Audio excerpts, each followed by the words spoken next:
Oh man, it's that time again, everybody. Make sure to go ahead and put a 1 in the chat if you can see and hear me. Oh, we having the greatest playthrough of Fallout 4 of all time right now. Absolutely doing the definitive playthrough. Just so fun. I'm starting to dream about it now.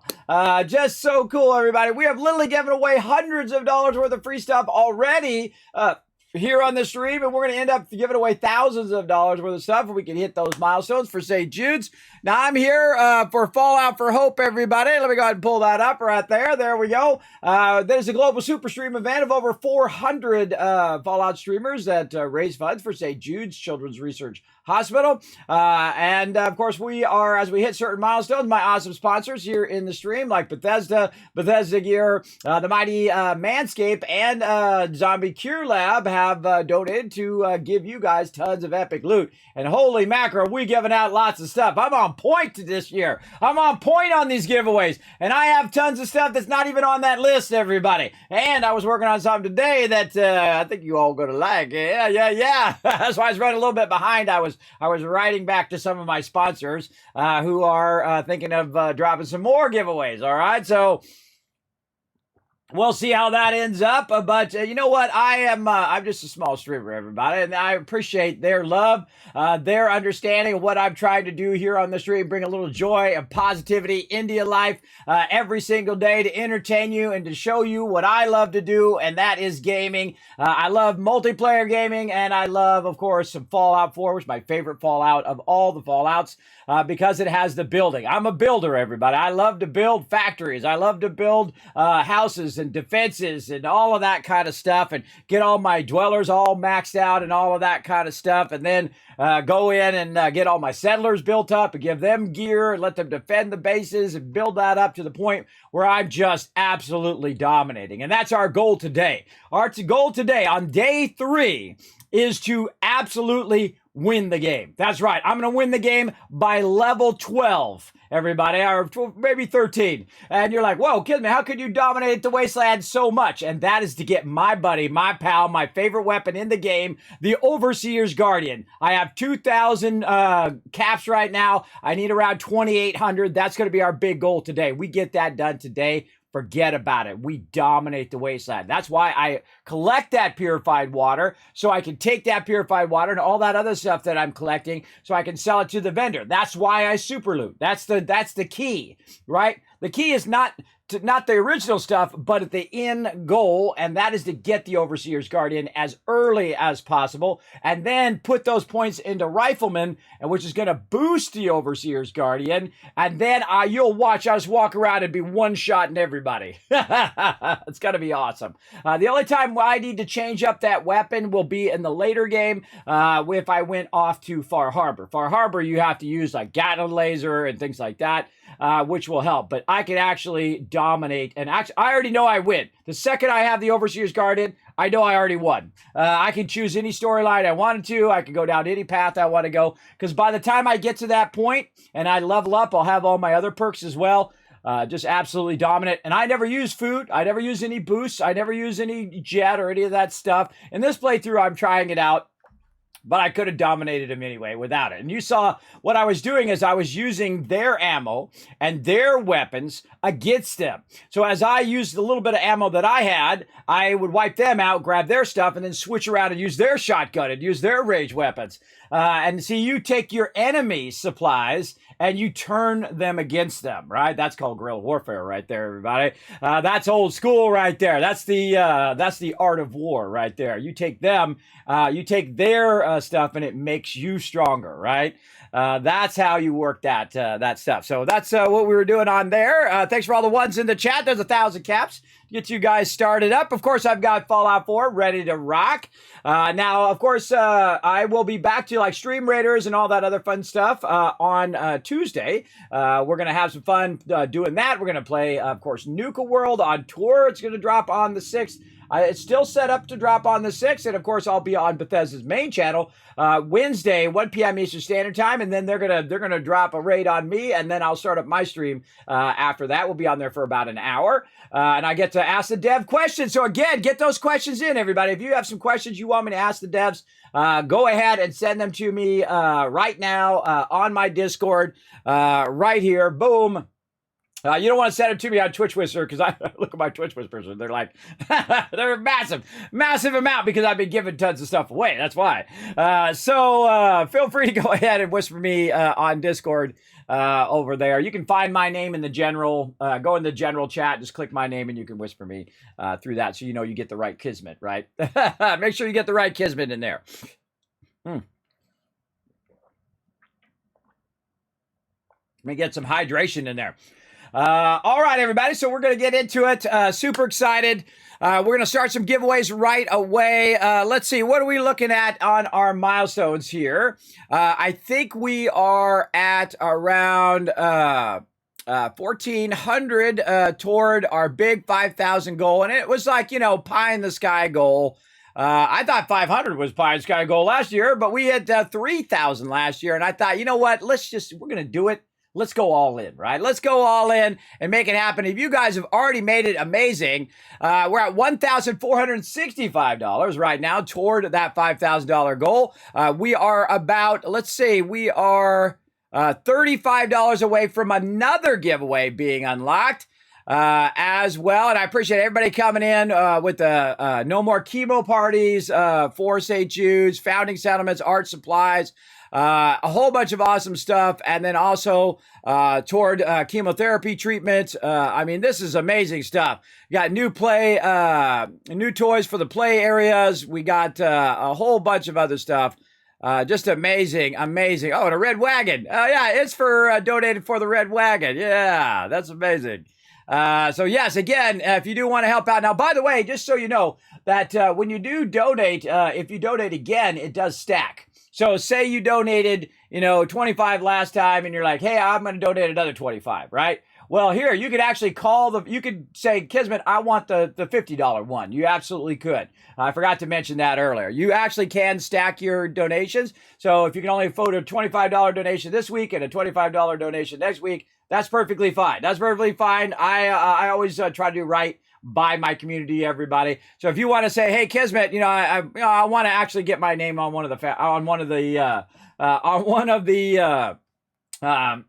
settlements. Wow, my brain just went straight out there. One of the settlements, or you want to be the founder of that settlement and all of that, because the founder gets their name up at the top. And then also you can name the settlement where you can call it, Funky Town or whatever. Whatever. Obviously, it's got to be PG-13 when we go to put the name on there. But you can actually name the settlement something other than what it is. And we'll put the name up in the entrance and stuff. So, but we got to get resources, everybody. Right now, in the very beginning, you're always hurting for ammo, hurting for resources, hurting for caps in the very beginning. The first 20 levels, that's usually what I'm doing. I'm trying to get that stuff built up. And once I do, it starts to double and double again, as you saw with my purified water. I started with just a few purified water. Actually, I started pretty well with purified water. I started with 20 purified water.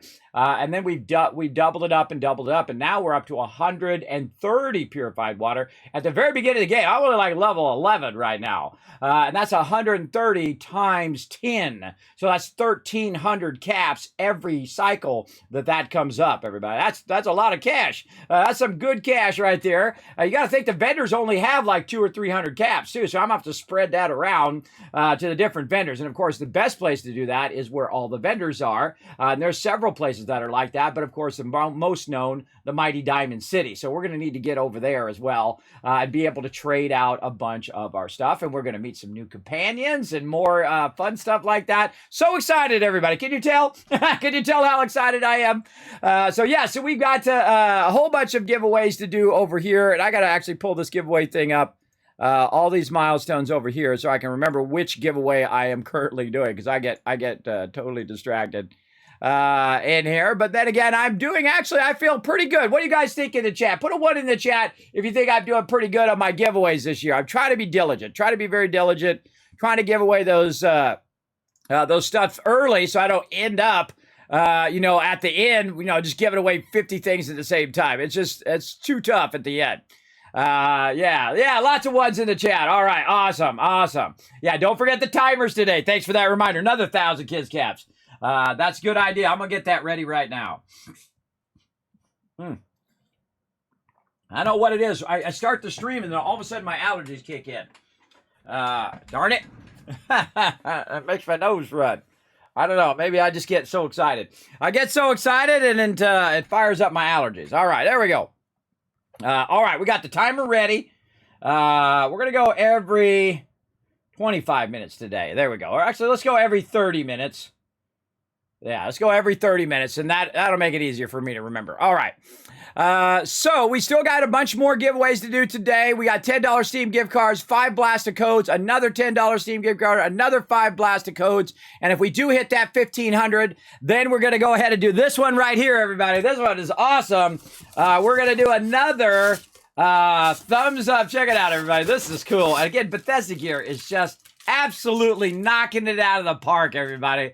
Look at this. Isn't this awesome? Now, of course, if you don't want to wait around to win it on the stream, you can also go just buy it at gear.bethesda.net. You can just pop right up there, or you can just search for Bethesda gear, or even easier, just scroll down, click that link down there, pop on over there, and grab your own. I think this is absolutely awesome. And they're really well made, too. They're really well made. They're ceramic. Keep your beverage cool or hot, depending on what you want to do. Would make a great addition to your collection, everybody. Or maybe you're starting a collection. There we go. Even better. Even better. Start your collection up. Get going. I really want to have one of these for me, but I'm going to give it to you guys instead. So we hit that. So we another $35 donation, and we will also get that in as a giveaway. All right. Okay, so first thing we got to do, I just said it, we got to do it. All right, what do we do? Last one we did was a Nuka-Cola one, and I still got more of these to give away as well. They are awesome, probably my favorite of the 3. I got a Deathclaw one to give away too, but it's got the bottle cap on the top, which I think is awesome, and it's got a little place for a straw. It's made out of ceramic. I'm just afraid of dropping it every time because I'm a bit of a klutz, everybody. But that one's mine. That one I'm keeping for sure because that one's awesome. But I think they're all awesome, everybody. They're all awesome, and I'm going to go ahead and definitely give some more out to you guys as we go ahead and hit those milestones. Again, so what were we at? We were at, I already forgot again. Nuka-Cola Mug giveaway. I think we're at $10 Steam gift card. Yeah, $10 Steam gift card. Let's see. We already did number 3. So 1, 2... I'm just looking at the list. We're at number 4. Number 4 Steam gift card. Again, this way I can follow up on all this stuff later, everybody. If I don't mark it, I'm gonna tell this is you guys have no idea. It literally takes me 5 to 10 hours to do this every single year. Sometimes it takes me several days to give out all of the stuff, and then I have to package it and then send it out and all that stuff. Yeah, it's a lot of work, everybody, but it's my favorite time. It's my favorite time. This is literally like a whole year's worth of work right here. When I'm done with this year, on January, I will start again. I will start again and work for 12 months to do this here every single year. I know. It seems crazy and everybody thinks I'm crazy, but look at what's happening, everybody. Look what happened. Look how much fun people are having. And look how much a little bit of joy and happiness I bring into people's day every day. We're raising funds for charity. We're helping save lives here in the stream. I don't think I could do anything better than this, everybody. I don't think I should be doing anything more than this to go out and bring a little positivity into the world. Is what I love to do. That's it. It doesn't have to be any more complex than that. Right? Just do what you're passionate about every single day. I think that's my big goal. Now, right now, that $10 Steam gift card is up for grabs. So go for it, everybody. Now's your chance to throw down on that. So feel free to go ahead and get that going on while I try to figure out what's going on with my thing over here. Oh, wow. Keegan coming in with another giveaway. There we go. Now, again, Keegan, I'm going to stack that with your other $10 donation. So that's now a $20 donation that you've done. And so we'll count that toward $20 because I saw that you did donate before as well. So we can count that toward $20 so you get your name on the Tower of Hope, as well as you can choose those higher tiers if you want. And if you guys don't know what I'm talking about these sub-goal fund donation fund down here, right? Now, this stuff down here, you can choose different levels. Like you can name a settlement, you can put your name on a robot, you can do all that kind of fun stuff right down there and interact with my actual playthrough. We'll look at more at that when we get into the other screen as well. But I want to say hello to everybody so we can get into some gaming. Flux coming in, checking his points down there. Don't think I didn't see you checking your points over there, Flux. You got a lot, bro. You got a lot. You got nearly 500,000 points you've been throwing down, Flux. That's pretty awesome. Everybody go exclamation loot in the chat to see how many Kiz Caps you got. See how much you're fired up right now. Now, again, I got that giveaway going right now. I'm going to talk a little bit more about that. We'll have Saltbot come in and get the stream started with some info on the giveaways. Akia as well coming in with the wave. Hello, Akia. Rotisserie G coming in. I'm clicking on myself. Rotisserie G coming in, bringing in that holiday cheer right there. Love that. Thanks for all the ones, everybody. I appreciate that. Eb's in there. Hey, Eb's, always good to see you. Thanks for coming in. I see you there, Keejan, bringing those ones in as well. Appreciate that big time. There we go. Halfway to dog meat. That's right. We are halfway there. We are going to try to unleash the dog meat on the stream as well. That's our big goal. Because, by the way, did you notice I did not set dog meat at 5,000? I think if we could hit our goal from last time, I'm going to give you that dog meat. And then we have even more epic prizes the further we go in there as well. Plus, I have a bunch of other stuff, everybody. I mean, I literally got thousands of dollars. I got hundreds of giveaways to do. It's going to take me like 5-6 days to give all this stuff away. I don't know. It's going to take me a lot of time. So please be patient on me giving away because I'm streaming every single day. So I literally go to sleep, wake up, get ready, stream again. Go to sleep, wake up, stream again. Go to sleep, wake up, stream. That's all I'm doing for 24 days straight, everybody. Just putting it all in. And I just want to see if I can do it. I want to see if I have regained enough strength and health to see if I can do it for 24 days. Because that would be the longest continuous time that I've ever streamed. Would be 24 days in a row. Last year it was like 20 days in a row. Or like 18 days or something like that. So I want to see. I want to see if I can do it in a row. And I'm trying to be smart about my health as well. Obviously on the first day I went way too long, but I'm trying to say, okay, it's 3 o'clock in the a.m. I'm gonna go to sleep and get enough rest and then get up and then do it again, which I did. I actually got some rest last night. Man, I was so tired though. I was so exhausted and so excited. All the stuff running through your head. Oh my God, it's happening. It's happening. We're making a difference, everybody. We're making a little difference here in the stream, which is awesome. Because you never know, everybody. See, I have the doubt just as much as you guys do that, I'm going to do this. I'm going to spend the whole entire, 6 months to a year building this all up, and then we'll raise $5. You know what I mean? But even if it was $5, everybody, that's how it goes, right? At least that's still $5, and that still makes a difference. So whatever you're doing in life, everybody, even if you're not doing, what everybody else is doing, say you're trying to compare yourself to these big streamers and they're making millions of dollars or whatever. That's okay, everybody. Don't compare yourself to that. Just try to do your best, what you can do. That's what I try to do every day, and that actually pays off, I think, in the long run. I think it pays off to just stay true to what you could do as much as you could do toward that. And then I just try to make it, I just kind of reinvest and try to make it bigger and bigger each year and try to do more and more. That's what I do. Just send that dog meat straight to me, thanks. Ems. Oh, did you hear that, dog meat? Did you hear that? She says that I should send you right to her. What do you think? Uh-oh. Look at this. Mutiny. I love you, dog meat. Even though you're a giant aggro magnet and you've been jumping in front of me my whole entire gameplay. I always forget about that part about dog meat. Is that dog meat will just go, hey, let's go get every single mob in the wasteland and bring them back to Kismet. Let's just go ahead and wander off while he's walking and I'll turn around and dog meat won't be there. As well. Yes, no, I haven't. The last thing I did actually was, I can see it actually in a list over here for my giveaways. There we go. The last thing I did was that Nuka-Cola cup mug. And then I'm going to do a $10 Steam gift card, then a $5 blast and all that stuff. All right, let me start the timer too. Oh God, I almost forgot. See, look, I had the timer right there in front of me and forgot. All right. Tons of stuff to give away. All right. I'll say hello to everybody in the chat. I got distracted. Yes. True. Yes. Right there. Scroll along, see what you guys can see. Yeah, look at all those caps, man. You guys are making bank. Now remember, they're all up December 31st, 11:59 p.m. If you are the caps leader, if you're the AO number one, according to Stream Elements, right down right there, you instantly get some love from me. All right. I got something special lined up for you. All right. It's still out of stock. Oh, it was back in stock the other day. Oh, no, you missed out. You missed out. Let me go look. Gear.bethesda.net. Let me go look. Actually, I can look right over here. Hold on. Let's switch over to the other screen, and then we'll look over there here in a second. That's what we'll do. We'll go ahead and pull it up. We'll pull it up over there and see, because they were back in stock. They are a very popular item. Over there is for sure. So let me say hello to everybody. I get distracted real easy. Hey, Notorious CDK in the chat, everybody. Thank you again, Notorious K. Man, I've been telling my wife and kids how incredibly generous that donation was.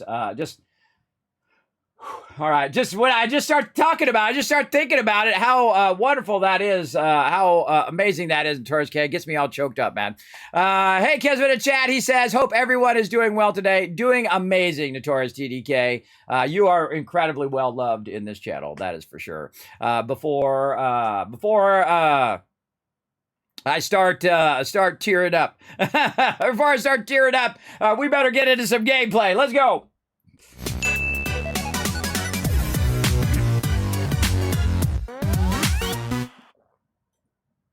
All right. I better drink some stuff.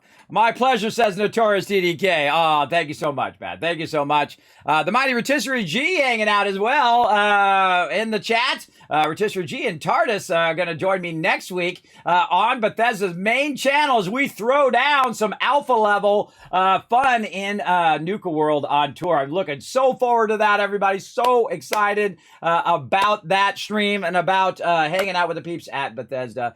They're awesome over there, everybody. Remember that companies are made up of individual people, everybody. Just because the corporate overlords are jerks doesn't mean the individual people aren't amazing. And I think so. I think they're amazing over there. And they did exactly what they said they were going to do, everybody. But nobody was listening except for me, apparently. On Fallout 76, they said, we're going to come out with it. Not everyone's going to like it. It's not going to be everybody's favorite. But we're going to do this. We're going to see how it goes. And then we're going to change it as we go along. And that's exactly what they did. This is what they said they were going to do. And then this is what they did. They did the same thing. Exactly what they said. But no one was listening because they wanted Fallout 5 and not Fallout 76. But hey, you know, that's the way it goes. When they did Fallout 3, they did a subversion of Fallout 3, New Vegas, which is actually one of the greatest Fallouts of all time. In between Fallout 3 to Fallout 4, right? And that's what they did with Fallout 76. You have a Fallout 4 with friends is basically what Fallout 76 is, but they actually have improved it over Fallout 4, which I've talked about yesterday. A lot of the things you can do, you can rename stuff in the actual Pip-Boy. The building stuff has been really upgraded in such a way that is really well organized, even though I can't find anything in there because I'm so used to the Fallout 4 way. They've really actually made a lot of improvements over Fallout 4 in a lot of subtle ways that not a lot of people notice or give them credit for, but I do. I give them credit because they actually got it going. Yes, that's right, Keichin. That's right. The New Vegas was going to be an actual DLC or expansion for the original Fallout 3. Now, Fallout 3 is also an amazing Fallout. And if you haven't played any of those, what are you doing? Get on it. Because we got a whole bunch of other cool games coming out from them as well, including the mighty Starfield. And we're going to play a whole lot of that, everybody. We're going to play a lot of Starfield up in here. I can tell you already. Oh, look at that. Goosebumps. Oh, yeah, the goosebumps are here, everybody. Yeah, sometimes it just like comes on because I've been getting more and more excited about it, watching what they're doing, and they're taking the extra time to make it great. And thank you to Xbox, by the way. Thank you to Xbox for giving them that extra time, for saying, hey, come on, let's put the brakes on. Let's put the brakes on. Let's really make it amazing. Let's make it the best game that we possibly can. Not this whole, cyberpunk where we'll fix it later stuff. No, none of that crap. None of the thing. And of course, No Man's Sky came back from it as well. But No Man's Sky could have stayed in development another year or two and then really been an amazing game, I think. and done all of the things that they did within that, those next couple years, and then came out that way. And then it would have been even better, everybody, for them anyway. But, sometimes when you fail, you learn from your failures, and then you move on and you do something even better. That's the goal. When you fail at something, you want to try to iterate on it. Say, you know what? Okay, that didn't work out. What to do next? Okay, what if I do this? What if I do that? What if I do that? And then you make it better and better. Same thing in graphic design, everybody. I've done a lot of designs that were crap, that were just terrible. And that's why you do them. You do them and you go, no, that's not good. Delete that file. I've done it many times. I've done it many times here on the stream. I'll go in, I'll work on something for 3-4 hours. Nah. Boom, delete it. Videos, same thing. I'll work on a video, get it all edited, get it down. I've worked on it for hours and hours and hours. That video sucks. Boom, delete it. Because I don't want to put it out. I don't want to put out junk. And that's when you know that you're an artist, everybody. When you don't settle for that, hey, I'm just going to push out a video every day. I just push out a crappy video every day. That's why I don't put out a video every single day. Because they just won't be great. They won't be great videos. I try to make them as good as I can make them. Now, of course, there's much more talented people than me when it comes to video editing and stuff like that. But I try to do my best, and that's what's important. That's what's important in there. Man, my nose is itching like crazy. It's running. Darn nose, stop running. Because I can't catch you. I'm old. Oh, man, I hope I'm not getting sick. No getting sick. All right. It happens every year, though. And actually, you know what? Over the last few years, it hasn't happened as much. And that's because I'm always kind of looking out for myself and I'm not hanging around with a bunch of sick people. And my kids are the worst, everybody. They go to school and whatever everybody has at school, they just bring it right home to the parents, which is not good. Not good. So, yeah, we're going to get into it, everybody. Okay, we're going to play some Fallout 76 Tuesday, Wednesday, Thursday, and then all the other days we're playing Fallout 4, except for tonight we're going to play some Raft with my crew. All right, so let's get into it. Right now we're level 12, actually. The scariest thing in the wasteland, I think, the Deathclaw. The Rad Scorpion Deathclaw. The Deathclaw, I think, is actually not as scary as the Rad Scorpion. There we go. You just when you're my age, everybody do a lot of flipping of words, kind of like dyslexia. You start flipping stuff around. It's actually from sleep apnea is what's causing that, where I just kind of constantly am flipping words or flipping sentences, or I can't think of stuff. Is because that sleep apnea. But I did get lots of sleep, so I don't know. I don't know what's up with that. So we're going to get it going right over here, everybody. Now, what we want to do is we want to get that Overseer's Guardian. And that's what our main goal is today. We get that unlocked. We ready to rock, bro. We ready to throw down in the wasteland. Right now, we've got 2,209 caps, and we need 2,800. Now, of course, I could wait around, and it would be worth, it'd be even less if I waited around and got more of my caps collector. Now, the next caps collector is at level 20. So I could wait till level 20, and then it would be even less. It'd be 2,500 or something like that. If I wait until I have max caps collector, way up here at level 41, it'll be like 2,200 caps, everybody. It'll be a lot less. But I could also do the storyline that's in there, and then the storyline in Vault 81, and that also would reduce the cost as well. But what I've done is I've gone through and I've told it to make me a crazy ton of purified water, and it hasn't come through yet, right? It hasn't come through. Right now we're producing around 130, right up there, 130 purified water. Now, that's a big problem when it comes to your settlement, everybody, because you got to think if you take 130 and add it to 27, that's 160 defense I need right now, and I've got 46. But the happiness is still going up. As you can see, I'm at 77% happiness, and that's because they have enough beds, and they have enough food, and they have enough water and power and all of that stuff to make them happy enough. And that's the important thing. Sometimes you got to make them happy enough to just hang in there while you're doing your thing. Now, every now and again, you'll see me look over that direction because that's usually where I have my base over there by Trash Can Carla, so that I can talk to her while I'm doing my thing. Now, there's a couple things in here that we want to go ahead and take out of here. And we want to go ahead and put them in the workbench. I'm actually going to try to work a bit more from the workbench just to make it easier so I can walk over there, grab everything out of the workbench and give it to her. Now, the problem is that people, all my settlers will also go grab stuff out of the workbench. If they need a weapon or whatever it is, they'll grab it out of your storages as well. If you have them in a place in which, you know, all of a sudden there's aggro, boom, they'll go and start grabbing stuff out of there. The worst thing is when they start grabbing grenades and things like that, because then they start chucking grenades and they can kill you. If they're shooting off nukes, boom, you could die from them hitting you. The only way to fix that is in the later game. You can actually, or you can do, I guess you could do it fairly early if you were that crazy, but you could go in here and into your companion right here. Where are you at, companion? Oh, God, where's that perk? Where is that perk? Inspirational, there we go. Inspirational, because you lead by example, your companion does more damage in combat and cannot hurt you. So that's the first one, is level 1. And then, of course, you cannot, your companion resists more damage in combat and you can't. So first you get it where they can't hurt you. And then you get it where you can't hurt them. And then your companion can carry more items as well. But I'm going to do that very late game and see what happens in this particular one. I usually do that fairly early game too. So they're not killing me all the time, which sucks. Because sometimes they'll pick up an item, like a grenade or a rocket launcher or whatever, and then all of a sudden you're like, oh, geez, Preston, watch out with that rocket launcher, bro. You're just like, whoa, look out. What are you doing, man? Don't try to kill me. Yeah, big time, big time. Oh, you know what I need to do too is I need to watch out for my space in my hard drive. Okay, it's looking okay there. Okay, all of a sudden just got nervous. Like, oh God, I'm going to run out of space. I got to make sure that I got copy all this stuff off later today so that I have room enough to record the video. Okay, so we got all that going. We've got our siren going over here. We have the following settlements going right now: Sanctuary, Red Rocket, Abernathy Farm, Starlight Drive-In, and we just did 10 Pine Bluff over there. We also went to USAF, or the Air Force, Satellite Station Olivia. We actually went to Robotics Disposal Ground. We haven't gone to Thicket yet, though we did walk past there.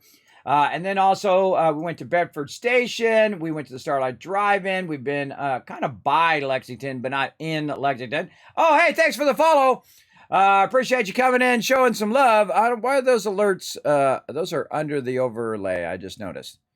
Let's see if we could go ahead and move this down.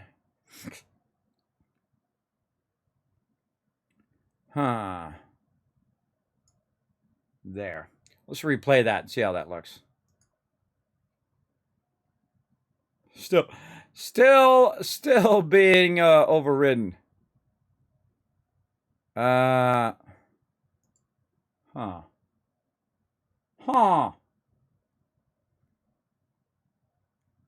on. I just realized that. I'm always tinkering, everybody.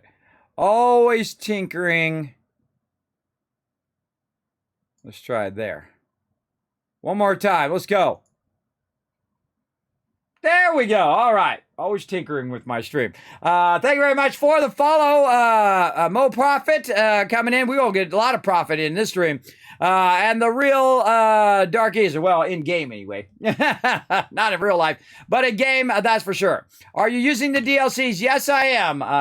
This is actually my 9th playthrough of Fallout 4. I played over 2,700 hours live here on stream. They call me the Wasteland Tycoon because I dominate every single time. And I'm going to show you guys all my best trip. This is my definitive playthrough of Fallout 4. We're playing the base game plus some DLCs. Now, we're not going to do Far Harbor or we're not going to do Nuka World because we're just physically not going to have enough time in 24 days. We're just not going to have enough time to make that happen. But we are going to show you some of my best techniques. And if you already missed out, I'm level 12 and I'm already dominating right now. I've got over 2,000 caps. I'm going to try to make another 1,000 caps here roughly. And I'm going to use that to get the Overseer's Guardian. And at level 12, if I get the Overseer's Guardian, that's it. I win. I win the game. Right there, level 12. At least that's what I consider a 1, right? And then all the rest of it is just doing what I want to do after that, because then I'll actually dominate the wasteland. Now, I actually have a what's known as the Kismet Overseer's Settlement Overseer, which is actually overseeing my settlements right now. And what I do is I make notes of what I've done and what I haven't done along the way on my different settlements. You'll see me do that. I've also went through, it took me about 5 hours, by the way, went through and put my perk order that I'm picking in this particular playthrough. Right now, we've already done Scrounger, Gun Nut, Strongback, Cap Collector, Local Leader, Science, Armorer, Medic, Strongback 2, Rifleman, and Rifleman 2, all within the first 12 levels, without having to put any more points in our various perk points. Though it did cost me 3 fusion cores last night because I did have to use less charisma to get started. So we are getting that going on as well. Holy mackerel, 10 retweets. Let's do this. Oh man, let's go. 1,000, 2,000, 3,000, 4,000, 5,000, 6,000, 7,000, 8,000 caps for the chat. Oh my goodness. You guys got lots of caps, and guess what? I'm going to give you another 10,000 here in a second. Let me make sure I catch up in the chat. Are you using the DLCs? The answer is yes. It's good to be back. Yes, it is. It is good to be back. Good to see you, Jazz Sads. How you been doing? I hope you've been doing well, man. Always good to see you in the channel as well. Are you also doing mods? Not in this playthrough. I have done mods in the previous playthrough. Again, in my Settlement Overseer here, there's a bunch of tabs down here at the bottom. You're like, Kismet, how can I get to that? I'll throw that link for you in the chat right there. And what you can do is you can go through all these tabs. Now, as I play different games, I go ahead and make notes as I go along. But way back here to the right, you can go ahead and click right here, and it tells you all of the mods that I've used in previous playthroughs. Yeah, right here. Check it out. Pretty cool, right? Pretty cool, right? And you can check them out up on the Nexus. They all have different links, so you can just click on the link, take it right up there, check it out. One of my favorite one is the one where you have the motorcycle. You can drive the motorcycle around the wasteland, which is pretty cool. I never do mods that make the game easy because I already dominate as it is. I feel like every Fallout is easy after level 40. After level 40, that's it. You dominate. Even Fallout 76 or anything, I just absolutely dominate in there. And so does my crew. My crew are actually way better than me, too. Because, again, they have more time. I wish I had more time to do it. But, you know, I only got so much time in the day. But you can check that out. A whole bunch of cool stuff.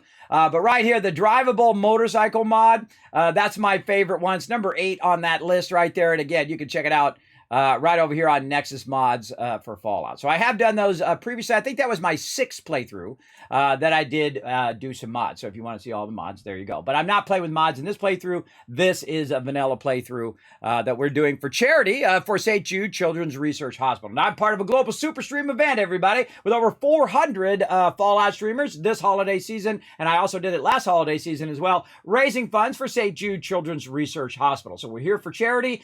So if you do want to get your name in-game on the Tower of Hope, we're doing a gigantic mega build. We're going to do a massive tower for Fallout for Hope and also for St. Jude's. And we're going to put your name on it as well as part of the giant tower. I've already got a general idea of what I want to do. We're going to build it at Abernathy Farm, which is one of the tallest, which is the tallest settlement in which you can build stuff. And it also has a huge build limit. So we're going to get into that. We're going to have a lot of fun as we get enough resources going on. We got to get our resources first. We got to get our Overseer's Guardian going on. That's what we're going to do. Hey, Windjam, what up? I know Kismet's streaming during the day on a Saturday. What the heck is going on? Well, I'm streaming every single day. That's right, every single day for 24 days for Christmas for charity, for St. Jude Children's Hospital. If you would like to be part of it, everybody, here's what you can do. You go and follow that link right there in the chat. Go on up there, choose your different selection that you can choose from. Right now, we're trying to hit our different milestones as we unlock different milestones. By the way, we already unlocked the first whole column, and we're into the second column right over there. Right now, just closing in. We're $35 away from that 1,500, I think. Or did we just hit 1,500? Hold on, let me make that bigger so I can see what it says. Yes, we're $14.75. We're $25 away. Now, any donation over $15, you will automatically get your name on the Tower of Hope that we are going to build, of course, for charity, which is going to be super, super fun, I think. So, hey, Windjammer, good to see you, man. Thanks for coming in. There we go. I'm doing good, buddy. Thanks for you. Thank you, Jazz Sad. Thanks for coming in. Again, always great to see you, man. Were there any mods you think should be banned or reported? I don't know. I don't really look at them that close. To me, Mods are more like something you do after you've played out the vanilla version, right? You played it out 100 times and you're like, all right, I'm good. What else can I do? One of my other favorite mods, by the way, is called Sim Settlements, which is really good. And they have a Sim Settlements 2 out, by the way, which we've also tried out on stream. Awesome, awesome. So if you are a big builder and you like SimCity and you like Fallout at the same time, check out Sim Settlements on that list as well, or you can just search for it on Google. Another great one, because you can just start your settlements going and they start building up the houses and they start building stuff up. It's super cool, everybody. Super cool combo here in Fallout 4. So definitely want to check out all of those mods as well. A lot of great stuff. Big love to the modding community as well. They do amazing things. They're the ones that keep these games going. The reason why Skyrim's been going for so long and Fallout 4 is because of the awesome modding community. And really, that's what's so cool about Bethesda too, is they recognize that. And then they give them a chance to go in and monetize that as well, which is pretty cool. Pretty cool. So we're going to go ahead and keep on keeping on, everybody. We're going to get into it here. Let's see. What do we want to do? We want to go ahead and check again on our purified water and get that going on right over here. Let's see. Again, when the second that drops, we're going to be well off here as well. And we've got tons of loot. We could probably walk over to the other side here. Now, what we're going to do is we're going to grab a bunch of resources and we're going to keep moving them over to Red Rocket for now. And the reason why I keep moving them to Red Rocket is so that I can constantly keep tabs on how much loot is being collected at Sanctuary, right? How much loot that my dwellers are creating, basically are scavenging for, because they're going to get you a bunch of loot too. Because again, they should be standing around. There ain't no free rides in the wasteland, everybody. You got to get in there. If you're in my settlement, bro, you better throw down. You better go to work. So this is a bunch of stuff that they've collected and a bunch of stuff that I've collected that I put here at this location. Now, since all of my settlements are connected, all of those resources will be available to all of the settlements. So it doesn't have to be at Sanctuary. And later on, when we get to the most useless settlement in the wasteland, which I will show you eventually, we're actually going to put all of our resources there, because then it actually does have a use. Now, of course, I'm going to slow walk this baby over there. Now, eventually, by the way, as I get my strong back up, I can get my strong back to a point where I can travel while overburdened. And that's what I would do. I would grab everything out and then just quick travel over there. You could also use a vertibird, but that's kind of far to go for a vertibird, because you'd have to throw down a thing, wait for the vertibird to come down, get on the vertibird, and then go. I mean, you could slow walk over there faster, I think, than to do a whole vertibird thing right there. Now, I typically play in survival mode. The only time I played in normal mode was my first playthrough. And I got to I forget what level I got to, but I got to a certain point. I'm like, this is too easy. I'm going to start over. So I just went straight to the survival mode and then played that through. And I played that through multiple times. But whenever we're doing stuff for charity here and we only have so much time in the month, what we'll do is we'll play in normal mode. So that's what I'm doing right now. Playing in normal mode in playthrough number 9. I should have actually put this on the spreadsheet too. What first playthrough was, second playthrough, third playthrough, and so on. So we're going to go ahead and walk on over here to Red Rocket. We're going to drop this into here. Now, I'm also waiting to get to the point where I can get to the workbench. I'm also waiting to get a ton of resources so I could use my my construction workshop over there. We are going to use the construction workshop, the automatron, all that kind of fun stuff in there. Those are some of my favorites, everybody. I love the building part of Fallout 4. It's absolutely incredibly fun. And that's why you see me just collecting massive amount of resources. You can see I've got my moo in here, and I've got all my potatoes. Really great place to have all your food. Early game, what you want to do is you want to get your fertilizer going. And the reason why is so you can get these little plots of land that you can put down and put your food inside or up into your base. So you're not doing it out on the ground. And I typically just do it right here on the ground, and they get wiped out every single time. But if you put it inside, you can see it's somewhat protected in there. Now, of course, you don't come over here and defend your base. It's going to get damaged usually. Some of your stuff, well, if your base does not get defended, your settlement does not get defended, it automatically damages some of your stuff. But it does repair over time if you have the resources for it to repair it. Even if you don't have the resources at that settlement, if it has it somewhere in the connected thing, it will actually auto-repair that stuff. But I would rather it not have to be repaired and me not have to spend those resources, right? Best to not do that. Now, again, this is one of the things I get the question on all the time. Kismet, can you put down multiple of these scrapping stations right over here? Well, obviously, I have multiple of them down, and the answer is yes. They actually do stack. And the way to know that is to take everything out of the workbench at that particular location. I just took all the junk out of there. And then what you do is you go in and you watch and see how much junk shows up. Right? If only one junk shows up over a long period of time, well, you know, only one of them is working. But I've seen it time and time again that you can continuously stack those. And people will continue to grab that stuff every so often. As well. Wow, I'm choking. As well. And you can see now, instead of looking through all of that stuff every time, this is the entire contents of my workbench. Which is awesome because now I can say, okay, how much of this do I got? How much food do I got? How much do I have some stuff I need to sell? All that kind of stuff, and that's why I keep Sanctuary clear now. And it took me, I don't know, 4 or 5 playthroughs before I finally realized that I don't need to keep it all at Sanctuary, which is where I have my main base, right? So I'm constantly, you know, looking through all of that crap all the time. It sucks. Another great example is all the miscellaneous stuff. Right? Get that stuff out of your inventory. Stuff that you're not going to fool with for a while. I usually keep the vault suits, and I'll put like Preston in a vault suit. You'll see me do it here in a minute. I'll put Preston in a vault suit. I'll give him a bunch of stuff, so we're just all like reps of Vault 111 running around. And I'll do that. I can do that with all of my dwellers, and then I can put them in different vault suits as we find them as we go along as well. But really, my goal is to make some dollar bills. So another great way of making some dollar bills is, of course, using your food. Now, I've got it muted right now. Let me turn my sound on. There we go.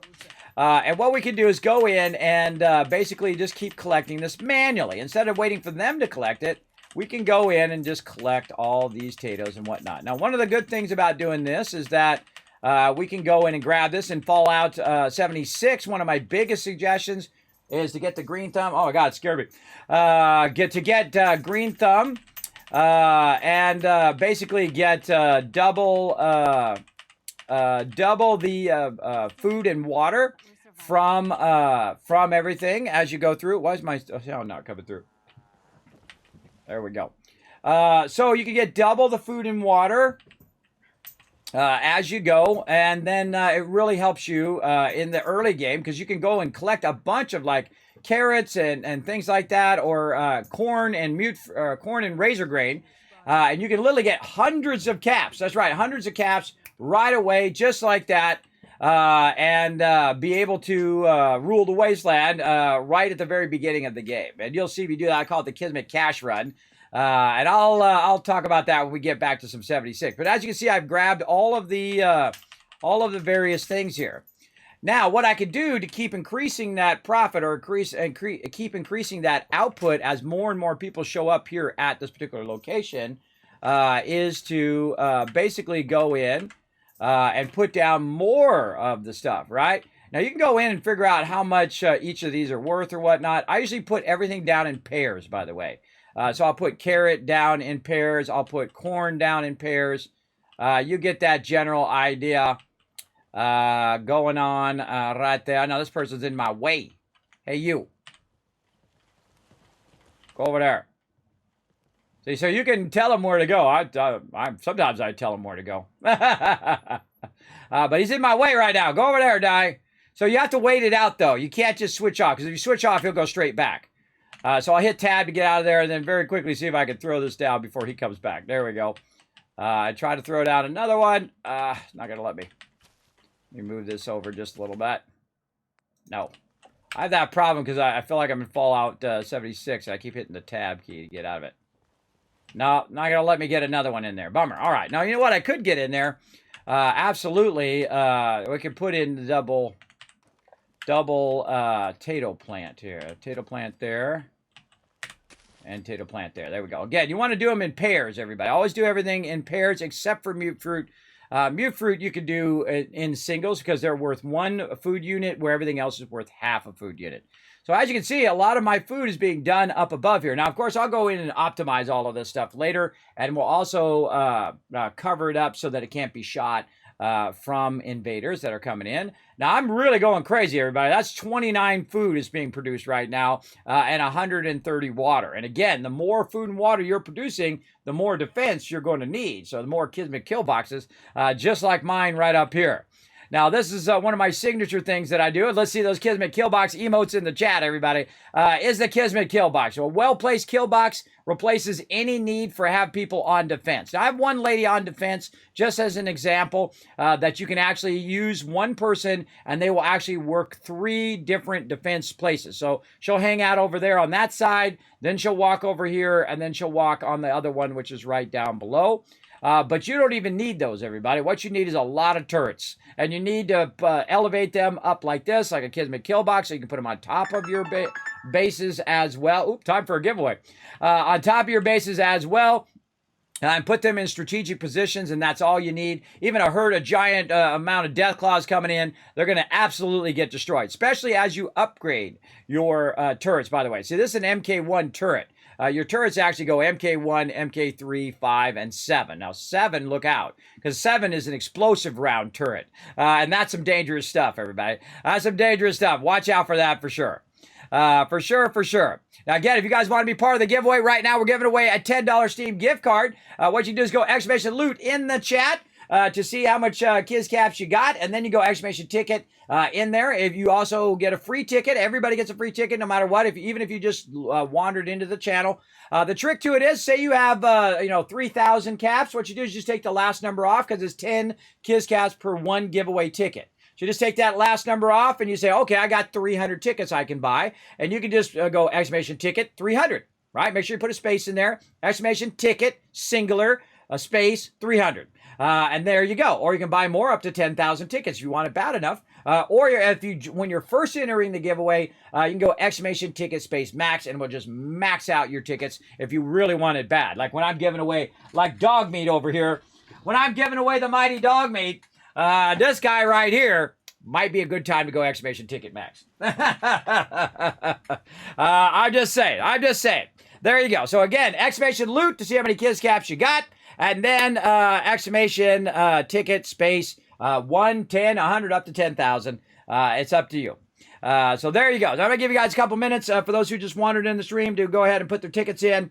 And get it going on. Now, make sure that it did say you were successful in putting in your tickets. Make sure to read it in the chat that's going on. Now, if you do have a comment or question in the chat, checking that uptime. Yes, I've been going for about an hour there, Pokey. Always great to see you, man. Hope you're doing well. I lurk in your channel from time to time, watch you own it up. Just so you know.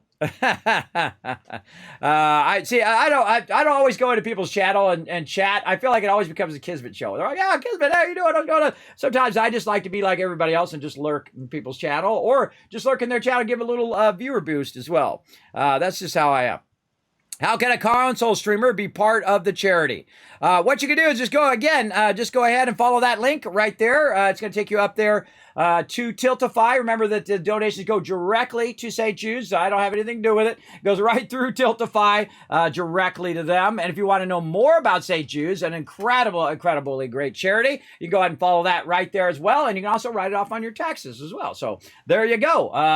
There's very little barriers to donating there, everybody. Now, again, remember, you can choose different fun things, like if you want to get your name on a robot or that kind of fun stuff and be immortalized in my definitive Fallout 4 playthrough, you're welcome to go ahead and show that love right over there. And again, thank you to Kijin for that $10 donation as well, right over there. Let's see. Can I take this out and make that bigger? Yes, I can. Okay, there we go. There we go. This way I can see your guys' donations as they come through. Okay. Awesome. And again, if I miss your comment or question for any reason, feel free to throw it in there again. I never mind if you go ahead and throw it in there again. It's not like I'm going to time you out or anything like that. Feel free to throw it in there again. Make sure to put Kismet in there as well. You're going to play the new Fallout Remastered? Yes, we're going to play even more in-depth playthrough when the Remastered come out. I'm super excited about it. Very, very excited. Big time. That we're going to play a full playthrough. That's when we're going to play Nuka World expansion, as well as we're going to play Far Harbor. We're going to see how it looks. We're going to check out all the new features and the bug fixes and all of that stuff. Another amazing playthrough. And we're actually going to apply the things that we learned learn in this one because I'm trying out a bunch of different new stuff as I go along as well. I always try new stuff every single playthrough. In fact, I saw a new thing that I'd never seen in any of my other playthroughs. 2,700 hours in the game, and I just saw a guy that I'd never seen before from the Brotherhood walking around. He was selling us some stuff. I never seen that guy before, ever, which was pretty awesome. Amazing, amazing.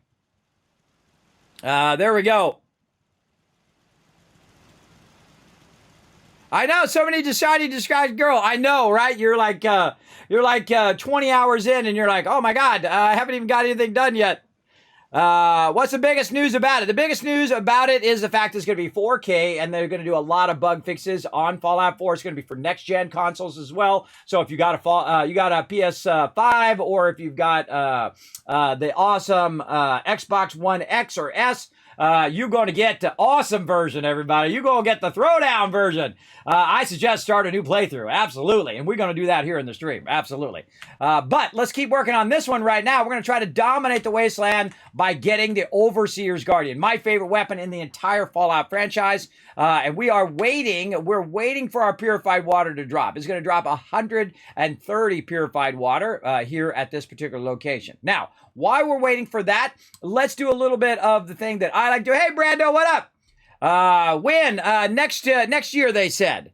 Now, everything for some reason is coming out in February. I hope you guys are saving up some money. Because apparently February, everyone's going to be broke. I know I'm going to be broke because literally everything's dropping on the same month.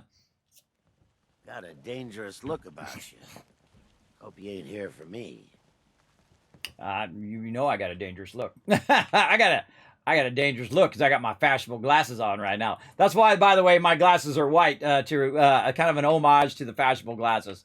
And again, one of my sponsors, Glasses USA, I ordered it from them. They did a great job with my glasses. My prescription people, though, they did a terrible job. It literally cost me like a month of going back and forth because they gave me the wrong prescription and all of that. Oh, God, it was a nightmare. It's a nightmare. All right, what do we want to do? We're going to go 10 hours in the future to kind of forward time, so we're in the daytime. And then we're going to go running up there. Have you tried the Disney Dreamlight? Is it like a nightlight? I never even heard of that. Is that a game? I know that Disney came out with some game. That kind of sounds like that game they came out with. I don't think I've tried it. Is it awesome, Jazz Sands? Oh, if it is, make sure if you got some game suggestions, everybody. I want to hear them. I want to hear. Oh, it's like Animal Crossing, but Disney. Ooh, that sounds good. That sounds like a good game. Go ahead and make sure to jump up onto my Discord. If you want to give me some suggestions, you want to show your mega builds, other cool stuff like that, you can jump over on my Discord. Make sure you read the rules, right? You go right on the Discord right here. You're going to see it right here. This is the first page you usually see when you come in. It's the rules right at the very top up here. You read these rules, and at the very bottom, right down there, you're going to see a check mark with a number next to it.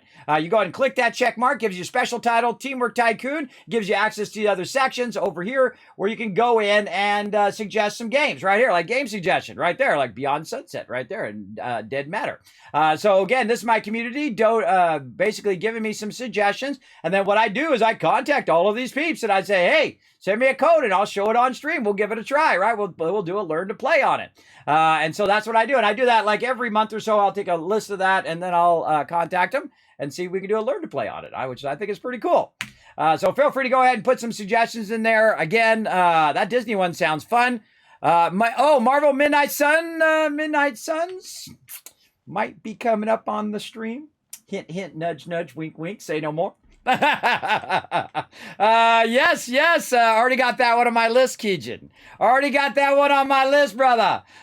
Be here next week is all I'm saying. Be here, be around, be watching my Twitter. If you haven't already followed my Twitter, everybody, go up there and retweet as well. Of course, the more retweets we get here, we need 2 more retweets. So while you're up there hitting that follow button, so you know when I do play Midnight Suns and other fun games, go up there, hit that like button, hit that retweet button, and hit the follow button so you'll know everything that's going on. You can also go over to the Discord over there, sign in there. I do let everybody know what's up with me over there. Now, I also do have a Facebook page and all of that stuff. If you want to check out all that social media, I'll go ahead and just drop the full social media stuff right there in the chat. All right. So, again, waiting around. So I forward time to see if we got any of that water Oh, 94 purified water. They drank the rest of it. 94 purified water. Throwing down Trash Can Carla. Oh, Trash Can Carla on the throwdown. Let's go, girl. Come on, I need them caps. Look out. Okay, now we're going to go find every vendor we can find, everybody. You again. Here to trade? Always my girl. She's my favorite girl in Wasteland.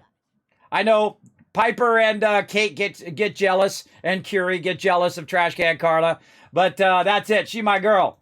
Right there. She's awesome. All right, I have 136 purified water. Now, this is what I miss about Fallout 4 in Fallout 76. I don't know why they took it out. It's so easy. Leave it in. What the heck? Right there below the quantity exchange, it says how much caps you're going to get. 1,224 caps I'm going to get for 136 purified water. Now, in every playthrough that I play in Fallout 4, I will absolutely dominate through purified water because I played the game like what I would do if I was really there. What would I do? Dominate the number one thing that everyone needs in the wasteland, purified water. That's what everybody needs. And so you'll see me get so much money from doing that and from upgrading all of my settlements that I will buy out every vendor. I mean, every vendor in the entire game every 2 days. That's right. You'll see me make it happen in this playthrough. So let's go.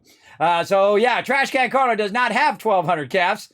So we're just going to dial it in to exactly, or at least close to the amount of caps that she has. So there we go. 234. So we're going to go ahead and do that. And we're not going to buy any other resources right now. Our goal is to get caps. Now, what else can you use for caps? 38 ammo, everybody. You probably have 10,038 ammo and don't even bother to get rid of it. Well, that's money. That's dollar bills in your pocket, especially in the early game. Right there. Use those. Use those to get those extra few caps. Right now, watch out you don't overdo it like I did yesterday and get rid of all your ammo and then all of a sudden try to do Corvega with no ammo. That's pretty tough. We had to run back and buy some more ammo back and then use that ammo and then grab all the ammo from the people we're killing and use that to get them. It was really fun. That was actually a really fun moment. Now, also, you'll see me buy every 308 ammo that I can, and I'll start to backlog 308 ammo. The reason why I will do that is because I will start to use 308 with my Overseer's Guardian. So I'm already thinking ahead. And that's one of the advantages of playing through again is that you can set goals, right? Like my first goal was to build all this up to make enough money to buy the Overseer's Guardian at the very earliest I possibly could. So I've just been getting nothing but caps the whole time. And most of you didn't even know I was doing that, did you? I knew I was doing it. And there we go. So now she owes me 300, or I owe her 300 caps. But guess what? I've got more purified water that I can go ahead and balance that out with by going like this and saying, no, I don't owe you squat. There you go. Now it's still 4 plus 4, and then I can go ahead and sell like some carrots. Actually, I could sell 1 carrot and 1 gourd. And there we go. Now we're 0 and 0. Boom. I just did a trade right there, by the way. That was worth like 1,000 caps. You can do trades up to hundreds of thousands of caps, and you'll see me do it, where I'll buy out everything that Trash Can Carla has, including all of her weapons, armor, everything, and I'll just scrap it in the workbench, and then I'll get all of those resources from those weapons that I'm getting from the actual vendor. And it's expensive to buy them from the vendor, and it's usually a waste of your caps in the early game. But in the late game, I'm going to have so much caps that, I might as well just buy everything. And that's a good freedom right there, everybody. When you got so much cash, you can just buy out everything you want in the game. And that's the way I like to play, right? It was like when you're playing Civilization, right? I know some of you love Civilization, like me. You have different ways of winning, right? You have your economic way. You have your strategic way where you just wipe them all out. You have all those different ways that you can win, political power, all of that stuff. But me, I like to do the economic one. I like to out-economic everyone else in the wasteland, so I'm the richest person, so that I really could rebuild the wasteland, and I really could buy out Diamond City, and buy out vault-tec, and buy out all of that, and dominate so much that I could even take over the Enclave. I could even take over all of that, and even get the Brotherhood on my side, because they're going to want my supplies and want my my technology, right? And get everybody to come together for the better of the wasteland. Well, not everyone's going to be in on that plan, though, because there are going to be some people who don't, no matter what, will not work together. And if you think about it in the storyline of Fallout 4, everybody, if you think about the storyline of Fallout 4. If just all of the different factions would work together, just like in real life, everybody, if they would just work together, how powerful that would be. How amazing and transformative that would be for the Wasteland, right? Imagine if the Institute was using their synths to the betterment of everybody instead of trying to replace everybody. If the Brotherhood would use that technology to better people's lives every single day. If the Railroad would just stop being so crazy and only worrying about synths and worry about the humans as well, and help out the humans as well. And then also the Minutemen, of course, if they would not keep backstabbing each other and not looking after each other and not answering the call when the call was made at Quincy, which they didn't do. That's why we got, poor Preston. He's trying to help 20 people and then they get killed. And now he's down to 10. Now he's down to 5 people. Just a few people he has left that made it finally to Sanctuary because you came and showed up as the sole survivor, right? And speaking of Preston, there's my buddy right there. Now, I love Preston. I think he's great because he helps the little person. He helps the person who can't help himself. Just like people who stand a post in real life, all of those soldiers out there who stand a post for the rest of us so we can sit here and play games and feel secure, right? Those are the people that I love in the world, in the real life as well. So I love Preston for that reason. But of course he can't get annoying with the whole settlement needs your help. And that's not his fault. That's not Preston's fault, everybody. That's bad writing.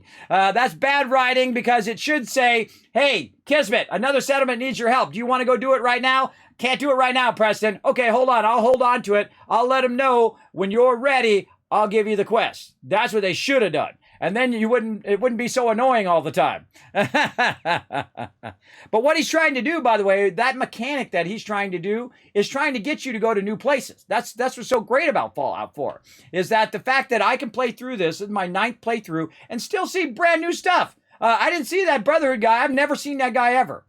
He came up to me. He's like, hey, I got a bunch of stuff to sell. I'm like, oh, whoa, you actually got some good stuff, bro. And then you got caps, too. So I got his caps as well. Okay, so we got to go find another vendor. Let's stop standing around talking about it. Let's go do it. Oh, wait, we got to do a giveaway. Hold on. Giveaway. Come on, Kismet. Let's go. Yeah, the sole survivor. Yeah, exactly. He needs not, thank you right now, option though. Yes, that's what I just said, Amethyst Lady. Yeah, look at that. We're on the same page there.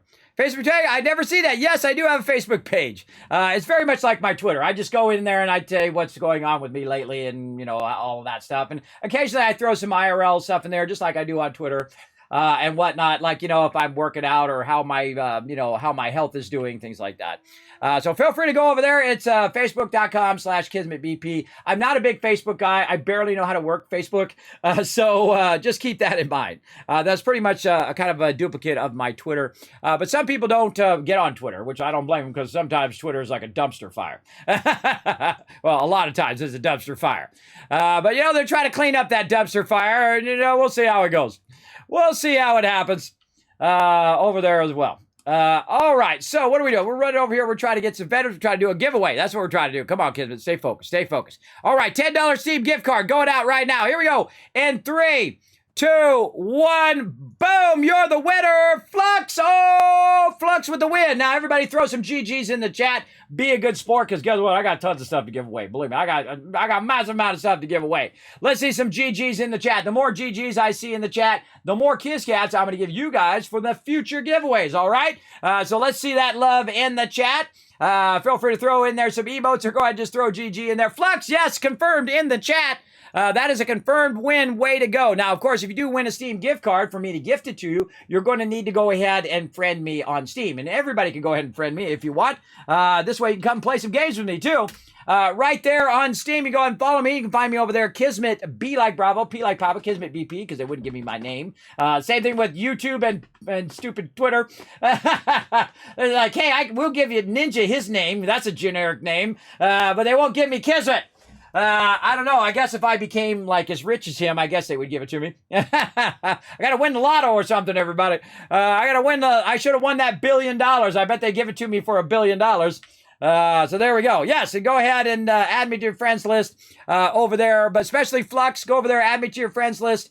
Make sure to whisper me also on Twitch here. I'm going to say hiya. You don't have to whisper me on Steam, by the way. You can just whisper me on Twitch. just go ahead and whisper me over there and say, Kismet, I won the $10 Steam gift card. Now, if you win something, make sure to whisper me. If you don't whisper me, I assume you don't want it. And I give it to other people. All right, there we go. Back to giveaways. Now, again, you're like, Kismet, I missed a giveaway. We got so many giveaways to do. Settle in, everybody. Settle in. We got a lot. We got a lot to do. All right, we're at number 4, Steam gift card. 1, 2, 3, 4. And now we're going to do another random blast of 5 random game codes. So 5 people right here are going to win some games right here. And so we're on number 10, I think. Random game giveaway number 10. That means that I've already given away 9 other 5 blasts, everybody. Or no, I think it's... 9 is it's 8, 7, 6, 5, be, I don't know, a lot of games already given away, but I'm going to give away some more. Now, again, these are random games. Now, they could be a $200 pack of games, so you get the game and a whole bunch of DLC. It could be just a random game, could be a AAA game, a AA game, or just a game. So, hey, what do you care? It's your caps. You're getting it for free. So, there you go. So, here you go, everybody. Go ahead and join us. I'm going to have Saltbot come in for just a moment. He's my bot in there. He comes in and speaks for me sometime, so I don't lose my voice, because I still got 20 more plus days to go. So, all right, Saltbot, tell them how to be part of the giveaway and win epic loot here on the Kismet stream. Let's go. Thanks, Kismet. I'll give them a quick overview. Hi, I'm Saltbot. Let's talk about what are Kiz Caps, how to earn them, and how to enter Kismet's giveaways. What are Kiz Caps? Kiz Caps are loyalty points for watching Kismet's stream. Use them for contests and giveaways. How do you earn Kiz Caps? You earn 100 Kiz Caps by going to the Twitch menu in the upper right corner, open your chat in a new window and type /host space Kismet. You earn 1000 Kiz Caps by hitting the follow button, plus get free emotes to use in Kismet's channel. Work together with your fellow Teamwork Tycoons in chat. Type !RT, then click the last link, hit the like and retweet buttons, and everyone gets 1000 Kiz Caps for every 5 retweets. For those of you who want to go above and beyond, you can donate to the stream. The more you donate, the bigger bag of Kiz Caps you get. Plus, you can subscribe using your Twitch Prime or choose one of the 3 levels of sub support for 5000 Kiz Caps. This also unlocks all the awesome Kismet emotes, holiday emotes, and animated emotes. Plus, while you are lurking in chat, you're earning 3 times the Kiz Caps and have 3 times the chance to win giveaways. How to enter Kismet's giveaway. First, type !loot in the chat to see how many Kiz Caps you have. For every 10 Kiz Caps you can buy 1 ticket. Here are several ways to put in tickets for the giveaway. Type !ticket space max to enter as many tickets as you can. This can only be done upon first entering the giveaway. Or type !ticket space 1. Everyone gets a free ticket and a chance to win. To increase your chance to win, you can buy more tickets like 10, 1000, up to 10,000 tickets. This is a promotion from Kismet and his supporters. Twitch does not sponsor or endorse broadcaster promotions and is not responsible for them. Thank you for being an amazing part of the stream and good luck. Back to you, Kismet. Happy streaming. Well, thank you, Saltbot. Well, now you guys are in the know. You know how to get all those caps. You know how to use those caps and how to potentially win some giveaways right here in the stream. Get to it, everybody. Get going. Again, we're going to do a 5-drop of codes going on. Now, again, if you want to help out with our charity drive here for St. Jude Children's Hospital, it goes directly to them. You guys can go ahead and click that link right there in the chat. If you go up there and donate more than $15, I'm going to put your name on the Tower of Hope in my playthrough, as well as, remember, it does go directly to charity to help save lives. Amazing, amazing charity, everybody. And again, if you'd like to know more about St. Jude's, I'll go ahead and throw that in the chat as well. Right over there. And you can also pick other things as well. If you do donate higher, you can pick to basically interact with the stream as well. Let's go ahead and pull that up over here. Right here in the sub goals. All right. Let's see. Let's make this a little bigger. What's wrong with the Commonwealth? People can't see the big picture. There we go. All right, here's our donation fund right over here. I need to put this behind me here. Right there. All right, there we go. So you can get a thank you for a $1 donation. You can get love from the chat for a $5, $15. You get your name on the Tower of Hope. You can also name a robot. You can found a settlement, so your name goes above the settlement, and it'll say founder with your name, and you get to choose which settlement it is. Now, of course, Spectacle Island's already taken, so you can go ahead, first come, first serve on that, everybody. You can also name a settlement. So if we want to call it Wonky Town, then I will put a big sign that says "Welcome to Wonky Town." Whatever you want to do on that. Of course, it's got to be PG-13 and all of that. It's got to be with my chat rules. You can have me blast an enemy when I get to artillery and I start doing it. You're like, Kismet, send down the boom on this town, and that's what I will do. I will blast him with some artillery. You can also get me to dress up as the Wasteland Tycoon, right there with my yellow fedora and my full blue suit and yellow shirt and red tie, which I'm probably most known for over there. You get me to dress up as that as well, or you can choose a whole bunch of other things as well. You can even choose which faction I'm going to choose as well. If you are super generous, you can choose that as well. So feel free to go ahead and check that out. I'm going to go ahead and actually click some buttons and flip some switches over here. Like that. Let's see. Yeah, there we go. There we go. Some buttons and switch. I just thought of something. I can in OBS you can color the different sources so that it makes it easier for me to find that later when I'm looking for that sub goal because I just moved it. There we go. All right, there we go. Yeah, that's nice. Look at me doing all the stuff and the things. All right, here we are at Red Rocket. Let's get to it. We see a bunch of people walking around. They need some more beds here. We got Preston Garvey hanging out. We got someone who's not assigned, and that is a person collecting loot. So again, we need to keep up with our settlements and make sure that we are keeping them going. Otherwise, their happiness is going to start to go down when they don't have enough beds and all of that stuff.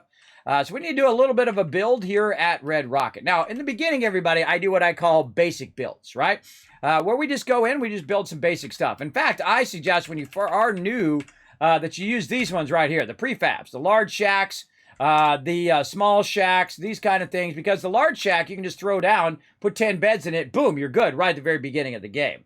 But in this particular playthrough, lady just looking at it, it's so creepy. You know, that where Preston will come by and do that while you're working. It just creeps me out every time. So what we do is we've got a certain amount of space in which we can build.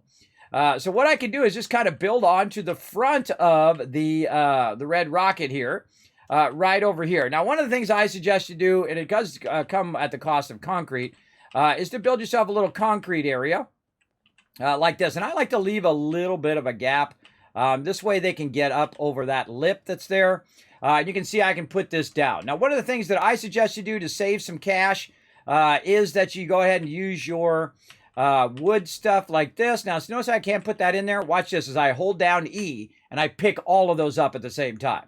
And then I just move my mouse, or I can hold down E again and use my scroll wheel, and I can kind of manually do it, or I can actually go up or down if it lets me do that, which is not letting me do. There it goes. And you hold down E and you scroll forward. Now, of course, you have the equivalent thing on console as well. You can do everything that you see me doing. You can also do on console by a combination of holding your left or right bumpers and all of that stuff. You can look all that stuff up. But what I like to do here on PC is why I like to play in vanilla is so that everything that I'm doing, you can doing no matter what platform you're on. So there we go. Now, of course, whenever I'm working, everybody has to be walking right in the middle of whatever I'm doing, which is really annoying. All right. All right. So we want to go ahead and bring this up. We're going to hold down E. Come on, scroll wheel. There we go. Bring that up. And one funny thing is sometimes you let go of E and it goes down like that. That's kind of annoying. I'm going to back up and bring my cursor up like this and just kind of manually do this. What I want to do is just get it up high enough to where it's going to be higher than this thing. I don't think I quite got it there, but pretty close. Now, notice I can't put that one down, but if I do use the concrete one right over here, I can try to snap that concrete one in right there. Now, I've also got a problem of this mole rat in the way. If you didn't know, you can hold down E and you can pick that mole rat up and take him and throw him out here in the bushes and never have to look at him again. Just like that. Up out of the way. And now he's not going to obstruct our building here. Now, another thing you can do also, and this is actually what's known as the wall glitch, is that you can go in and you can utilize that kind of lifting, holding everything up, moving it around like this, and then just kind of build it over here like this. Then hold down E, pick it up, use your scroll wheel, whatever, and then try to move it. Now, one of the things is certain objects, like this object right here, and that's why I'm doing this, is going to interfere with what you're doing. There are certain things that you can do, but it's basically saying, oh, well, that's clipping through that particular thing, right? Well, here's the trick to it is, if I click and hold down this one, and I move that, it's going to allow me to go ahead and move this stuff through. Now, how can I clip that through there? Well, you can actually go ahead and use your concrete pole. And I typically don't do this. I typically don't use glitches. But I believe that I feel like the building thing is a bit too limited. I feel like they, coming back to it after all this time, I really feel like they should have made it a little less limited, or basically made it where you could go in and turn off the snapping. Would have been great, right? But they probably ran out of time, everybody. So now I could use this pole and try to run this in here and try to get it to go. But notice how it's not bouncing up anymore, right? It's not bouncing up. That's because it's actually using the pole's clipping, right? So it'll allow you to do things that normally you can't do, like go in and clip it through walls and all of that fun stuff by using that clipping feature in the game. Now, in this particular location, this thing is still going to be in your way no matter what you do. So, again, that's the lesson we're learning right here. If I do it real low, it'll work. But if I try to bring it up, you have to finagle it into that location. See how it's working now? See, that's a little Kismet trick for you right there. Now, if I move it back too far, it's hitting that debris. And now I bring it forward. I do this. And try to straighten it out a little bit first, like that, and you're welcome. I just saved you endless amount of hours trying to figure that out. You're welcome. All right, let's get to it, everybody. I have spent those hours for you, so you don't have to. So there we go. Now, we're going to go ahead and just fill this stuff in over here. We're going to try to snap this in. Again, this is why these concrete ones are so nice, because you can try to just snap that in there. Come on, big boy, get in there. Get in there. And again, what you want to do is just test the limits of what can be done, right? Like this. And then over here. Now, I highly recommend, if you are going to do a lot of clipping and clip through stuff like that you take these ones out right here, these shack floors, and you only use the shack foundations. The shack foundations are probably the best piece in the game because as you can see, look at that. I can easily just snap those right in there like that. This one's going to be pretty tricky because it's got that barrier in the way. But like this.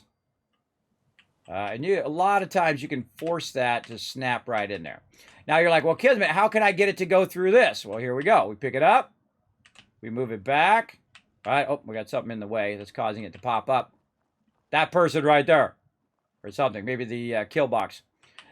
Press and hold. Move it forward. Like this. Then go fill in the blocks that you want to put in there. Right there. See how it's clipping through there now? See how it works? And then click and hold this one down. This one here in the corner. Move your cursor down. Move forward. Scroll wheel out a little bit, right? And then you try to work it. Work that baby. Fuddle with it. Right? Try to get it to go. If it doesn't work, guess what? Bring it back. Grab the other one. This one here. Then try that one. Oh, and I'm getting my kill box. Oh, no. All right, hold on. I got to move that out of the way. Anything that's close by the way, it's going to try to grab. So make sure to move this stuff away from what you're grabbing here because you don't want to grab all that other stuff. And this is the trickiest part because you got a one-shot at this, basically. And if you put this stuff in here and it's next to something else, it's going to make it where you can't really move it any more than that. I'm going to move this out. See, we're clipping through there. We're clipping through that other one. Now, the smart thing might be to do all of your clipping at one time, right? Like right now, I'm kind of clipping through all this stuff. I'm working it a little bit, so it's up a little bit. Do all of the clipping through the objects that you want to clip. Right there. There we go. And I think they should let you do that anyway. I think they should let you do that so you can go in, fill in these other parts right here. This part right here is the trickiest part because you've got this thing that's in the way, right? And when you try to go in to put it in, it's going to have trouble. It's going to try to go on top of that thing. So then we have another problem with clipping there, right? Let's try here at the end. Can we snap this on here? Okay, so we're still having trouble right here. And, of course, people walking right in my way. So keep rotating and keep messing with it. Keep funneling with it till you get the way you want. So here's the other trick, right? We're going to go over here and do the same thing. We're going to grab the middle one. Hold that one down with E. Get all of these. Push the whole thing forward. And you already know what I'm going to do, don't you? You already know because I've walked you down the path. You know exactly what I'm going to do. I'm going to put one there. I'm going to put one out here and right here. And then I'm going to go ahead and pull this all back. And I've already got a roof overhead. And all I need to do is go ahead and throw a bunch of stuff right there. Just walk that back right like that. And you're welcome yet again. And again, I can keep going. I can keep going. I can build that all the way out on the front. I could build it around the whole entire thing. I could put it on the roof if I want to. Normally, I put it up on the roof. But what I want to do is also see if they can come out of there and then get up there, right? So I want to be able to make sure that I can get this going. I'm showing you some of my best stuff right now, everybody. I'm showing you some of my best stuff, so pay attention. This is the good stuff. So I do want to put some stairs down that edge so they can just literally come right out of here, bada bing, bada boom, right up there. Same thing on the sides. You want to go ahead and put some down in strategic locations. I like to put double because, or even just kind of line the thing all the way along like this. So they're not fighting for the step-up location. I see the provisioner back there, maybe another one right here. If they come out the door, they can get out there, maybe one there, and so on. And you can see it's not quite that straight, right? I want to kind of work that a little bit more. Let's kind of straighten that out a little bit more. I'm holding down the right mouse button, and I'm going like this with the right mouse button, and then like that. Now, one of the problems is it's now elevated. And the reason why it elevated up like that, and it's kind of hard to get it to go back down into the ground. So I'm going to hit escape to cancel. And that's because I put these on the end. If I take those off, it'll still let me keep at that same level. So if I take those all off, then I try to straighten it, it'll be fine. But that's it. I just wanted to make a nice little platform here because eventually I'm going to make this like a little trade area. It's going to be really fun. And then also we need some more beds. So what I can do is go ahead and I don't even need to put the ceiling in because I've already got a thing over the top of my head there. By the way, that looks like an upside down car right there. That's cool. Now I can go in and basically make this into like a little location here. I got to take the things out first while I'm doing the walls. There we go. I got to do the walls first. All right, there we go. So we'll go ahead and do this. Actually, let's do this, and then we'll make this a doorway. There we go. And then we'll do this. Now, the problem also, again, is you can't clip through there. Sometimes you get away with those walls there. Now, again, I could just put the walls in first and then move it. That makes it a little tougher, but you could do that as well. And again, I'm just going to go ahead and wall this in somewhat. And again, we're going to store these, not scrap them, just store them. And you can go ahead and put them down later. And then door here. Maybe I feel like door here. Door here. Actually, we just leave that open. We'll just leave that part open right there. And then there. And really, the walls are just there to keep them from getting owned while they're sleeping. But all you need is a roof, everybody. You don't need walls when you are doing it. Now, I can also, one of the things you can't do in Fallout 76, you can do in Fallout 4, just throw a wall down just on the ground or just at an angle here. We just angle in a wall to keep them from shooting our peeps, basically. And we do have angled walls in the concrete kit as well. I feel like the concrete kit is the best kit, but I don't have a lot of concrete right now, so I'm going to just do a little bit of that, see? So we can work around all of these locations as well. We could clip through it, or we could just work around by going in and making some modifications, just throwing down some walls just randomly to try to prevent them from getting shot. See, like that. Very, very, very easy, as you can see. Same thing over here, right? It doesn't have to snap to that thing. You can just go over here, put it right down on the wall, on the ground, and just try to prevent them getting shot. And there we go. So now we made a little living area inside here, quick and easy. Some of my best advanced techniques there. We're going to get even more advanced. Wait till we get into doing logic gates and all of that. We're going to go all in on this playthrough, everybody. So settle in. Get yourself some snacks. Put your feet up. Relax. Take it easy. We're going to go in big time on this. All right, and then we're going to go ahead and just put some beds right over here. Now, how do I know that this is going to work? Well, I know that anytime you have something that's a roof, or considered a roof above the thing there, and by the way, floors do not count as roofs.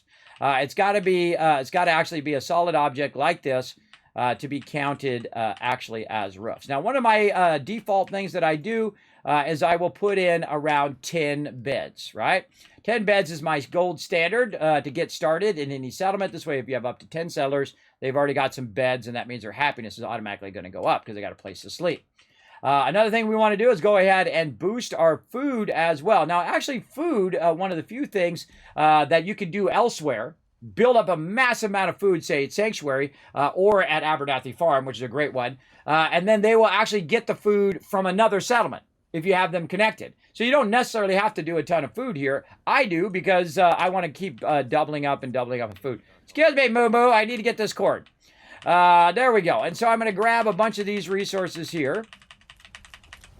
Like that, and I'm just going to keep adding them and adding them and adding them. So I'm going to take one mute fruit, and I'm going to take that and I'll make it into 2. Then I'm going to take that mute fruit and I'll make it into 4, and so on and so forth until you're literally making hundreds of various different resources. In fact, I have 25 mute fruit right now. I just realized. Hey, Preston, get out of the way. Preston, you're in my way, bro. Now, actually, mute fruit is the easiest way. Oh wait, I'm in the workbench. Farming's as honest, Preston!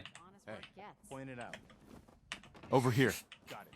Now, one of the things when you are working on your settlements, everybody, you can command your companions. So I'm going to tell Preston to go over here. I'm going to say, stay there, Preston. Wait there. I'll stand ready. Okay, now he's out of my way because that gets annoying because they're just walking in front of you and you're trying to put stuff down and they're standing right where you're putting stuff down. I feel like the second I start to put something down, all of the people like to get right where I'm working. I don't know what's up with that, but already I have 25 mute fruit backlogged, everybody. And really, if you want to start a settlement, all you have to do is throw down mute fruit. You throw down 6 mute fruit, boom, one person can do all 6, and boom, 6 dwellers are now, including the person who's doing it, has food.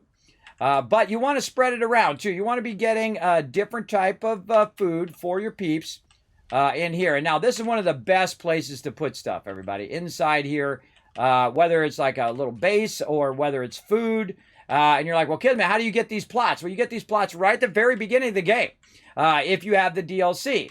And those plots are actually under your miscellaneous right here. But the thing that you need is fertilizer. And you can see I have 66 fertilizer now. How do I have that? Brahmins. Brahmins produce fertilizer, which allows you to get the garden plots, which allows you to get more food, which allows you to get more resources, which allows you to get more Brahmins, which allows you to get more food, and so on and so forth. You get the general idea. You just keep stacking and doubling up and doubling up and doubling up, and you absolutely will dominate everything that you do.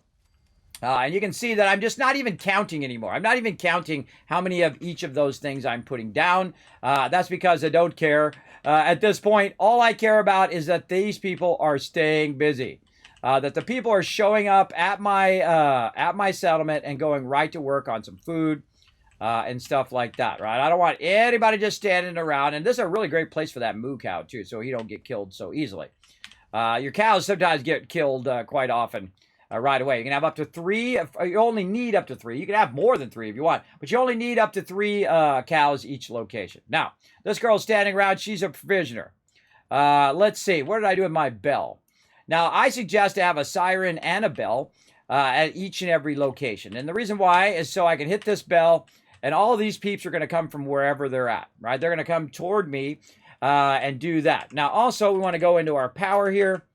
And then we want to go to miscellaneous here. I think it is. Nope, it's not miscellaneous. It is, God, I always forget where that is. Man. No, it's resources. Resources miscellaneous. Yes, there we go. All right there. Siren.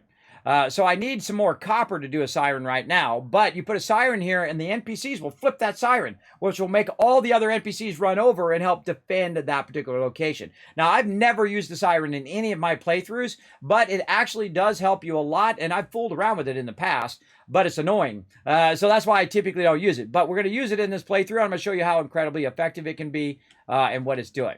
Now look at this. We've got some people standing around, and we can look at those settlers and see what they're doing. This person's doing food. This person's doing nothing. That person's doing collecting scrap. And they didn't used to have that menu, by the way. So what I would do in the past was I would actually give them certain outfits. Like if they were a farmer, I'd give them a farmer outfit. If they were this, I would give them that outfit. And there we go. Now she's up to 12. Whoa, okay, jump right to me. Now we're up to 12. We have 6 people. So we need to account for all 6 of our people here. All right, we've got provision. We got this girl who's unassigned, so we're going to assign her. Now, if you have 4 people who are unassigned, settlers will stop showing up at your settlement. So make sure to assign those people doing something. So now we've gone from 6 food up to about 13. Now, that's not very efficient because if I have 3 people on food, that should be 3 times 6, which should be 18 food that I should be going. But later on, you'll see me go ahead and build a whole food thing and all that stuff up above. And I can also build more food down here if I want to. Now, also, I like to have scavenging stations, so I'm going to go ahead and put some scavenging stations in here. And those don't need to have a roof, so you can just have that. But again, the beds definitely need to have a roof over here. And you can see that we've got room. Oh, there we go. Now we have people going in the beds. And those beds just kicked in because you can see they're hitting green. And all right, so now again, our happiness is going up. We're at 70% happiness. Now, I have something I call the Settlement Overseer, which is going to help you kind of manage and look after your bases here. Now, I'm also going to show you another great trick. You can go ahead and, you can just RP in whatever you want in the game. In my case, I'm going to say that, okay, I'm going to put this down, if it's going to let me. Let's put it down over here. I'm going to put this down right over here. And what I did is I filled this in, and it goes through the bottom, and it goes into the ground, and just kind of RP that in yourself. And then I'm going to go ahead and then tap into all of that water underneath here by putting these down on this right here. You're like, oh, Kismet, I didn't even know you could do that. I know. That's what this playthrough is all about, brother, is you learning all the cool stuff. Check it out right there. Boom. We're running that down through the bottom into the ground, pulling that stuff from the well, and now we have 21 power, or 21 water right up there, and 13 food. More than enough, and it's also sheltered inside. Now, we can also throw some doors on here to help out so the people don't just run in here and shoot them while they're sleeping. But you don't really need to, by the way. You don't have to put doors in, but we'll put some in just for fun. The second I remember where the heck all the doors are. Doors down here. There we go. Let's put in some nice red doors. There we go. Red door there. Red door there. Now, if you've ever studied architecture, everybody, I'm going to show you a little something with these doors. If it lets me put the door in. Come on, door, get in there. There we go. Whenever you have a door swing, your door swing should not swing outwards. By the way, watch this as I open it from the outside. See, it still goes that direction, right? Door swing should always go in toward a wall and also go inside. They should go inward. Have you ever noticed in your house, when you go in, when you open a door, like to a bedroom, that door will swing toward a wall. And it will usually swing inward toward the thing. If your doors go the other way, then that's not up to code. That should always swing inward also for fire reasons as well. But basically, you want these to swing inward. And you're like, well, Kismet, how can I make it swing inward? Well, you can pick this up, and you can look at where you're putting the doorknob. The doorknob is very, very important. Now, I find a lot of times, by the way, if you are fooling with this, make sure to close the door first. As you can see there, it's really awkward when you're trying to get it to go the right way. So you're trying to get this to go the other way. You're like, Kismet, it's not working. It's driving me crazy. I can't get it to go the other way. Try a different door. That's what you want to do. So I'm going to go ahead and store this into the workbench. It's going to allow me to bring and use that door again. But I can try a different door and try out if a door will swing the way I want it to swing, right? Now, it also has to do with the piece that you put down. So if you're trying to get the door to swing the other way and you're rotating it around, you're like, I want the door to go this way, not the other way, so it swings inward. Basically, you're going to have trouble because the actual thing is causing the swing direction. So you can go in and try to rotate this, but as you can see, that doesn't work on the wood one. It actually works a lot better on the concrete set. But for now, we're just going to have it swing open because that's going to take a bit for me to fool around with that. But you get the general idea. And same thing over here. We go here. That's going to swing outwards, which it shouldn't actually do. It should actually swing inwards. But there we go. We got the doors in there looking sharp. We got that block there so we're not getting shot while we're sleeping. Maybe another one over on this side. And again, the more this kind of just throwing stuff down on the ground, the more confused that they get, by the way, as your settlers. Now, we're going to leave it like that? Of course not. We're going to come back and we'll do what I call a super build. This is just a basic build right here. We'll do a super build, which is basically all about profit and making it profitable. And then we will go mega builds, where we'll just do absolutely humongous stuff, and we'll make it all fancy smanchy. Fancy smanchy is later game, everybody. You don't want to be burning up all your time and resources, your time being your most valuable resource, in the early game, because you don't have the tools, you don't have the scrap, you don't have the loot that you're going to need in the long run to make that happen. And there we go. We'll put those right there so that they can go through the doorways. We'll go to this side. And again, very easily just built out a nice little spot right over here for them to go in and out of here. And I just leave the doors open most of the time because they'll go in and out. Now, of course, we're getting shot at or whatever. We can close the door and then shoot through there and do some pew-pew. Do some pew-pew here. And all right, so now we've done a bunch of stuff. We've upgraded this area. And then I'll make notes of what I have done and what this current settlement status is. So I'm going to go ahead and go to my settlement overseer, and I'll throw that in the chat for you guys as well. We're going to do a 5 blast of codes here in just a minute, so make sure to be ready in the chat. We're going to go here to the settlement overseer. Now, right now I'm working on Red Rocket. So what have I done? I've done scrapping and clearing the whole area. Did I create a supply line from Red Rocket to somewhere else? Yes, actually multiple places. And then also a beacon. Do I have a beacon that's calling people into the wasteland? Yes. Did I do my quick travel yet? Yes, I have, as a matter of fact. Where did I put my quick travel? I've actually put my quick travel wherever my defenses are. Right? Oh, and I got to put my ladder back too. Right over here. Okay. No. Nap in there, brother. Oh, okay. You're going to be like that, are you? You're going to be like that, are you? Come on, get up there. All right, I'll snap you this way then. All right, come on. Oh, hold on. We got to move that further away. Got to hold the E down on that. Try to snap that into there. Nope. Okay.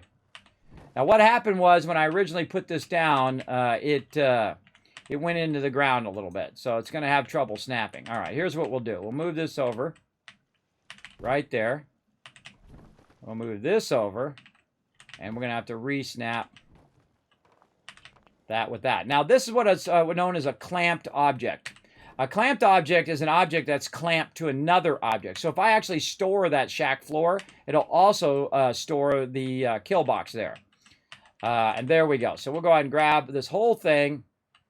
And again, we'll move it back out over there. Look at that. See, that's one of the cool things. You can't do that in Fallout 76, by the way. You can't go in and grab a whole group of objects, which I wish you could.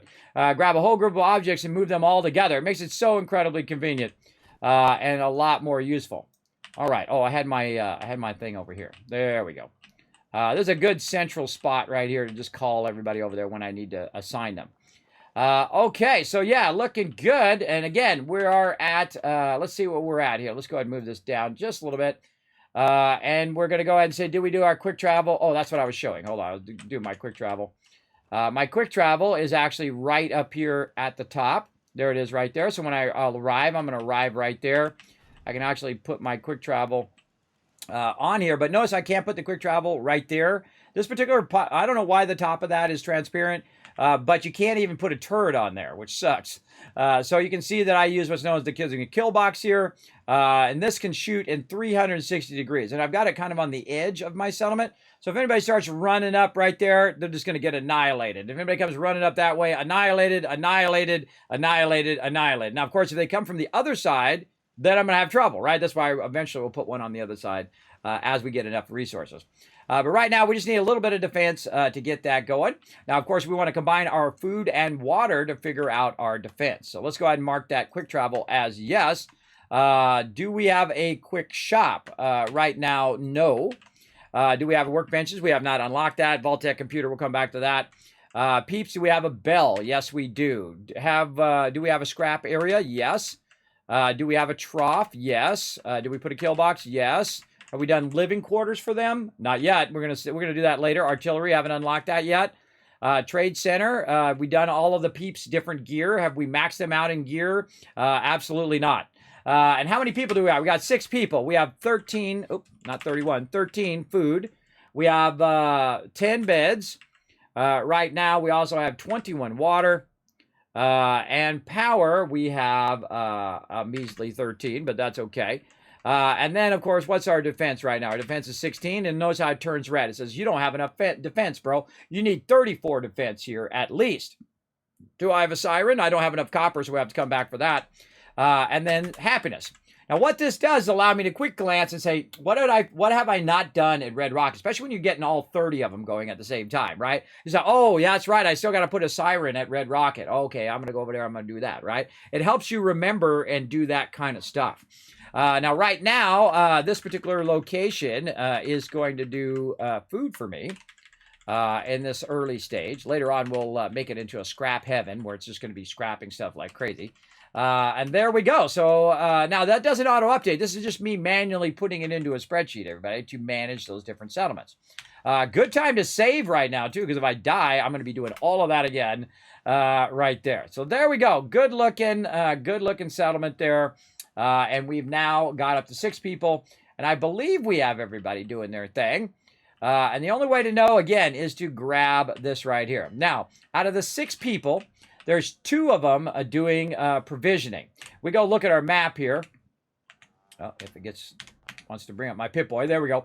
We look at our map and we hit C. We can see that we have stuff connected. One person from Sanctuary is connecting to Red Rocket. From Red Rocket, we got 1 going this way and 1 going that way. From Starlight Drive-In to 10 Pines, right? So we got 1 person going there. And man, we got more people at 10. Well, I'm telling you, look how quick Starlight Drive-In gets people. We already took all the people out of there. We took all the people, we sent them elsewhere other than Provisioner. And now we've got 3 more people showed up. I'm telling you, Starlight Drive-In is one of the best recruiting places in the Wasteland. We've got 6 people at Red Rocket. We got 6 people at Abernathy Farm. We got to go check in on that. 10 Pines. Already got 4 people going over there. And we're going to take all the people from Starlight and keep feeding them into Sanctuary. Keep feeding them in until we max Sanctuary. Then we're going to keep feeding them to Abernathy Farm until we max Abernathy, because these are huge settlements here. I mean, Starlight Drive-In is a pretty big settlement too, but these 2 are absolutely huge. This one's huge because it's purified water and all of that, and also it's one of my favorite settlements because it's just, it's your first one. Of course, it's going to be your favorite. And then Abernathy Farm, which is absolutely massive. And you can put a lot of people there and farm a lot of food and a lot of resources from that one location. So you can see that 78% happiness here, 68%, 70%, 53% there, and 56%. And we just got that one. We just got that one, and the happiness is already going up. All right, so again, we're trying to manage all of that stuff. Now, we also have a level up.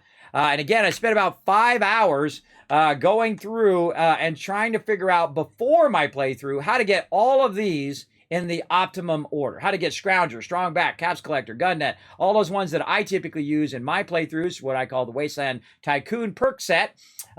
Basically, what exact order I'm using. And this is a great thing to have this kind of insight as to, okay, what did Kismet pick first? He went Scrounger. Why did he go Scrounger first? The reason why I went Scrounger first is because I'm going to get more ammo throughout the entire rest of the game. And as you saw yesterday, if you were watching, I was really low on ammo. I'd sold a bunch of my extra ammo, but I didn't still have enough ammo to go and take on Corvega. So I had to go back, buy some ammo back, and that's why I have Scroungers, so that it gives you that extra ammo. So when I'm fighting through Corvega and I'm finding different ammo as I go through, I'm going to have a little bit extra ammo, which is going to carry me through that particular location.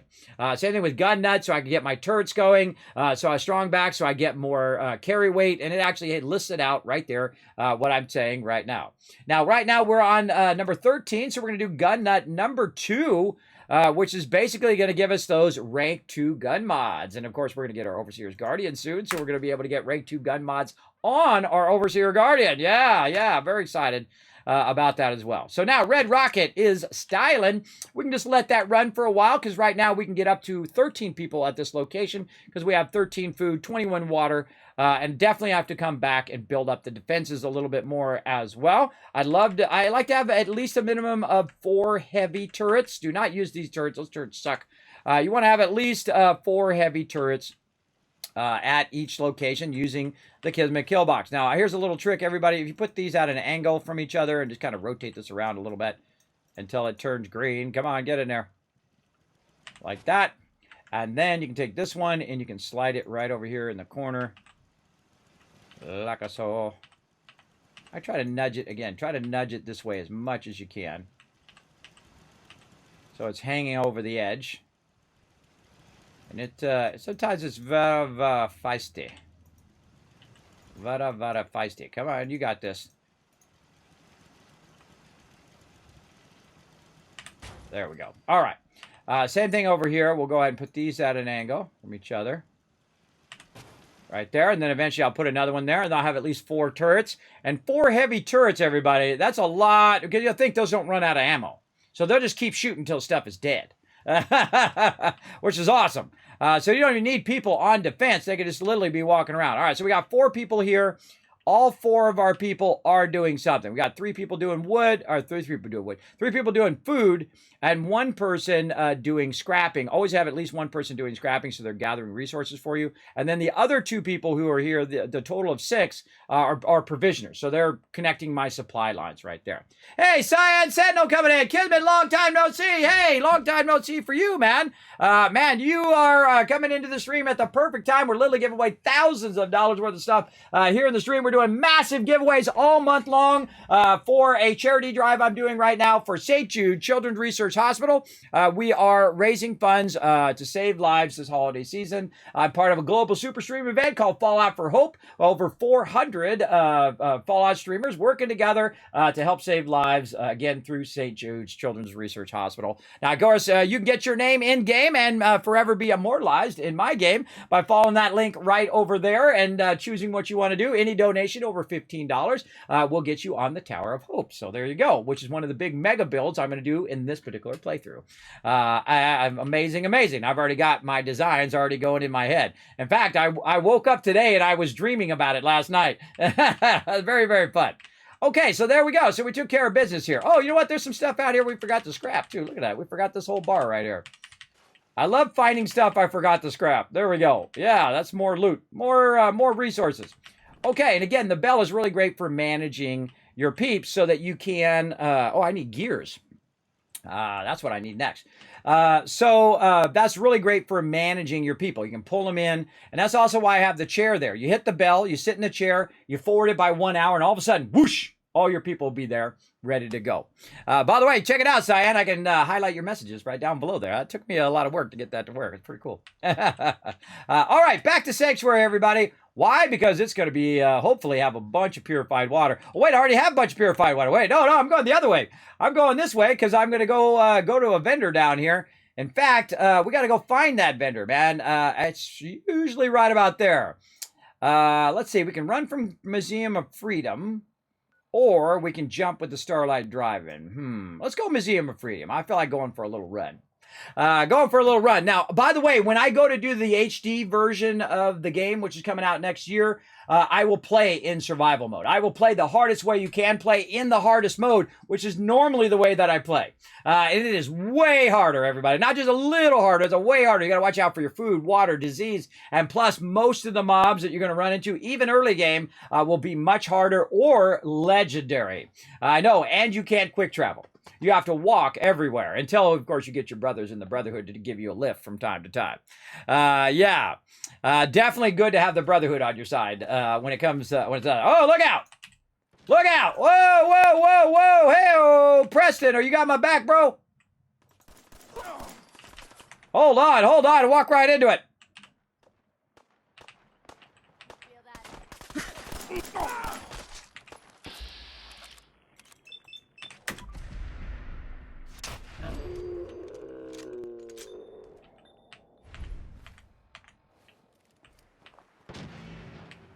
Nothing to worry about.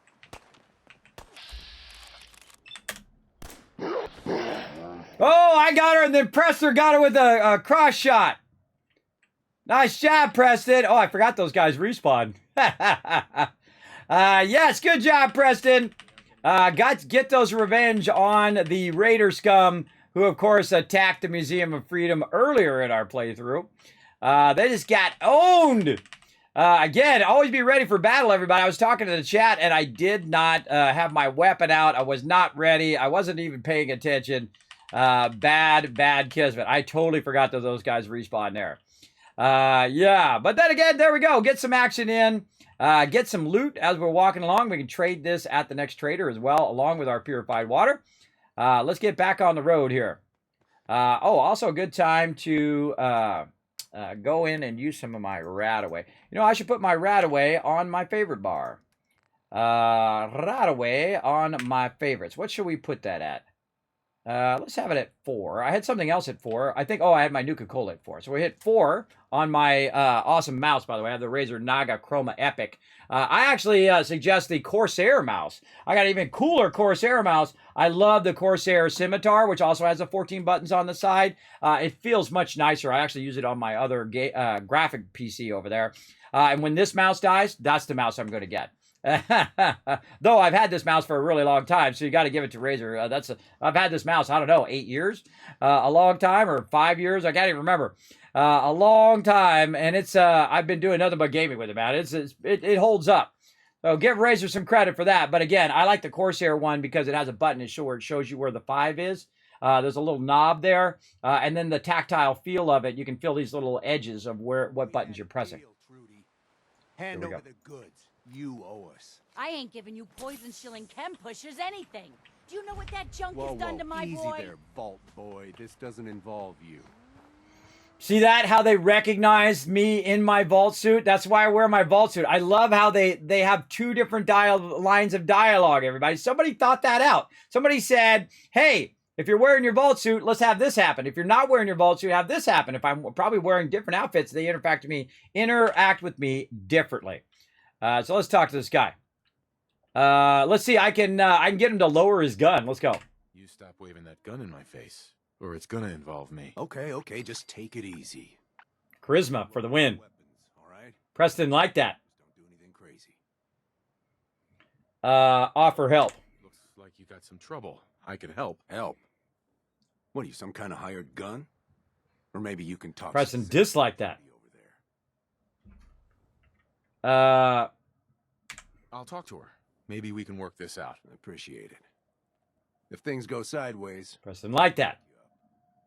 Now, he's not always going to like everything that you do. But now I'm going to talk to Trudy over here. Oh, that's Trash Can Carla. Carla. Back again? Time to do business?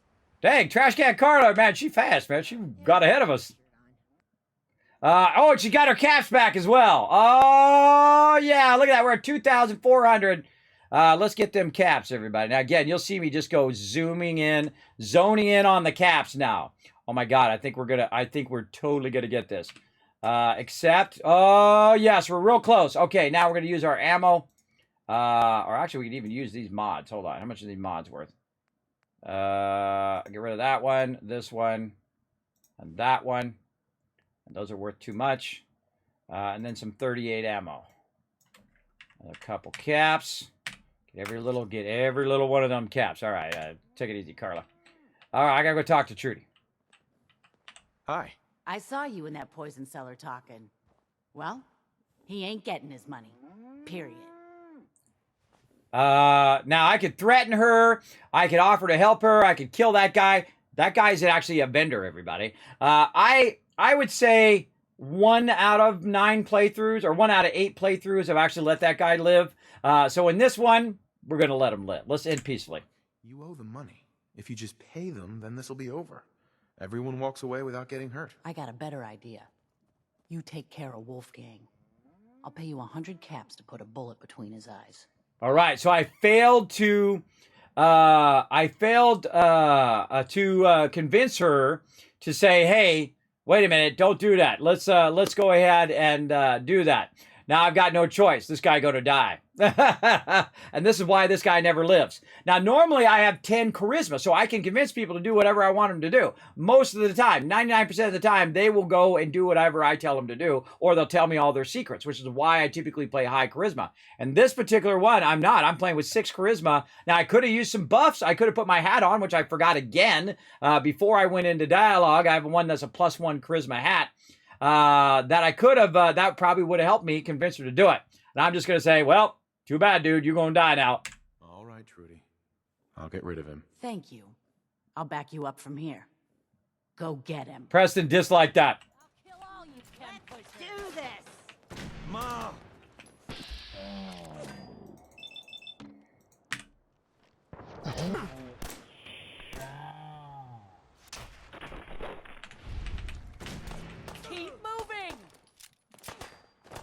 All right, let's see if we got any stuff. Now, this particular playthrough, everybody, I'm going to go ahead and use some of my buffs if I have them.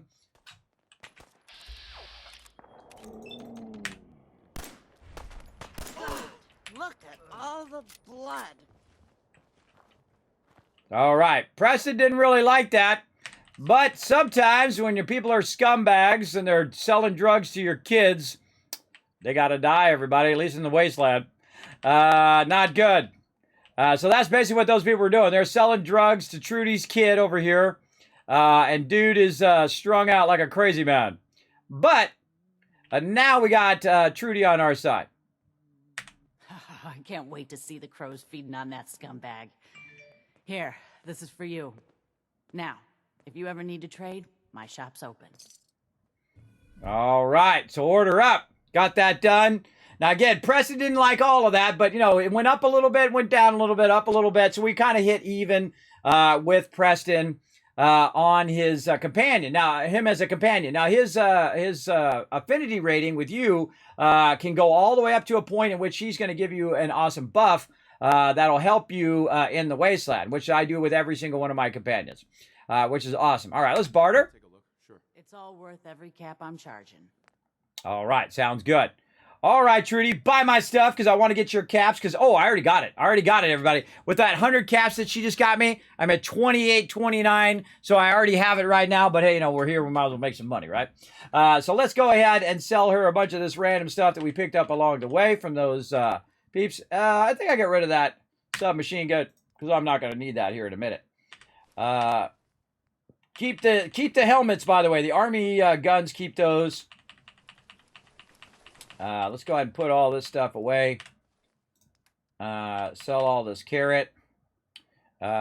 She's already at 255. Oh, God. I haven't even done the purified water yet. Potatoes. Let's go around 40 caps. Oh, too much. You got anything, Trudy, I want to buy? Let's see what kind of junk you got. You got any... oh, I got to tag for search my gear as well. Oh, I forgot to tag for search gear. Let's remember to do that right after this. We're going to tag for search gears so that it'll highlight the gears with a little thing right there. She's got a whole bunch of stuff.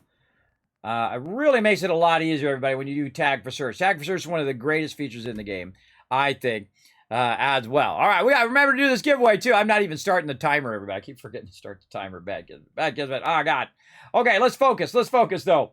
All right, I want to get all of her caps. So let's see. We got to do some math there.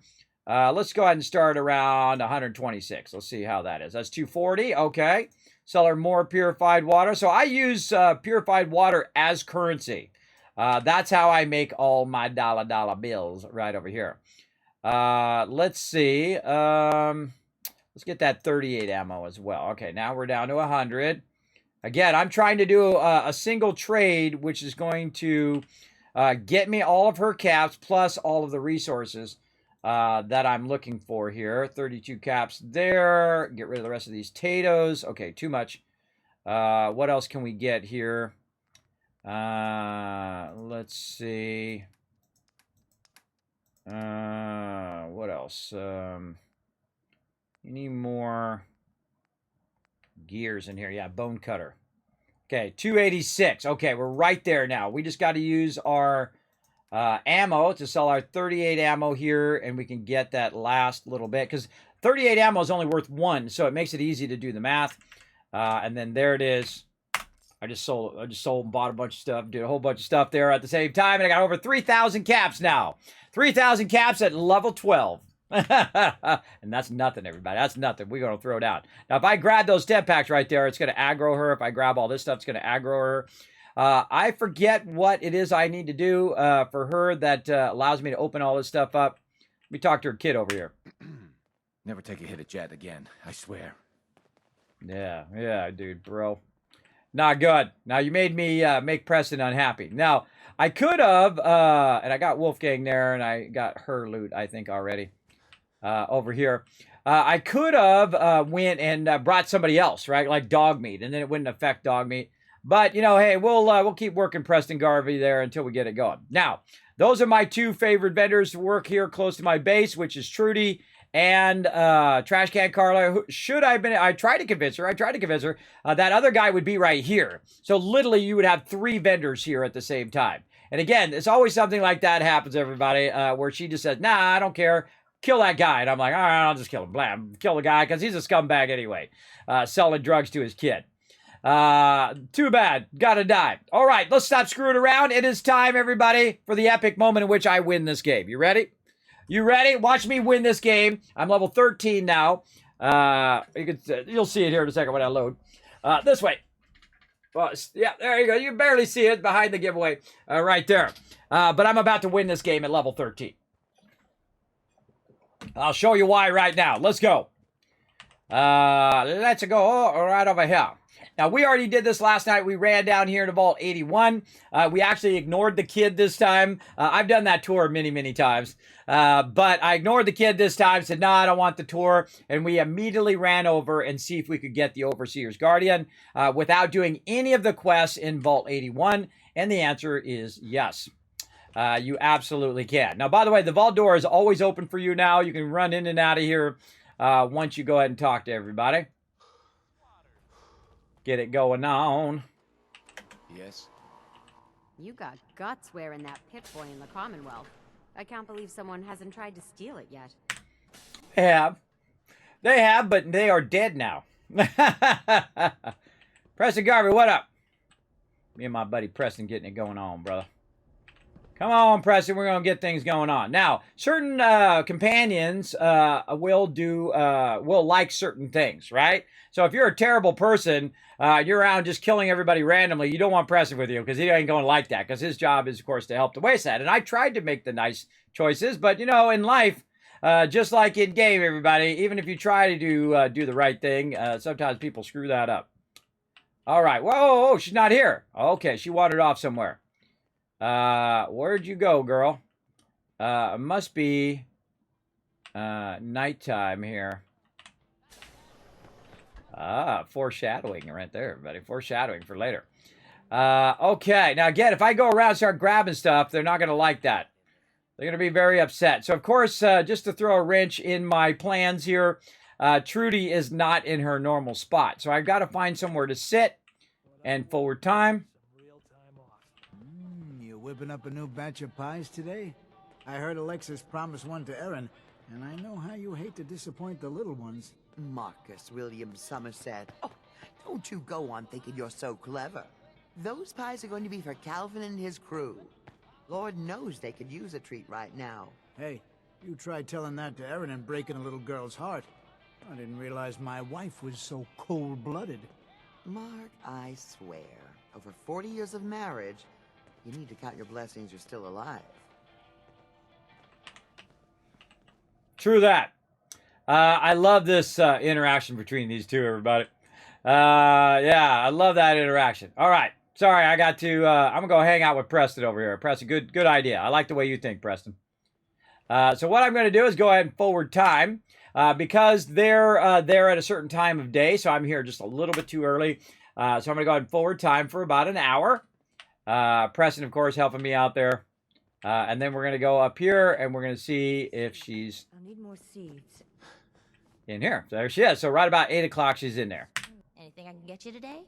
Oh, absolutely. Let's see what you got. Great. I have all sorts of odds and ends. I just need one thing, lady. Well, maybe some 308 in here in a minute, but there we go, everybody. Boom. I just bought the Overseer's Guardian.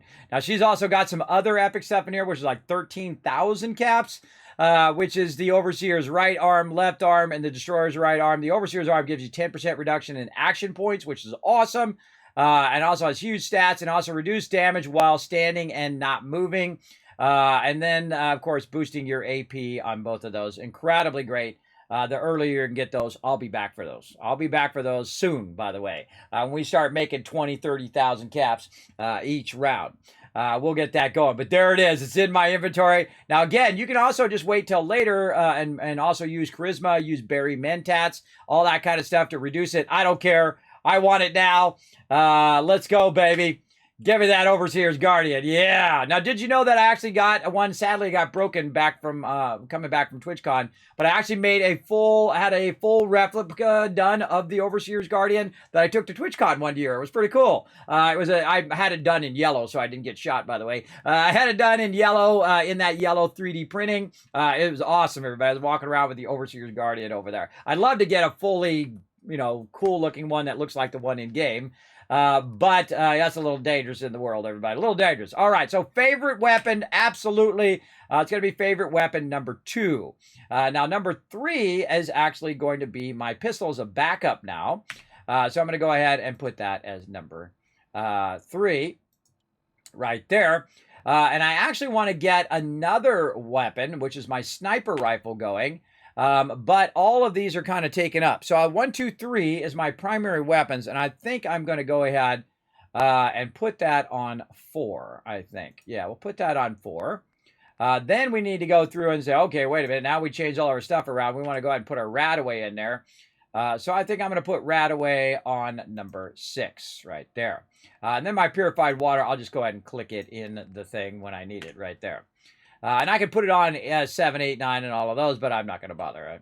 Maybe I'll put it on 7. You know what? Let's put it on 7. Let's do something different. Let's go ahead and put this one on 7. So there we go. Purified water on number 7.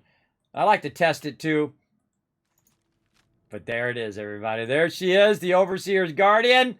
I've got it going. Now, I'm already into Rifleman already, everybody, because in anticipation of getting the Overseer's Guardian. Well, like, Kismet, that's a shotgun. It's not a rifle. Oh, it is not a shotgun, everybody.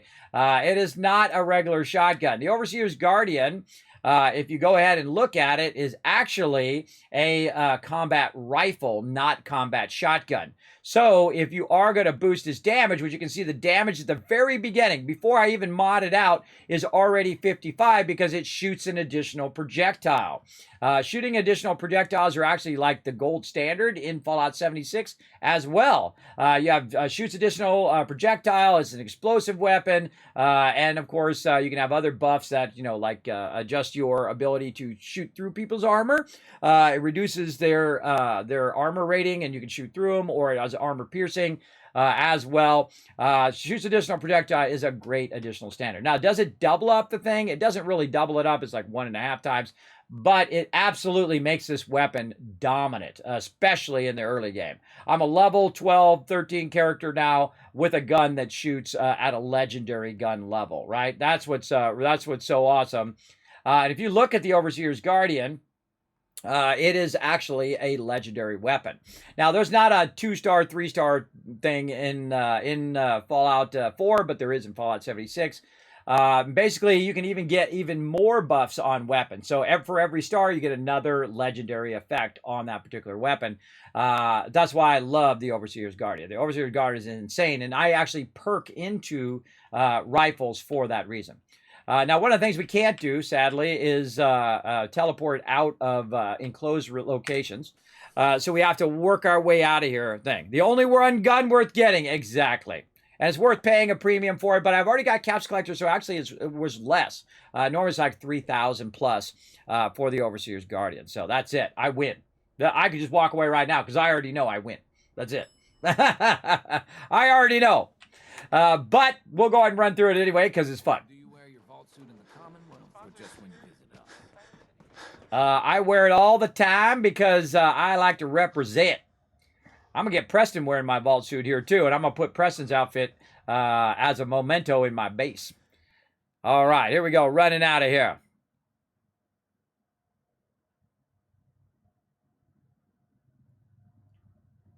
Okay. Now, what I'm going to do is go ahead and utilize my Overseer's Guardian non-modded first. And then we're going to mod it out. Because, again, I've got Gun Nut 2 now, so we got level 2 mods. And then I'm going to show you even more. I mean, even by default, I'm already going to dominate. I should have got the quest that was over here, too. It just dawned on me, the cat quest.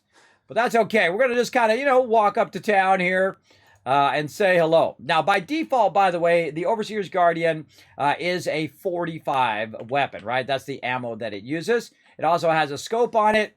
and it actually fires pretty quickly. I find that the scope and this kind of weapon is going to be more for ranged and for close up. But I don't like the scope on it because I typically don't shoot through scope on this particular weapon. But we'll go ahead and test it out anyway. Now, I just happen to know that there's sometimes baddies over here. No one? Of course there's going to be no one. Really?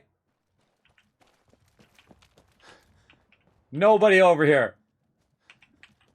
It's always how it goes, everybody. Always how it goes. When you're ready, you got yourself. They all ran off. They got scared. They're like, Kismet's got the Overseer's Guardian. I'm out of here.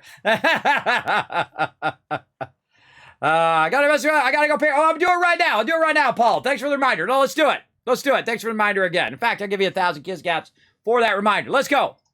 Close the giveaway right now. And 3, 2, 1. Boom! Keegan with the win. Nice job there, Keegan. Let's see some GGs in the chat, everybody. Again, doing a 5 blast. Let's go. Number 2 is M's getting some loot. Akia, number 3. Tater Stick, number 4. And number 5 is Roars walking away with some more loot. All of you, congrats on that. Let's see some GGs in the chat. So more GGs I see in the chat, the more kiss caps I'm going to give to all of you. Now, if you heard your name right now, make sure that you do whisper me right here. I'm going to say hiya in the chat. Click my name. Kismet, I won the random game giveaway number 10. You owe me some loot. Give me the loot. So it's like looting my channel, everybody. You're looting my channel right now and getting so sweet, sweet loot. So there you go. There you go. Very nice in the chat. All right. So we're looking for somebody to shoot. Well, there's ashes. We can shoot ashes. I wonder what happens if you shoot ashes and kill ashes. I don't think I've ever done that. Take it easy, Paul. There you go. Thank you so much for hanging out. Again, thanks for that reminder as well. Get it out. You're killing it. Yes, we're absolutely throwing down in your Chad. Chad, the mighty Chad in the chat, everybody, who has an amazing, amazing Fallout podcast. Make sure to click his name and go follow him as well, everybody. Chad, of course, the leader of Fallout for Hope, hanging out in my channel. So make sure to show him some love. I want to see you guys blow it up in the chat. Let's see some hearts in there. Let's see some GGs. For him as well. Great to see you, Chad. How you doing today, man? Thanks for coming in and hanging out. We are crushing it thanks to my amazing community. We are closing in on $1,500 towards St. Jude's right now. We are just giving away stuff left and right. We just gave away another 5 blast of codes. So far, we're in the second column now. So far, I've given away, these are the amount of giveaways I've done literally in 3 days. You ready? Okay, hold on. Let me catch my breath. Okay. Random game giveaway number 1, number 2, number 3. We've given away a Vault Boy hand puppet. Random game number 4, random game number 5. We did a 5 blast, number 6 of game codes. A Vault Boy 101 hand puppet. Another 5 blast of codes, number 7. We gave a $10 Steam gift card. We gave away the Vault Boy thumbs up mug, which I've got right over here. It's got an awesome thumbs up mug right there. We've given away a $10 Steam gift card. We gave away the Fallout Death Call mug giveaway. Breathe. And then a 5 blast of random games number 8. And then we gave another $10 Steam gift card. Another 5 blast number 9. We gave away a Fallaway Nuka-Cola cap mug. We gave away a $10 Steam gift card. And we just gave away random game number 10, 5 blast just now. And we're about to queue up a $10 Steam gift card next. So there we go. So yeah, everybody walking away with some absolutely insane loot here in the stream as well. And amazing, amazing support for St. Jude's Children's Hospital going down in here. Thanks for all that love for Chad right there. Amazing, amazing fellow Vault Dweller. Awesome organizer of the massive Fallout for Hope. And I feel very proud to be part of it. Everybody was part of it last year, which we did amazing. And this year we're on track to try to get that. We're trying to get to 3,000 to match what we did last year. Whoa, look out.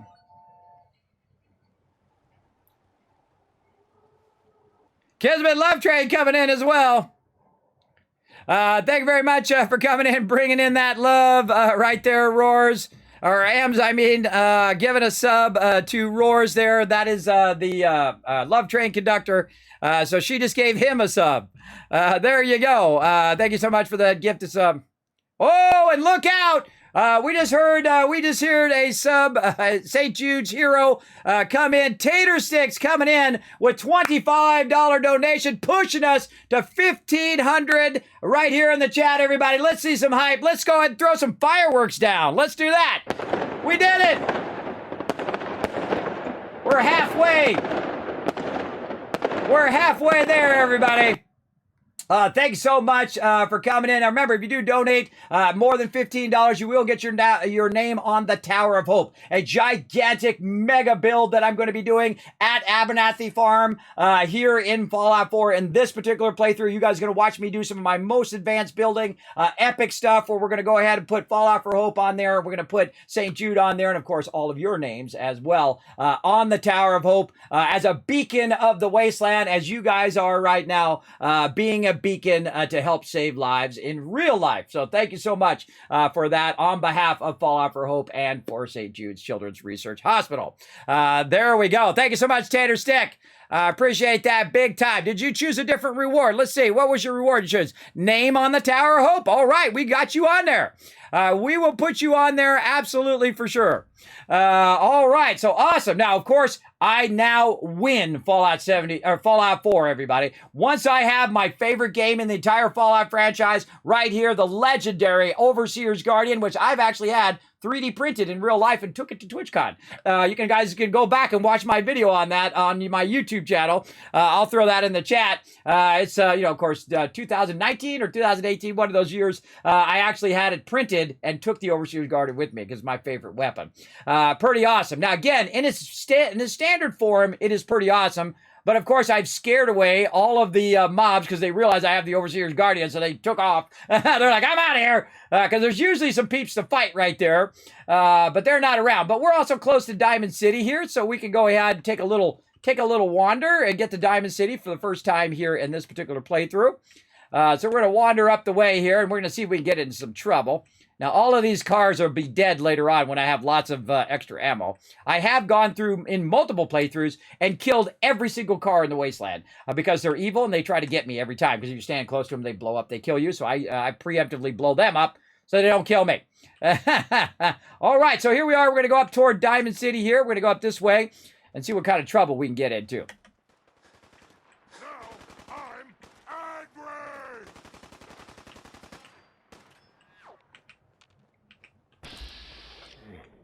Legendary. I can't see.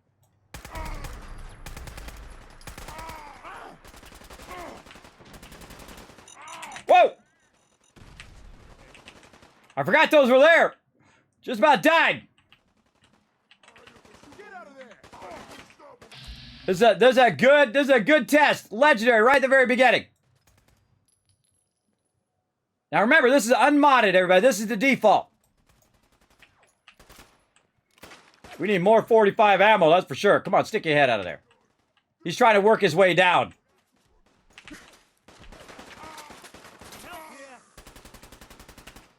Come on, legendary big boy. Stick your face out of there. He vanished. I don't see anything. Preston Garvey up there kicking some butt. Good job, Preston. Little baby scared. Did you get him, Preston? I think Preston got him.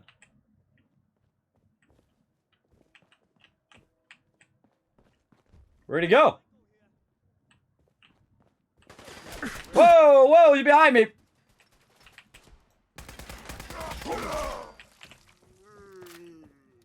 Overseer's Guardian dominated everybody. I'm level 13 right now. I'm level 13. All right, where'd that legendary dude wander off to? Did you get him, Preston? Where'd the legendary dude? I want his loot. Did he go up higher? Oh, over here. Oh, that's the other guy. Tons of loot up here, by the way. Now, what I want to do is look for combat shotguns so that I can take the 308 mod off there and use that for this weapon, and it'll get even more powerful. Oh, there he is back there in the corner. Ah, Enraged Walking Cane, legendary. Right there. So as you can see, I absolutely smoked that guy, and then he healed back up again because he's a legendary. And then Preston came up and took him out. Good job, Preston. Preston, by the way, unmodded it as well. That's just him as default. Wait till I get him geared up as well. I wish I could make more Overseer Guardians, and I would just hand them out to every one of my peeps. But there you go. So that is the Overseer's Guardian against legendary super mutants right at the very beginning of the game. So yeah, absolutely awesome. Now, let's go make it even more amazing by running back to Sanctuary here. and having a little bit of fun. Let's go. Let's go do it. Let's go mod it up in the way that I like to mod it. And I get this question all the time. Kismet, how do you mod your Overseer's Guardian? How do you mod your certain weapons? Well, my style of play is I like to have a melee weapon, which is kind of a backup weapon in case you don't have any ammo. Always should have a melee weapon in some way. Now, my melee weapon I got right now sucks, but there is a cool one that you can get in the game as well. We'll get that one later on. Then I also have a short-turn weapon, either a shotgun, a 10mm pistol like the one I have, and then, of course, a ranged weapon. Now, the cool thing about the Overseer's Guardian is both a mid and range weapon that you can utilize in a lot of different situations. In fact, you'll see me use it dominantly over everything else. The only drawback is I don't have that much 45 ammo right now, so that's going to be a trouble. But let's go ahead and go right here. We got armor-piercing round right here. So right now it's got improved rate of fire and its armor penetration, reduced range though, and it does a bit of inferior damage. But we can go ahead and keep going up the thing here. So, because right now it does 55 damage. Now, if I go to hair trigger receiver, each shot is 92 damage. Just with one little mod, everybody. Now, remember, I'm level 13, and I'm going to be doing 92 damage. Now, of course, the one that I like is typically the powerful receiver, and actually way down here at the bottom is the 308 receiver, because that's going to do 126. But right now, we can do 114, which is really, really nice. So I can sometimes one-shot mobs with that right at the very beginning. So bam, powerful receiver. We're going with that. Also over here, we've got our short barrel and our other barrels here. We need gun nut level 3 for most of this. But also, we need some screws for these ones that we need right here, the long barrel, which is going to allow me to double the range of the Overseer's Guardian. So basically, I'm going to be able to do 114 damage from 203 away. And if I move out the way, it's still blocked down there, but I can make it vanish for a second. Hold on. Let me make that vanish. Boom. Right over here. Look, 200 range, 114 damage, right? Insane. Absolutely nutty in the very beginning of the game, everybody. Now, later on, when you go do Far Harbor, you're going to need way more than that, too. But this is going to be epic. Now, this type of damage that it's doing, by the way, is general damage. And that general damage is going to really harm a lot of mobs to a big degree. Some have resistance against that base damage as well. And that's why you'll see me go up to the 308 as well. Now, magazine, of course, again, we don't have enough screws. We got to find some place to buy some screws. And we're heading our way up to Diamond City. So we're going to head up there and see if we can find some. And then, of course, scopes. Now, on the scope on mine, I actually like the reflex sight dot because it allows me to kind of zero in on them. It gives me a bit of better focus and slighted accuracy, but I don't have to actually go in and look through the scope. When you're looking through the scope, when you have close-up enemies, you can't see those because you're scoping somebody way up there. I'm going to use my sniper rifle for the scope, and eventually, of course, I will gear that one up as well. But for right now, I'm just going to go ahead and put this on glowing sights right here and go with that for now until we get some more screws here. And the same thing over here, screws for all of this. I usually use the muzzle brake, and the reason why I use the muzzle brake is because the recoil is really, really good with the muzzle brake. Now, of course, if you're trying to get the sound to go down or you want to use the compensator for improved recoil there, but it reduces your range. See, the muzzle brake will really help us with our overall range. It basically won't reduce my range as much, right? It'll reduce it a little bit, but not as much as some of these other ones would. Like that takes me down to 89, like the suppressor does. Plus, we don't even have gun nut high enough for that right now. So there we go. So now we have changed it from that. And one of the most important things, by the way, when I change this is that it is not an automatic receiver. See, the armor-piercing automatic receiver means it's going brrr, brrr, brrr. So if I'm missing, I'm hitting him like 3 times and wasting about 20 other ammo, which I don't like. I like when I go, boom, dead. That's what I like. That's what I like with the Overseer's Guardian.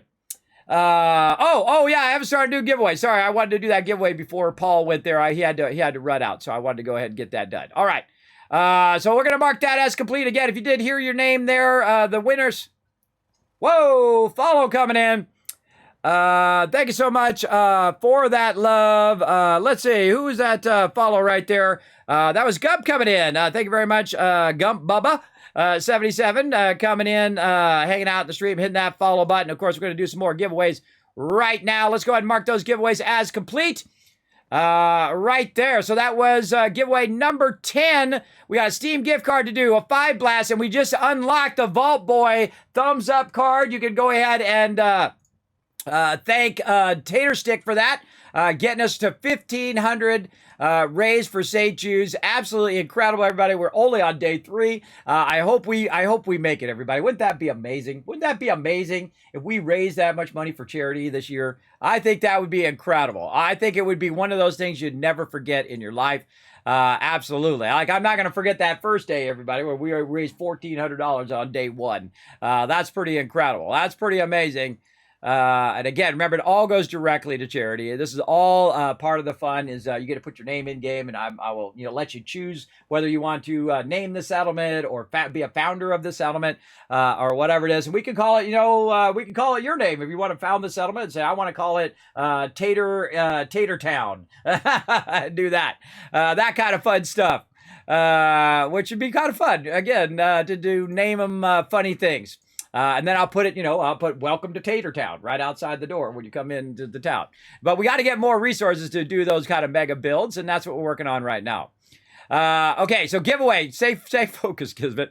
Stay focused. Let's see. So we did random giveaway number 10, and we are now doing Steam card number 1, 2, 3, 4. This is going to be number 5. All right, so Steam gift card number 5. About to go up here. Let me change that to number 5. Right over there. Steam gift card up for grabs, everybody. $10 Steam gift card right now up for grabs in the chat. You're like, Kismet, I just got in here.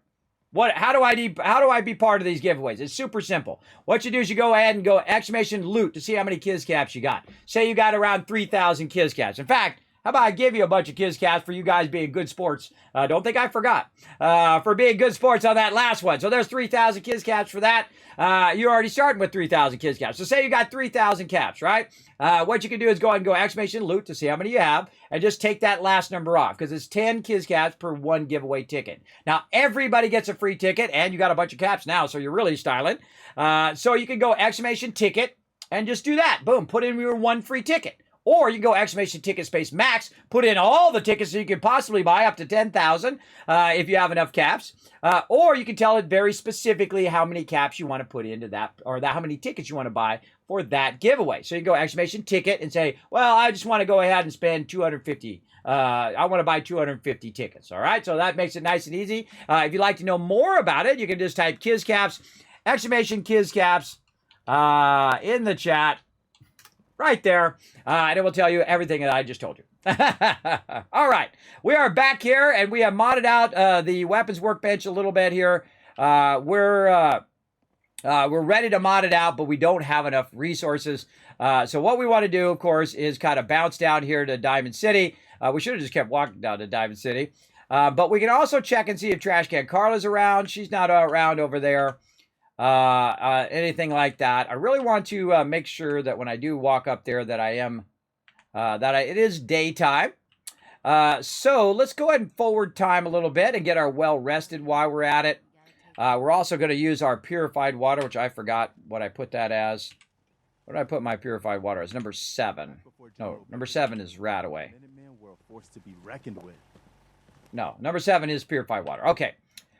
So we're going to sleep in the bed. Now, you need at least 5-hour minimum to get well rested in a nice bed. In a junky bed, you need 8 hours. So I'm going to go ahead and do 5 hours here to kind of forward thing. I'm well rested. I'm getting bonus XP now.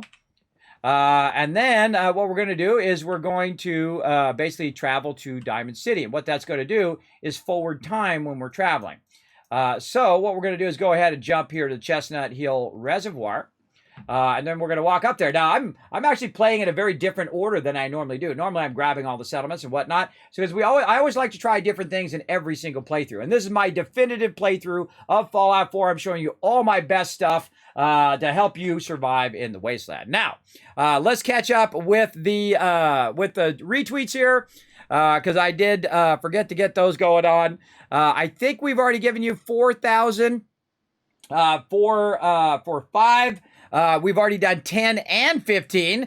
So we're just going to go straight to 10,000. Here we go. 1,000, 2,000, 3,000, 4,000, 5,000, 6,000, 7,000, 8,000, 9,000, 10,000 caps. You are so lucky to be in the stream right now. Because guess what?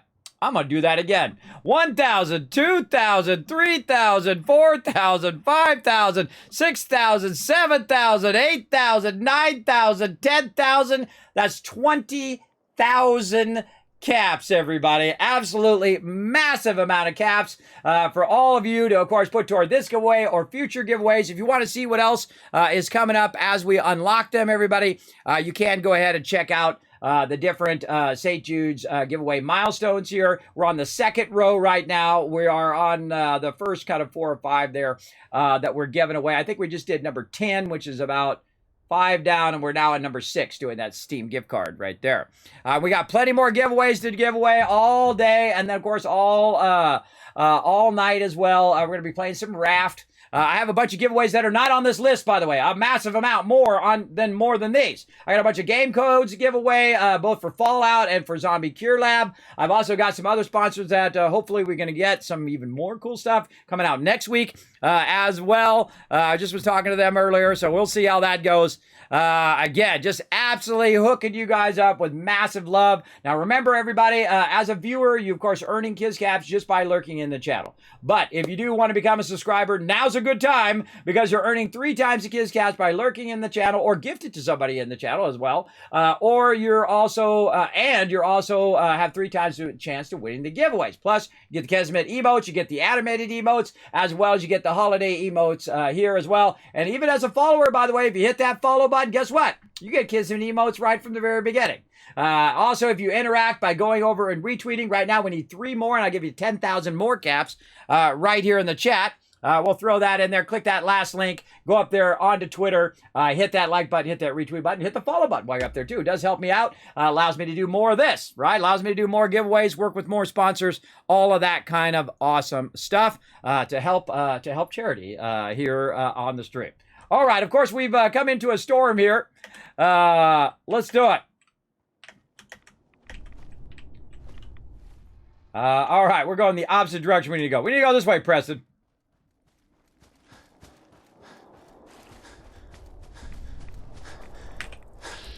Bye-bye, sucker.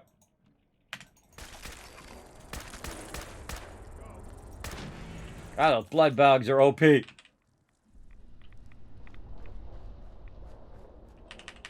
Man, you know what I miss? I miss that AoE looting from Fallout 76, man. I love that AoE looting. It's so awesome. It's so awesome. What an incredibly great addition to the game. I think one of the greatest changes I think they've added.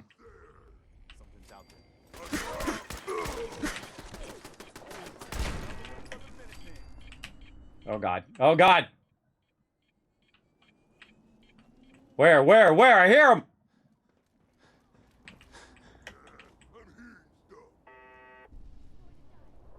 Where'd he go? Where's he at, Preston? One of my scariest things in the wasteland, suicider, super mutants.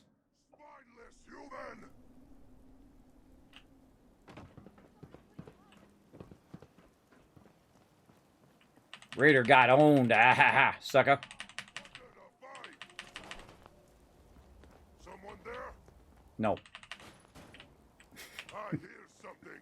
Got 1 bullet left in my Overseer's Guardian. Behind us. We gotta go that way. Let's get this over. Sadly, out of bullets. All right. Oh, that's not good. I bet that hurts. All right. What else we got? Milk bottles. Terminal. All right. Kismet guides to terminals. Here we go, everybody. You ready? You just open the door with this button right here.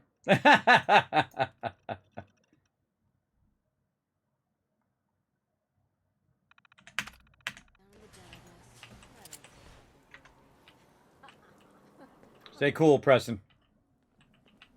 I don't think I've ever come into Diamond City this way. Again, it's really cool to try stuff, different playthroughs, go different directions, discover new stuff. Hey, we got a dancing Norbert over there. Thank you so much for the 100 biddies, Quildren. Thank you so much for the love. Let's show some love in the chat, everybody. Thanks for the support here on the stream. I don't think I've ever came in through that way and went to Diamond City from the very beginning of the game. Again, try different stuff, everybody. That's what's so great about Fallout 4 is that constant randomness of the game. Again, I saw an NPC I'd never seen in the game, and I played for over 2,700 hours live here on Twitch, which is pretty incredible. Protected by the wall. There we go. All right, we're going to go meet one of my favorite people in the Wasteland. Let's go. What do you mean you can't open the gate? Stop playing around, Danny. I'm standing out in the open here, for crying out loud. I got orders not to let you in, Miss Piper. I'm sorry. I'm just doing my job. Ooh, just doing your job. Protecting Diamond City means keeping me out, is that it? Oh, look, it's the scary reporter. I'm sorry, but Mayor McDonough's really steamed, Piper. Saying that article you wrote was all lies. The whole city's in a tizzy. Ugh. You open this gate right now, Danny Sullivan. I live here. You can't just lock me out. What up, Piper? You want into Diamond City, right? I want in. I just got here, but yeah. Shh. Play along. What's that? You said you're a trader up from Quincy? You have enough supplies to keep the general store stocked for a whole month? You hear that, Danny? You gonna open the gate and let us in, or are you gonna be the one talking to crazy Myrna about losing out on all the supply? Jeez, all right. No need to make it personal, Piper. Give me a minute. Better head inside quick before old Danny catches on to the bluff.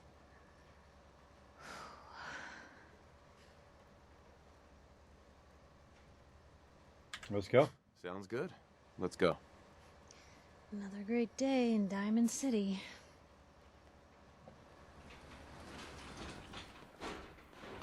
I love this part of the game, everybody. It's one of my favorite moments.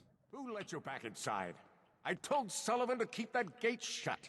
You devious, rabble-rousing slanderer. The level of dishonesty in that paper of yours. I'll have that printer Is that a scrapped for statement, Mr. parts. McDonough?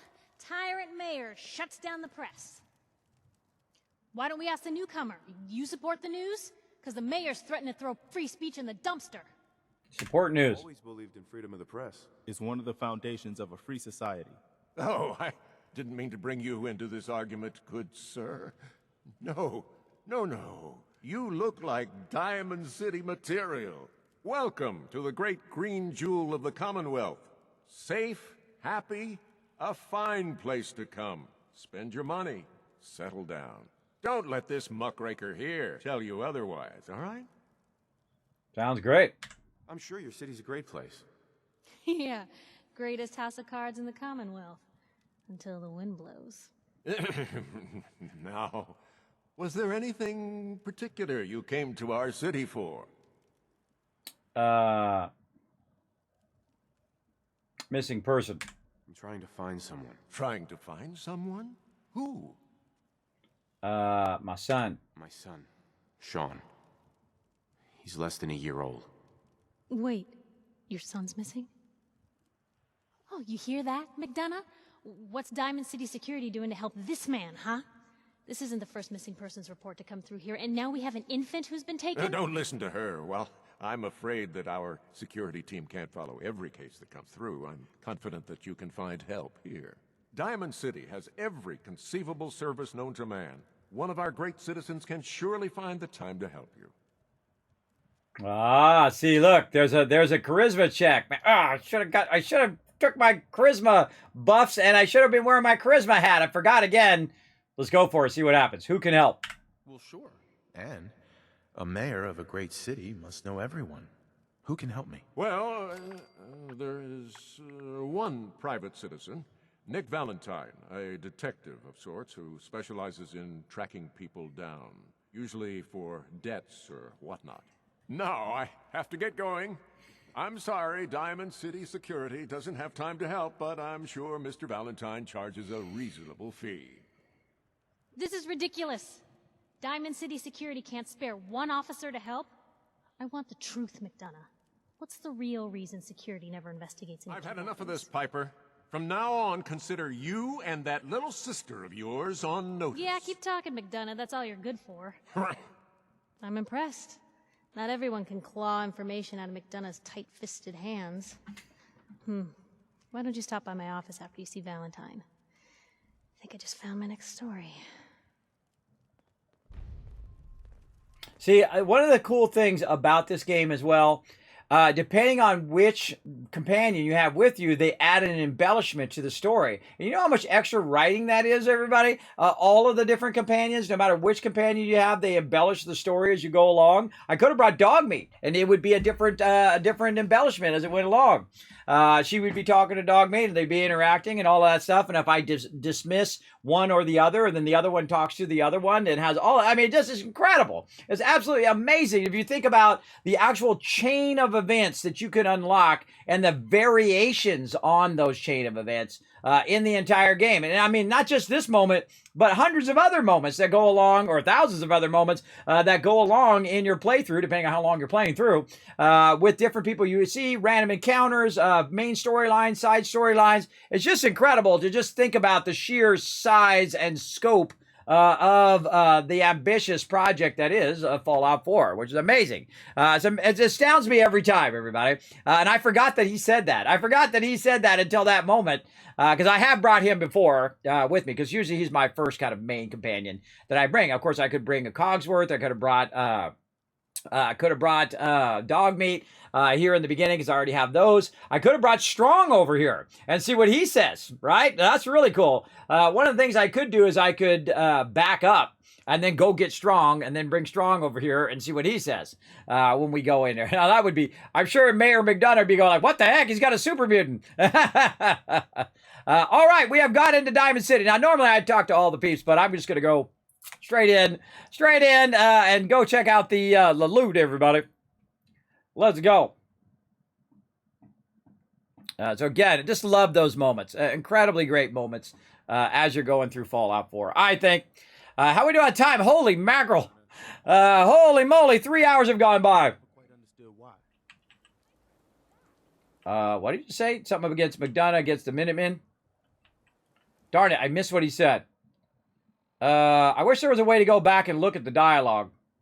He said something about Mayor McDonough against the Minutemen. Well, the presses are getting overloaded. That motor is going to go soon if we don't replace it. You've been saying that for weeks and the old girl still keeps cranking. Stop worrying so much. I gotta head into the office. You start whistling if you see any angry politicians coming our way. Why? Is something wrong? Piper?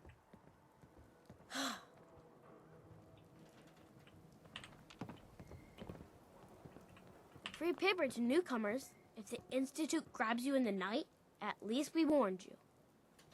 Thanks. Thanks, I guess. I'm serious. The Institute takes people. You should read up if you're sticking around. I believe you. Thanks. You are a real lost lamb in the wolf's den, mister. I love her. She's feisty. She's feisty. Okay. Discovered the Diamond City Market, everybody. This is the place that makes me rich. All right? Anyone is one of those things. It's that secretary of his, her and her perfect hair. Mm-hmm. The mayor's secretary. Come on, Ma. I cut her hair myself, and I know human hair. That's just it, Johnny. You wouldn't be able to tell the difference. If you nicked McDonough with your razor, he'd bleed. Don't mean nothing. Got too much dirt in that hair? Get it trimmed. You won't regret it. Preston being awkward. Preston, stop being awkward. I love to listen to the story embellishments that go along as you go through. What up, everybody? What up? What up? Just an ordinary piece of wood. A swatter. Swatter! Ammunition. Hickory. If that article in the public is right here. then McDonough... That a real Volt suit? Hey. Damn. Hey, enough of that. Look, we're Damn. safe on this side of the wall. That's all that matters. Exactly. I take the time to listen to all the dialogue. What's up, my buddy Arturo? Yeah, I'm the new guy. I'm the new guy. Well, it's good to have you here. Name's Arturo Rodriguez. If you need protection, let's talk. Let's go, baby. Something for everyone. Okay, now, he's got the big boy, by the way, which is a really fun weapon. Now, right now, what kind of weapon I need is I need a weapon that is a combat rifle that has a 308 on it. So what I want to do is go in here and look and see what kind of weapons he's got. And does he have any combat shotguns, or he's got a short shotgun there. Anything with 308 ammo on it. I want to try to take that 308 off and put it onto the Overseer's Guardian. Like here, we got a pipe action bolt pistol right here, which has a 308 on it, but it's not a 308 mod in there. If we go inspect it, we can see that that's just the standard thing that's firing. So that's not going to help us. We got Old Faithful there too. I like to get all of the legendary weapons and then put them in a museum. I know a lot of people do. So again, we're trying to look for something with 308. Now, he's also got a calibrated sniper rifle. Now, remember, it's a combat rifle right here. So we got a calibrated sniper rifle. It's 172 caps. We're going to go ahead and grab that just to show something on that, which I'm not going to tell you right now. We'll do it when we go to work with it. But we'll go ahead and accept that and be good to go. Now, I've also got a bunch of other stuff that I can just sell to him. Right over here. Now, again, you have so many vendors here that you can just go ahead and get rid of all this extra stuff that we've got right there. Not junk. I never get rid of the junk. All of these mods here as well, I can just go ahead and get rid of those. I can also go ahead and say, okay, how much ammo can I get rid of now? Let's say around 442. Oh, that was pretty close. Pretty close. And then also, I'm always looking for his junk right here because I want to get gears. Now, these gears are 992. So if I go ahead and then transfer them gears, now I'm going to owe him 452 caps, which is more caps than I've got. Right now, I've got 191 caps, and I owe him 400. That's too much. But again, using my 38 ammo, I can go ahead and sell him a little bit more of that. Let's just say 300. Now it's down to 144 caps. That I can afford. But I've also got a bunch of other ammo that I'm not using. Burn up this ammo, everybody. Don't hang on to that ammo forever.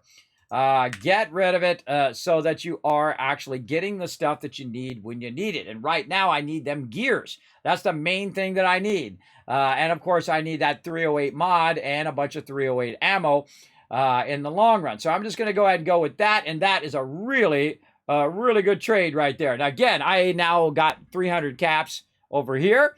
He has 300 caps, which is basically how much we had when I walked up. And I have a giant shipment of gears, 25 gears right there at the very beginning. Arturo is one of my favorite vendors in the game. Now, Myrna over here, crazy. Some custom hardware? We got a free workbench for all your modifications. Scopes, clip sizes, barrels. You? I don't know you. Just keep your distance. Calm down. Keep calm. I'm standing still. That's exactly what a synth would say.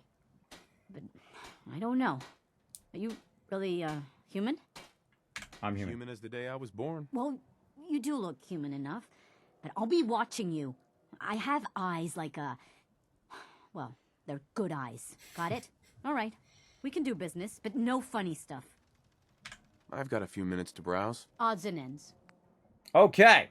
Now, Myrna here is another one of my favorite peeps because she has a lot of random stuff that you want. And, of course, the coolest thing in here is her shipments of steel. She's got 4 shipments of steel. It's 400 steel. And when you're a big mega builder like me, that's pretty awesome. Also, she's got other shipments of steel here, so that I could buy 5 shipments of steel right there.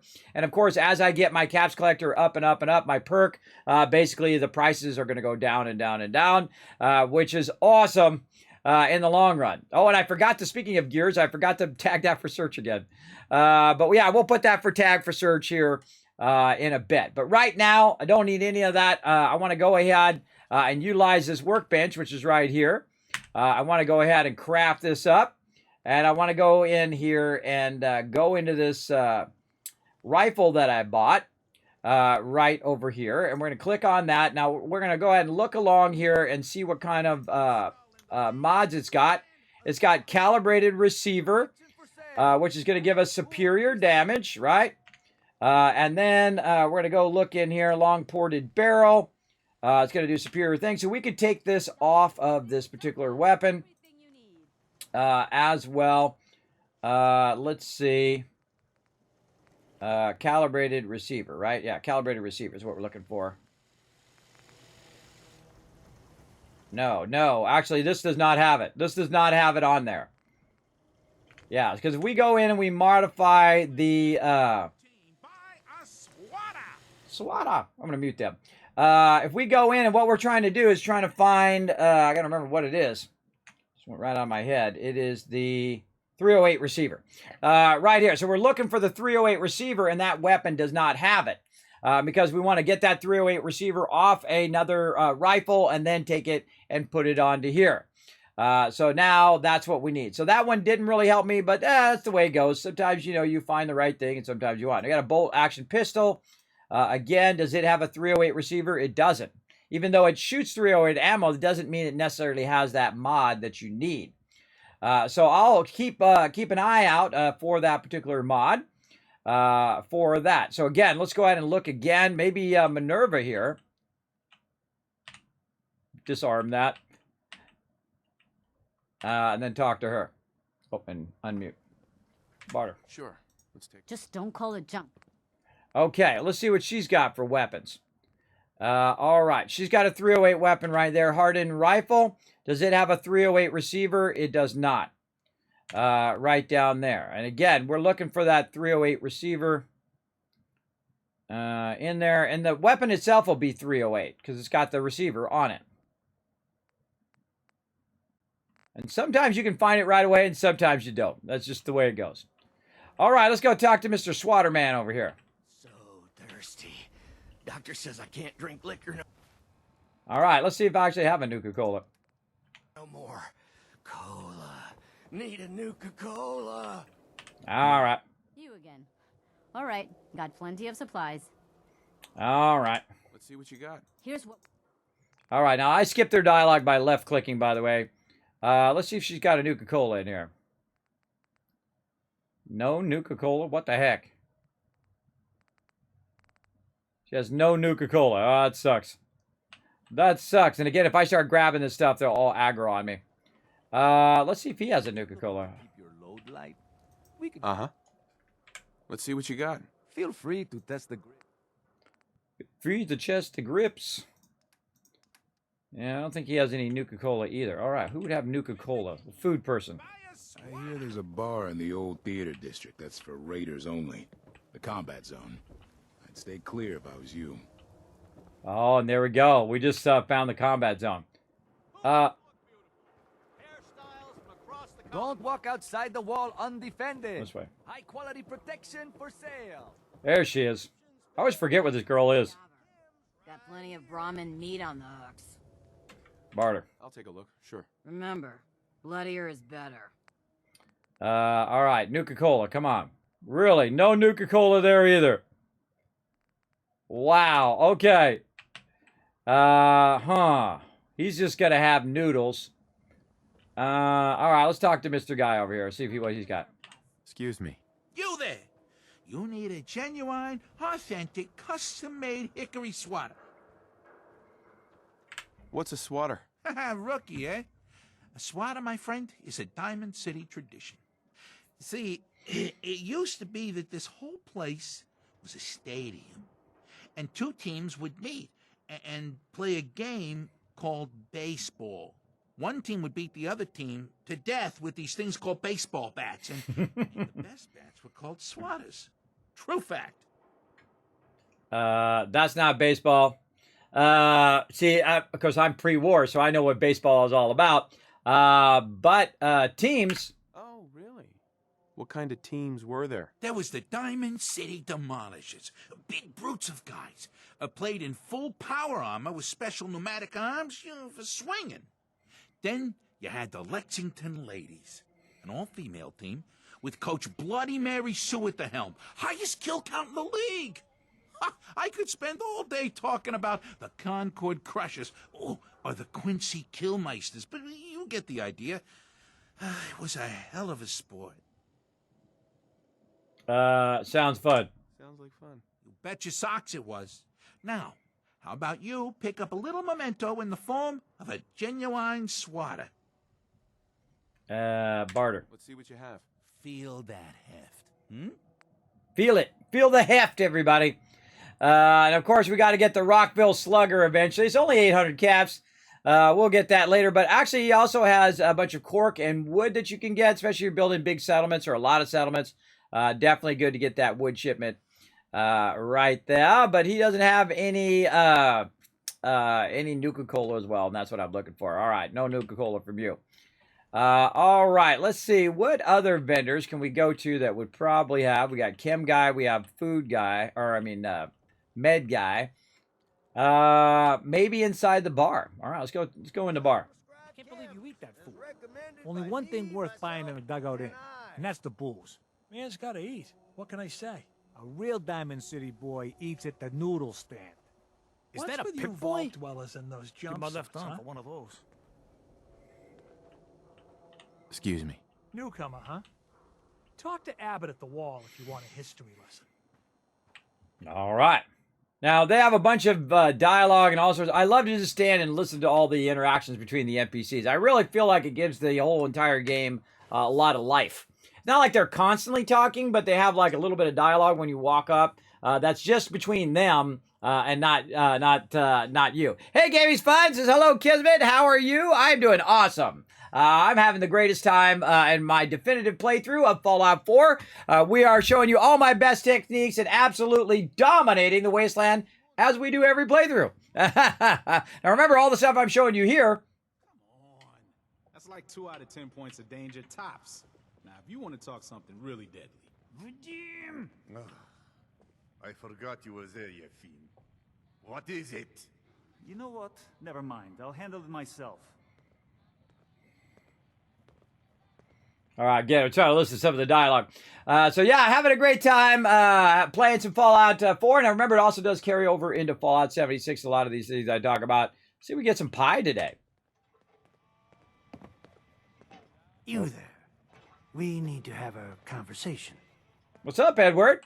Long time, bro. How you been doing? You got my attention. I'm always looking for people who know how to handle themselves in dangerous situations. From what I hear, you may fit the bill. Now, one of the things is this is all random. A lot of these things happen depending on the time of day, which is awesome. All right, sign me up. I live for danger. Where do I sign up? I like your enthusiasm. By the way, I'm Edward Deegan. You'll mostly be working for me, but you'll need to talk to my boss first. His name is Jack Cabot. He likes to personally interview everyone I hire. He's careful like that. Come down to Cabot House in Beacon Hill and ask to talk to Jack. I'll let him know you're coming. One of my favorite side quests as well, the Jack Cabot entire line. Very cool. Good to see you, Edward. All right, we got to find some Nuka-Cola. See this bar? I killed a man for it. No, I killed Hold up. He is dead, though.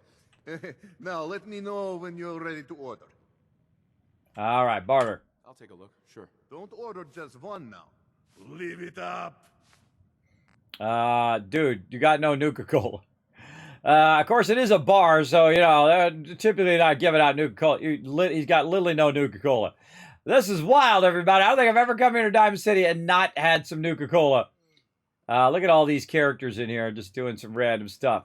All right, we'll come back and talk to all those people another time. We're going to go back this way. Over here. So yeah, having a fun time playing through some Fallout 4. As you can see, we got the Overseer's Guardian, absolutely dominant in the wasteland. I'm like level 13 right now. What I need is I need a 308 receiver right now to throw down some serious damage in the wasteland. Don't move, Sim. Uh-oh. What have you done with the real Riley? Where's my brother? I swear I'm not a synth. Don't shoot, for God's sakes. We're family. Put the gun down, now! He's a synth! He'll kill us all! Kyle, no! Okay, show's over. There are no synths in Diamond City, hear me? Just you folks and your damn paranoia.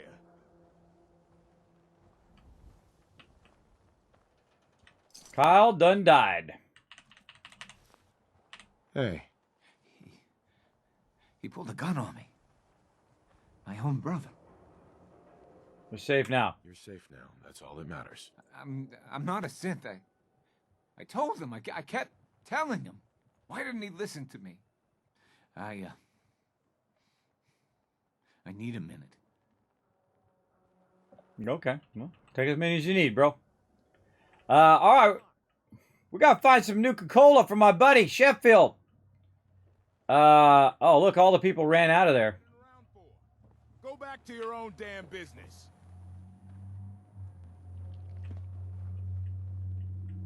Yeah, I forgot they come running out of there. Oh, what are you doing, lady? You look like, Just... damn. Thank the wall, that's over.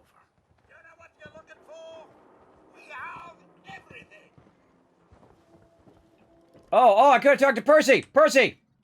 Darn it! I missed him. I could have got him before he went back in. I might be able to trade with him. Maybe he has some Nuka-Cola. All right, we're going to chill out for a minute. And talk to Takahashi. Do yourself a favor. Yes. Noodle cups. Now, noodle cups are great for bringing your HP back up, everybody. So, good stuff, good stuff. Okay, so what we want to do is go ahead and forward time here. We want to go ahead and sit on the stool. Right over here, where we can see both Takahashi and the Diamond City surplus over there. And then we're going to go ahead and wait. I think it's 10 o'clock, so we'll go 3 hours. And basically what happens is the people, they go to sleep. They go to bed, and then they swap out. And so now over there is Percy that you saw went away after that incident. I could have caught him before then. And then now, basically, he's the nighttime person to talk to. Oh, no, wait. My programming is telling me we never have sales. Maybe you should buy something else. Barter. I'll take a look, sure. Here you are. Okay, let's see if he has got some Nuka-Cola. Really? No Nuka-Cola. Amazing. Amazing. Not one person in there. Now, again, him as well. Now, by the way, this vendor is separate from the other vendor. So I could buy out that whole vendor and then wait till nighttime and come in here and buy out this whole vendor. And you'll see me do that. You'll see me buy out all of these vendors over and over and over again when we get to that point. All right. So he doesn't have a Nuka-Cola either. Wow. Okay. Let's go see if we have any back at our at Sanctuary. We'll jump back there and we'll see if we have some over there. But now we have a bunch of gears as well, so we can gear up our Overseer's Guardian. Now I could just wait, by the way, until I get my gun nut up to the high enough level where I can just make the 308 receiver. But you'll see me looking for it over and over again along the way. So there we go. All right. And let's go ahead and... what was I doing? Nuka-Cola is what I'm looking for. I think we already cleared out all of our food. Do I have any Nuka-Cola in here? Whoa, look at that. Purified water, 88. We're going to take that out. Nice. Trash can Carla, there she is. All right, girl, come on. You're going to help me with this Nuka-Cola. Come on. I got to get my buddy Sheffield. Come on. Hey, Carla. Back again? Time to do business? Darn Brahmins, you're so scared. Stop. Brahmin! I've got a few minutes to browse. You break it, you buy it. You break it, you buy it, everybody. All right. Right here. Aid. What the heck? What is going on in the game right now? And you got to think that earlier I had like 30 Nuka-Colas that I sold to the vendor. All right, no Nuka-Colas today. All right, what else we got though? Let's make sure we don't pass up on some basic food. I think we already got mute fruit. We already got corn. We got all of our other stuff. Again, anything in here that we could use right now? 308. 308, and then we're going to utilize our purified water to not only get that, but we're also going to get her caps as well. So for, let's say around 300, we'll start there. Boom, and now we need another 200 or so. 206. So 207. And then I got to buy something that's worth 1 cap, which usually the vendors don't have anything that's worth 1 cap. Let's check junk. There we go. Cafeteria tray. Oh, wait.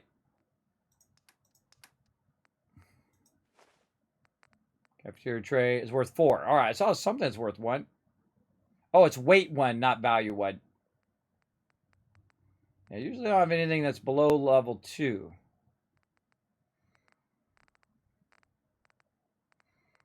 And we'll just buy a pencil. This way I'm not giving her too much caps, because basically those caps are lost. All right, confirm trade.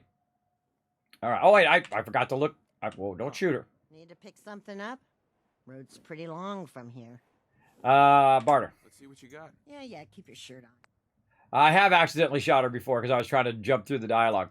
Let's look at her weapons as well. What does she got? Anything that has 308 on it.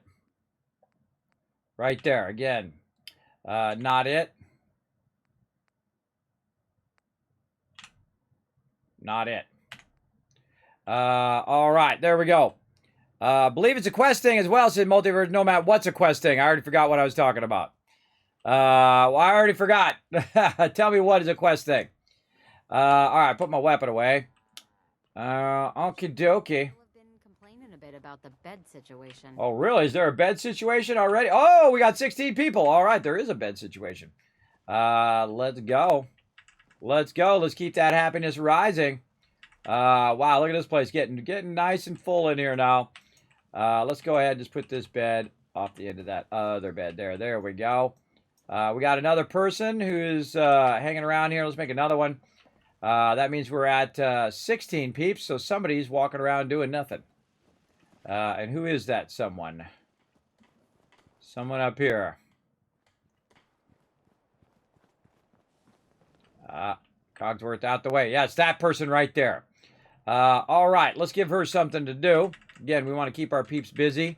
We still haven't gone to over to the drive-in and move some more people over here. Let's put another one of those down. Are all these going? Okay, that one's not going, and this one's not going. Okay. All right, girl, get over here and collect me some loot. Sure. Okay, and you're like, well, Kismet, those don't stack. They absolutely do stack. They absolutely do. How do I know? Well, here's what I do. I take out all of my junk out of my inventory here, and I move it to Diamond or over to Red Rocket. And if we go look at the junk, they've collected all of that. All of that they collected on their own without me. So that's awesome because you'll see me clear that out, and then I come back and look at that. They collected oil, they collected telephones, which is circuitry. They collected a bunch of stuff for me already and dropped it in there, which is pretty sweet. And that's why I do it elsewhere to just make sure that everybody is collecting and that I'm collecting at a good rate of stuff. They're also collecting tons of food and, of course, purified water, which is what I just used to pay for all that stuff I just bought. And again, I'm always oh God, we got another 80 purified water in there. Let's pull it on out. There we go. We just spent 85. Now we got 80 more. And again, this just keeps accelerating to a point in which I buy out every single vendor in the game. All right, let's go ahead and jump on down to the Drumlin Diner down there.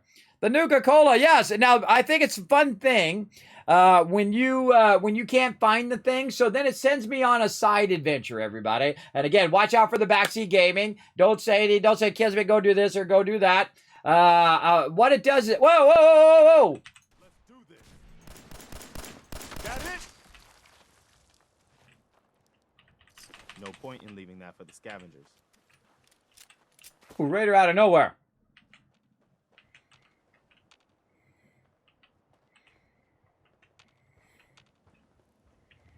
Ooh, Raider popping out of nowhere. All right, I've got to go see Trudy over here. Excuse me. I can rest easy knowing that Wolfgang is rotten in hell. Thank you. Do you need anything? I think because I didn't go with her right away and I tried to convince her to keep him alive, that's why I can't loot all the stuff. Because normally you could loot all the stuff that's sitting here. Let's barter. What you got. A little bit of everything. All right, hopefully some Nuka-Cola. Aha! There we go. We're not going to give him no quantum. Let's go ahead and do that. And then let's see if she's got some 308 ammo. And again, you'll just see me buy 308 ammo constantly. And later on, wow, I got 122. I got 1,000 caps worth of purified water. Let's just start around 414, 132. And now I'm just going to build my caps back up again. So when I go to buy that armor for 10,000 caps, that's why I'm building up that armor. That caps for that armor. All right, right over here. 267, too much. Too much purified water. Okay, so I need 30 down. So let's do 3. Puts me at 240. One more down. Close enough. Close enough. Good to go. Now I can trade out my 38 ammo to get those other 2 caps. But we're looking for some Nuka-Cola and also looking through her weapons. Let's go ahead and see if we can find some 308 mods here. Nope. Nope. We're really looking for the same kind of weapon that we already have. The shotgun. The combat shotgun. Or the combat rifle. There we go. All right, did I get any more ammo for my overseers guys? It's really sad. You got like a really super powerful weapon and no ammo. And I can start buying 45 ammo, but my goal is to get it over there. Okay, so we got our Nuka-Cola here, and we're going to go ahead and give it to my buddy Sheffield over here, right back in Diamond City. Let's go. We'll catch up on the chat. Let's say, I believe it's a quest thing. What are you talking? Oh, the Nuka-Cola. It is a quest thing. Yes, I've played through many times, by the way. I've played through, this is my 9th playthrough of Fallout 4. I have 2,700 hours live here on Twitch, playing Fallout 4. So yes, that's why I'm getting it, is to do that quest. Kismet, do know there's usually a Nuka-Cola and Piper system better. Yeah, don't tell me that kind of stuff. Game's fun, but thank you. I know you. You're that Minuteman, Gavi. I really look up to you guys. Thanks for saying that. You guys are great. This is for you. It's nothing much, but I hope it'll help the cause. I've still got something I want to tell you, if you've got a minute. All right, go ahead. Sure, go ahead. When we first met, I admit, I had my doubts about you, but you've done nothing but impress me. You're just who the Minutemen needed to bring us back from the brink. Thanks, man. I'm not sure I'm all that, Preston. You don't give yourself enough credit. I pressed the wrong button. I just tried to do down. The Minutemen were my heroes. They were the only good guys around, really. When I turned 17, I joined up with Ezra Hollis's company. He was one of the good ones. Really believed in the old-time Minuteman way. We had a few good years there. I felt like I was part of something bigger than me. Like I was really helping make the Commonwealth a better place. It sounds like you were really making a difference. I think we were. I know we were. But obviously it didn't last. I'm sure there was a lot I didn't see or know enough to pay attention to. You know, the politics and rivalries and bad blood between the different groups. I guess General Becker was able to keep a lid on it. Keep everyone more or less on the same team. But after he was killed, it all came out in the open. I couldn't believe it at first. These guys were supposed to be Minutemen. They were supposed to put their duty to the people ahead of everything else. You probably think I was pretty naive, huh? I guess I was. Still am, too. Even after everything. I still believe that the Minutemen can be what I always thought they were. The good guys. Agree. We are the good guys. We're doing our best. And a lot of it has to do with your example. So I guess what I'm trying to say is, thanks. Anyway, I appreciate you taking the time to listen. Anytime, Preston. Thanks, man. We probably better get back to it. Now, not everybody likes the voice protagonist, and I think there should be an option for on and off. For people who don't want that, I like the voice protagonist. I think it's pretty awesome that your character speaks back to him and he speaks back to you. I like that. I enjoy it. But if you're trying to RP, that does get in the way of your RP and all of that stuff. Read the public to find out. All right. What am I doing? Sheffield. Hey, I think those Bobra brothers are looking for you. Don't walk outside the wall undefended. High quality protection for sale. Thirsty. Nuka-Cola. Nuka-Cola. Give a Nuka-Cola. Look at you, being nice to someone. Ah, thank you. Thank you. Preston loved that. Hey, Sheffield. What do you think about coming to work for me? Really? You mean it? Absolutely. That's right. That's right, Sheffield. Sanctuary Hills, baby. Okay, I'll do it. Want to do something fun? Run the bases. Trust me. There you go. There you go. So what I did is I actually got that. He's actually going to be a settler at my sanctuary. And actually his best thing is he's actually a vendor. So if you put him in the vendors, now certain people will be in your vendors and they will actually have legendary items. And they actually have a lot more general loot as well, depending on which one you put them on. And we'll get back to that when we get to putting down vendors and all that stuff at our actual camps. Because not only will we have these vendors, but we'll also have the vendors at our local camps. So we don't have to come here as often. Or if we've already bought out everything they got or everything we need from them, we can also check our local vendors as well, which is pretty awesome, I think. All right. So what else do I want to get? Let's see. This is a good question. The decisions going on here. I didn't find a 308 receiver. Let's go talk to these other peeps. Let's get them story going. Don't bother, pal. I ain't seen nothing. I ain't heard nothing. Who wants to look beautiful? Hairstyles from across the Hey, Doc. A new patient. A new file to open. Do you have a legitimate medical concern? Or is this about our facial reconstructive services? Barter. Could use some supplies, actually. I suppose I could spare some stim packs. All right. We've got some 308, too. It'd be funny if he had some Nuka-Cola, wouldn't it? Right there. All right. And again, get that right there. And again, every one of these vendors have like 300 caps. And right here is about several thousand caps that you can get from them. So what I try to do is just go in and grab their caps by using my purified water. And I just try to guess, how close I am. And then I could figure out the math if I wanted to, but I don't like doing it. I like just kind of guessing and see how close I can get. And then if I go over, I go ahead and just back it down by 1 or 2. Oh, that's right on the dot there. Nice.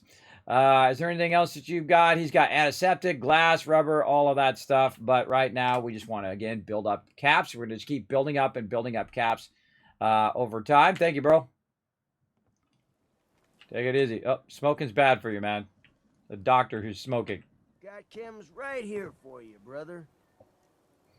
Drugs? Did you say something about drugs? That's right. All the chems you need to fill out your lifestyle. Balance you out. Everyone here buys from me. Sometimes security needs a little psycho, or an engineer needs some mentats. And heck, Rad X is plain universal. Barter. I've got a few minutes to browse. Got your fix. Okay. We'll see what he's got. And again, I'm going to try to use some of this buff out and all that stuff. I normally don't. I'm going to definitely want to make myself some great mentats, though. We got to get into that eventually. But he's also got some caps. Let's go ahead and sell some of this other random stuff that we have to him. This purified water. Again, I don't need to carry that much purified water on me. Use about 10. We'll sell that. Med-X, don't need that right now.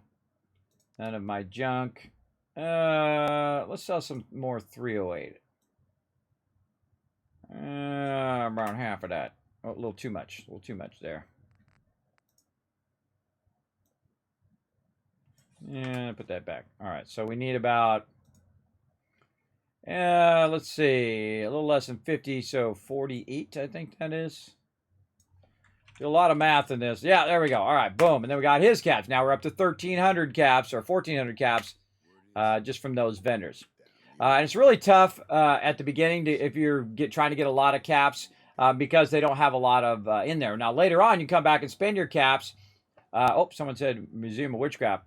You can go and... You said you'd be handling the post-op procedures, whatever that means. Basically, you would want to go through and upgrade all of these vendors so they're giving you more caps later on. And we'll get into all of that. Give you the hairstyle of your dreams.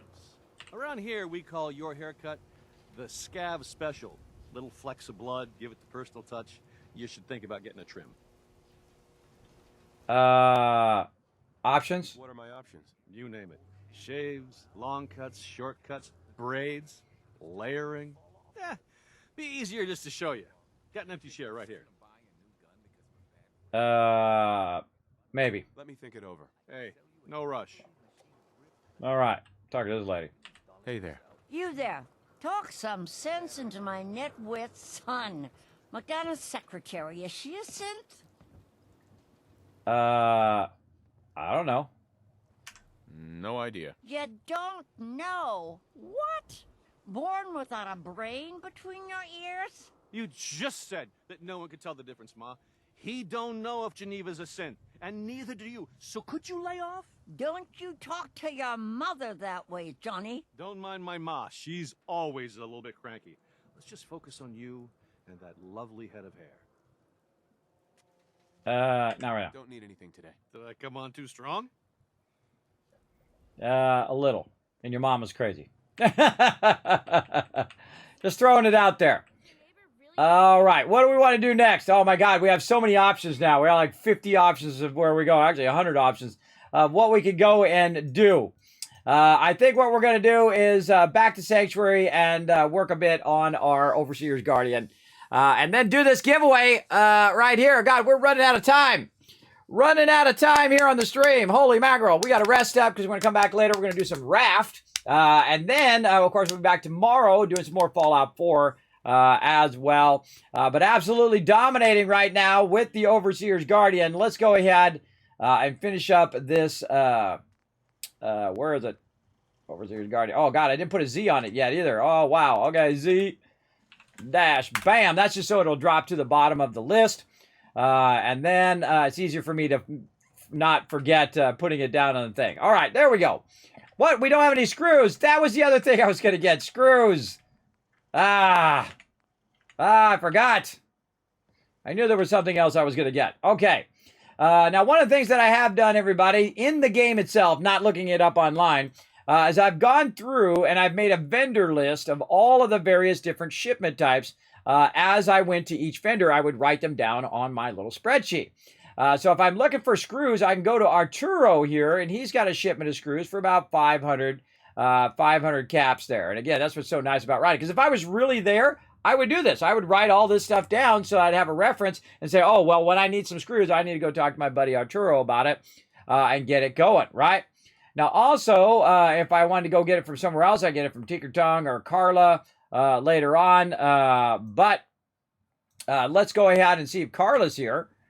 We can see if we can grab from her. She's not there. I don't see her over there. She might be walking along here somewhere.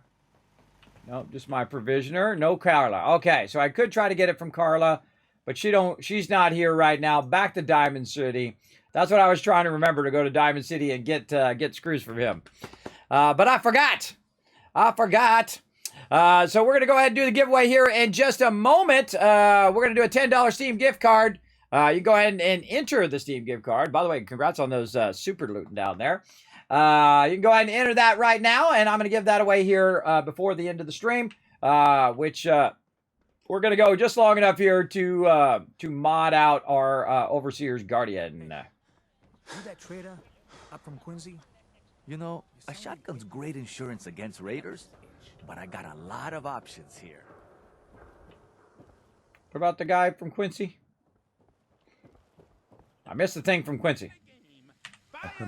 We can talk about guns, or maybe you want to consider something more up close and personal. Let's see what you have. Feel free to test the grips. Let's test the grips, everybody.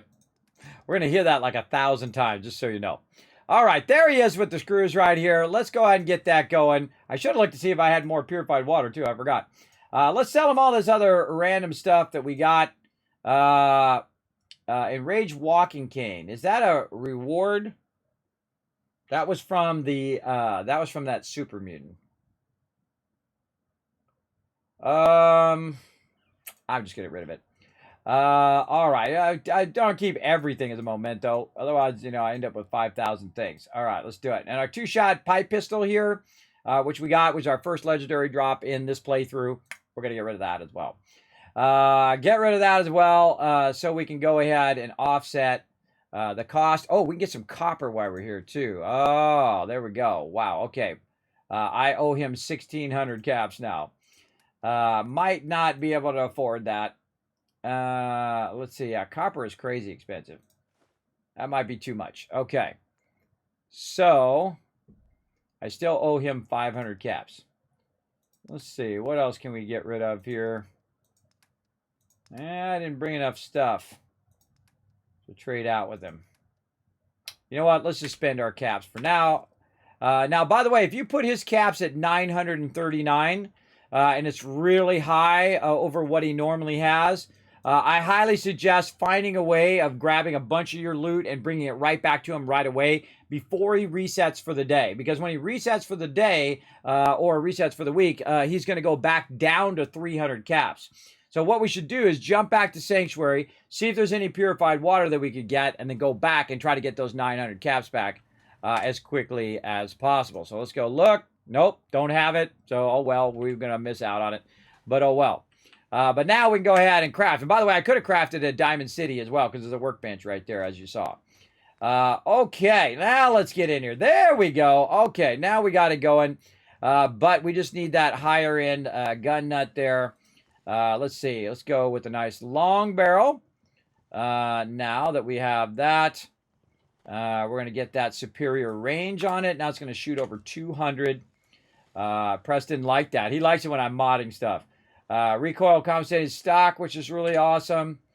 Magazine. Let's see. We need our higher gun nut for that. Wait a minute. No. Hold on. Nope. Let's come back to that. Hold on. Wait a minute. It should let us do it. We're already at gun nut 2. Oh, and we're out of adhesive, everybody. It just never ends. It never ends. All right, let's go ahead and see if Trash Can Carlo over there. No. Let's go ahead and run over here. Because we moved our food thing up here on the top so we could walk stuff back and forth between Red Rocket and Sanctuary. But we're going to go up here and we're actually going to make some adhesive.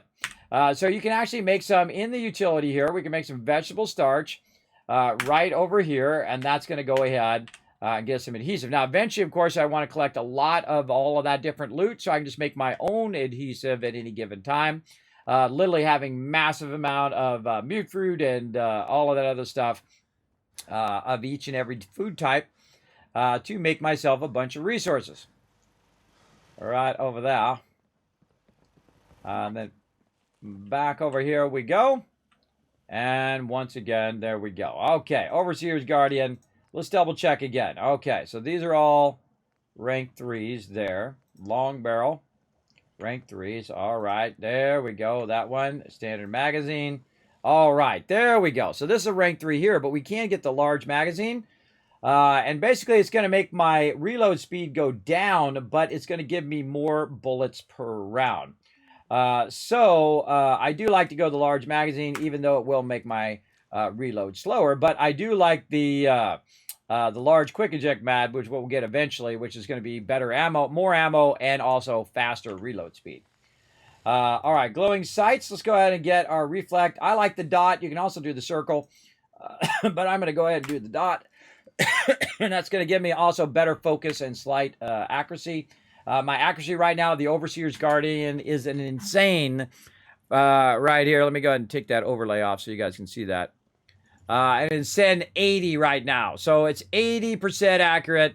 There, it's got a range of 203, does 114 damage right off the bat, everybody. Again, the Overseer's Guardian is incredible. Now, under the muzzle here, I'd love to get the muzzle brake, but we can't get that right now because that's higher ranked than what we've got. And we've got to go ahead and just go with the bayonet for right now. But we are going to get the muzzle brake here when we get to rank 3. Let's go ahead and look at our perk progression and see. Let's see. When are we going to get gun nut? Gun nut 2 is what we just got at 13. Gun nut 3, I think, yeah, down here. So the earliest I can get gun nut 3 is level 25, and that's what the yellow means on the side. That's the earliest I could get that particular one. And you can see the ones I'm prioritizing is strong back, gun nut, science, cap collector, getting those as early as possible, so I'm getting the maximum benefit. And eventually, we're down here, we get rifleman number 4. Watch out, level 30 plus, man, forget about it. All right, and then let's go back in here, and we got that finished. I would have loved to get that 308, but that's okay. We'll get there eventually. I was thinking if you have time later, that maybe you want to go take a walk along the river. I can't. I have too much to do. Oh. Well, maybe I can help. No, you won't do it right. I have to do it myself. Oh, yeah. Okay. June, I'm sorry. I'm just busy right now. Let me finish up, then we'll go for a walk. I've never heard that dialogue before. I've never heard her be nice to June. Ever. Wow. Okay, some new dialogue as well, everybody, that we've never heard before. Cool. Man, I love to learn it. I love just running across new stuff in the game. Okay, so we got that going. We didn't get our 308 mod. I'm trying to remember what I was trying to do. Mod that out, I think, is all I was trying to do in that round. I think I'm looking for something. I can't remember. Oh, adhesive. Adhesive is something we need to work on as well. Let's go ahead and grab all of this stuff.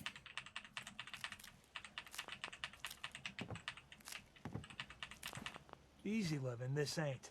What up, Sheffield? It's like I can finally think straight. I'm gonna make him look good, everybody. We're gonna dress him up. Dress him up fancy later on. Get some potatoes, some beauty fruit, some corn. Man, we need to reorganize all of this. Absolutely. We need to organize all of that big time. Let's see. What else can we do? Before I forget, we should go down to...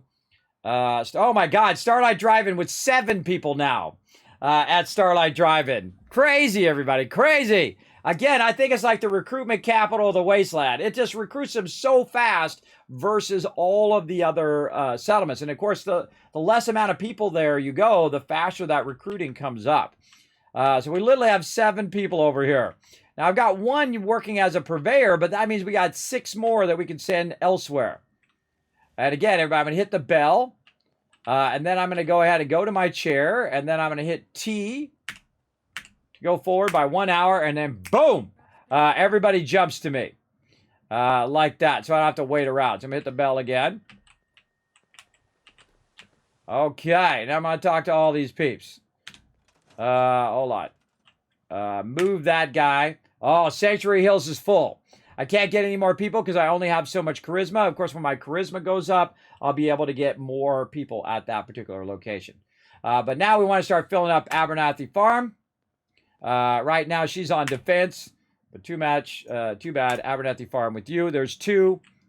There's 3. There's 4. There's 5.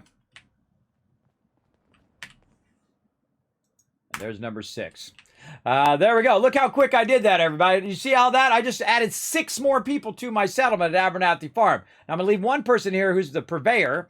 I'm going to leave them here so that they are the provisioner.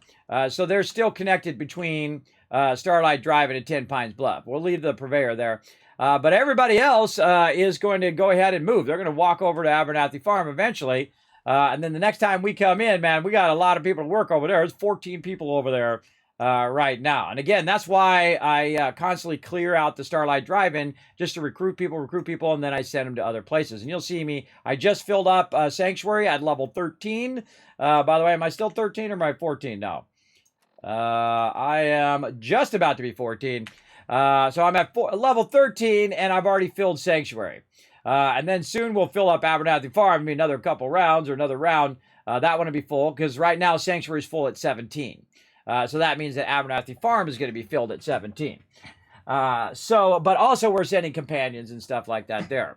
Now, one of the things I'll also do at some point is I will take all of the named people when I feel like I'm tired of talking to them and tired of having them in my settlement, and move them out of the settlement. You can send them somewhere else. You can send Mama Murphy to another location if you want. You don't want to listen to her. You can send all the named people. The named people are actually the worst people to set, like as a vendor or to get them to do scrapping or anything like that, because they just go off and do their own thing. They like to just walk off, and they're not actually doing the function that you're telling them to do a lot. So you can do that if you want. I don't know if I'm going to do that in this playthrough, but we'll see. We'll see. I actually built a prison for Marcy one year. I built a gigantic, 6-story vault that was just a bad attitude prison. And anybody who had a bad attitude, I set them over there, and I put them in the stocks, and I had some robot guards that would do it. You can go see that mega build, by the way, on my YouTube channel. Hit that to subscribe while you're over there. You can just go over there and search for Kismet, bad attitude prison or something like that. You'll be able to find it on YouTube over there, hopefully. All right, so that's pretty awesome. We'll go back to Abernathy Farm, so the next time we come in, we can work with all of those peeps and get them doing a lot of farming and all of that as well. So remember that. You remember that? Love that prison? Yeah, well, she had a bad attitude. She had to go to the bad attitude prison. That's why you don't give me a bad attitude. Right there. Okay, so there we go. We are at here. Let's go ahead and do a full save. And let's do this giveaway. Let's go to my office first, and we'll go ahead and do this giveaway. Let's go.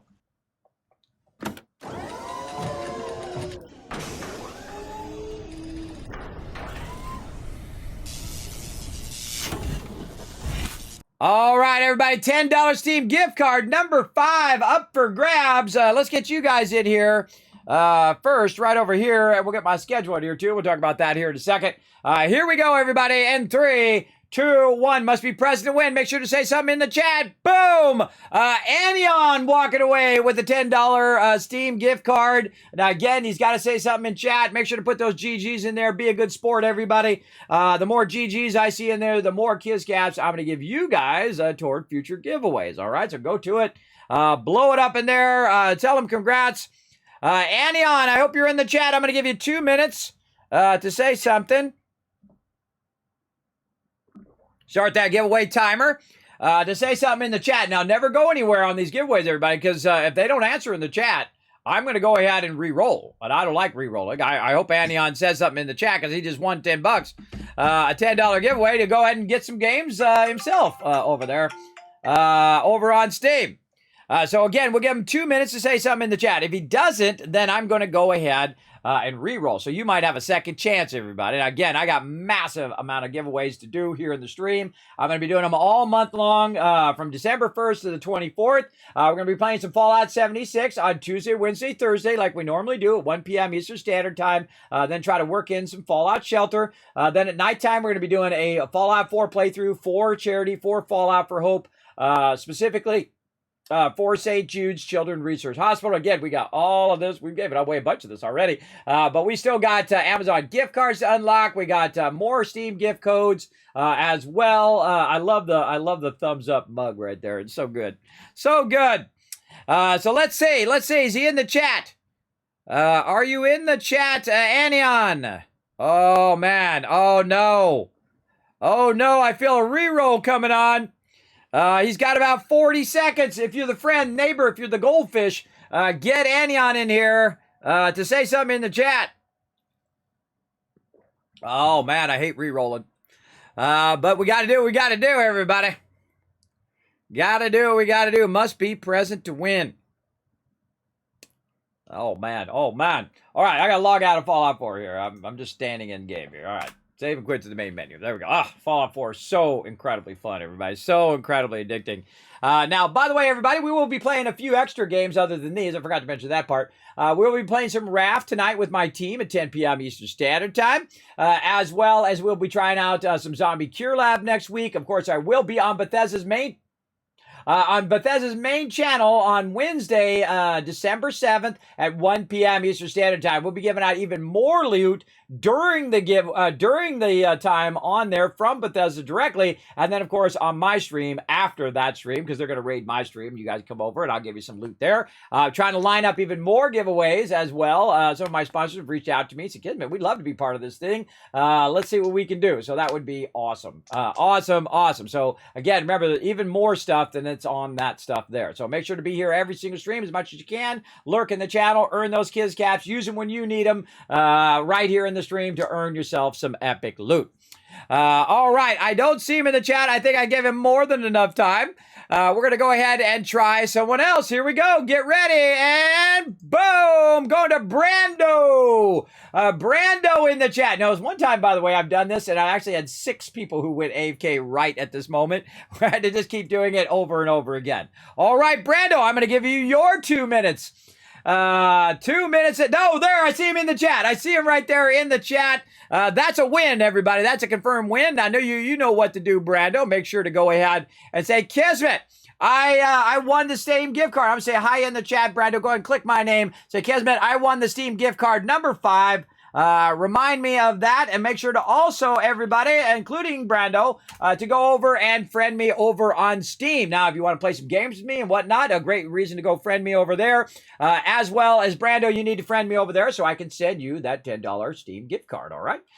So make sure to go do that right now so we get that going on. Now, let me go ahead and give you guys some love for being good sports in the chat. Here we go. 1,000, 2,000, 3,000. You know what? We'll give you some extra. 2,000, 1,000, 2,000 more. So that's 5,000 caps right there for all of you. Whoa, there we go. Cha-ching. Right there for all of you in the chat. Now, again, everybody, I'll be back tonight, 10 p.m. Eastern Standard Time. We'll be playing some Raft with my crew. We'll see how many people show up. If nobody shows up, then I might switch over to Fallout 4 because I don't want to play without them because we play together as a team. So if they don't show up, we might switch to Fallout 4. But if we don't, then we're going to be playing some Raft. All right? We're going to be getting that going on.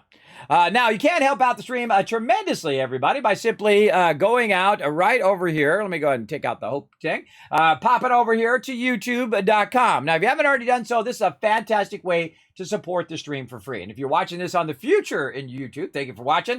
You can just go ahead and hit that subscribe button over there. So youtube.com/KismetBP. You can also pop over to Twitter, twitter.com/KismetBP, and hit that follow button. The more you do this, the more giveaways and more cool discounts and cool stuff I can give out to you guys. In fact, make sure to scroll down in those panels, everybody. I got a bunch of awesome sponsors down there giving you huge discounts on a bunch of cool stuff. Like one of the best hoodies out there, the Bearskin Hoodie 2.0, where if you're freezing like me, I freeze quite easily in the wintertime. I'm from California, everybody. We think 65 degrees is cold. But here in Tennessee, where I'm at now, it's like 30 degrees, everybody. It's freaking freezing. Absolutely freezing. So I actually got 2 of them. My wife stole one, so that's how you really know. My wife only steals the best.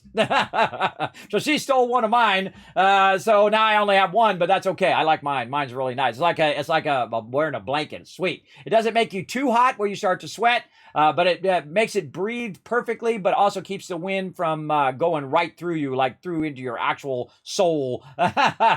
Like, see, some of the hoodies you're wearing, it's just going right through the hoodie. But it really has a great thing. It has like thing where it goes up, where you can do Velcro. Has a bunch of pockets on it as well, which I really like. You can put your sunglasses in there, carry a bottle of water, put your wallet on the inside so nobody pickpockets you and whatnot. It's pretty awesome. And again, you get a percentage off. I think it's 15% off using Kismet 15 down there. And a bunch of other sponsors down there as well. Make sure to click all those sponsors, show them some love. Now, also right over here, you can go ahead and over to the Discord, and you're like, hey, Kismet, I got a game I think you should play. Well, hey, pop on over there to the Discord, hit that green check mark in the rules section, read the rules, click that green check mark. It'll give you a special title, Teamwork Tycoon, and then you can post game suggestions, big mega builds that you've done. If you got some epic builds in Fallout 4, Minecraft, or whatever, feel free to go ahead and throw them in there, or Valheim, or 7 Days to Die, or any of those other fun games. Feel free to throw them in there because I'd love to see them, and so would my community. I love to watch people build stuff. I'm a big builder myself. Very, very fun.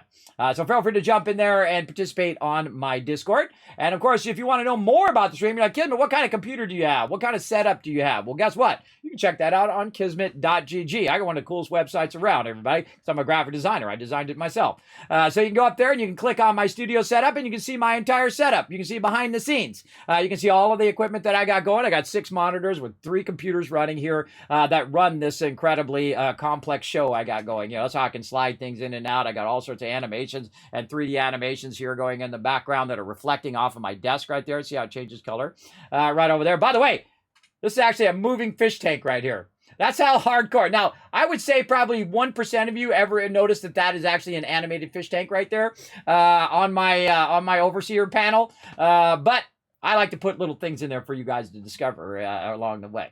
So feel free to check that out on there, as well as you can find some of my favorite games up there, games I play all the time here on the stream, or I recommend for you. You can go ahead and click on top games. And they also have links there. We go get discounts on those, up to like 70, 80% on those.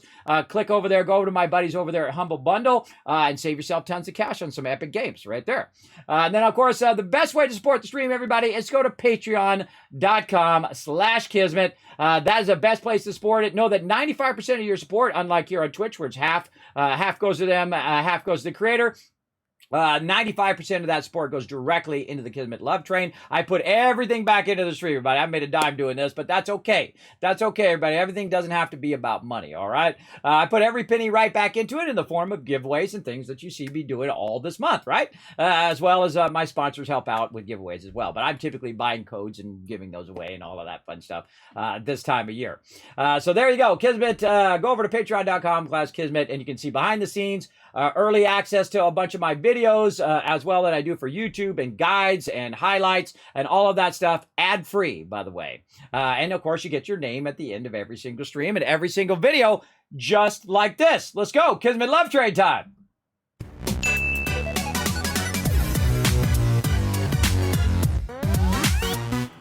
Look at Flux in there flexing. Flux is flexing in the chat. Bye! Bye, Flux. Yeah, 80 degrees there. Yeah, I know. I lived in California most of my life, and I can tell you that it was nice having 70, 80 degrees while everybody else was freezing during the winter. You know that in Hawaii, it's never been below 55 degrees in recorded history? That's why I want to be in Hawaii, everybody. Yeah, it never gets lower than 55 degrees. That's where I want to be year-round. I don't know how good the internet is in Hawaii. I think it'd actually probably be pretty good, because I'm sure they got some serious satellite internet going on over there, or they ran a cable from underground. You know, they have underwater cables that they run all over the world, by the way. You can look it up on the internet. It's pretty cool. You can look it up on Google about how they ran underwater cables between continents. Amazing stuff. So just run a nice, fiber optic line right to Hawaii. And then, of course, if I win that $1 billion, that's what I'll be doing. Somebody else won it. Apparently in California, somebody won $1 billion, everybody, in the lotto. I think it was $2 billion. But by the way, when you pay taxes, when you win money like that, half of your money goes to the government. So the government just made $1 billion, because they're going to take half of that $2 billion, and half that you literally would have to pay $1 billion in tax. That's crazy, everybody. That's nutty, right? Imagine paying if you're Elon Musk, I guess that's just another day for you. I guess that's just another day of you just paying taxes, just paying $1 billion over there. Because he had to take out a bunch of his, vested money and thing. And he's the same thing. He puts all of it back in. He doesn't take all the money out. That's how he built up what he built up. That's the way it goes. Now, again, thanks to all my Patreon supporters right down there. And if you want to get your name right at the end of every stream, again, become a Patreon supporter, patreon.com/Kismet. Over here, thank you so much for the cheers over here, Gilrin. Thank you for that. Thanks for all the follows. all the sub love. And, of course, thank you especially on behalf of Fallout for Hope and St. Jude Children's Research Hospital. God, it's a lot. That's a mouthful every time. Thank you so much for those donations today, everybody. We hit 1,500 on day 3. I imagine what's going to happen later. You never know. Imagine what's going to happen before the end of the year here. We'll try to keep going, everybody, streaming every single day for you guys. Now, we're actually going to get on the Kismet Love Train today, so let's do it, everybody. Here's what you can do. You can earn some caps right now by joining me on the Kismet Love Train. Now, if you're a viewer, you can go ahead and grab that first Kismet Love Train, which is right there in the chat. You can also see it says Tier 1, Tier 2, Tier 3. Now, there's a little train there. You want to grab where the train is and everything after that, and you want to copy that, and you want to paste it right here in the chat, just like me. See right there? I just copied just the train and everything after the train, right? And copy that and put that in the chat. You guys get started on that while I find someone for us to go raid, all right? So let me go ahead and look for somebody. In my ginormous list of epic people here on Twitch, or we might just pick somebody random, right? We'll go pick somebody who's playing either Fallout 4 or Fallout 76 or something along that line. Let's go ahead and wait for it to load, though, because I don't know what it is. I don't know what it is. Whenever I go look for a raid target, everybody, it's like takes forever. So again, get in there, everybody. Come on, this is a participation stream. Throw that Kismet Love Train. Get ready. Come on, this is when the power shifts to you guys. You guys have the power to make somebody's day today, all right? We're going to get that going on up in here right now. Boom. Let's see. Who do we got? This is like the hardest part of my day, everybody. It's like picking someone to go show some love to. Let's see. Oh, boy. Who can we show some love to here? Okay, that's a cool outfit.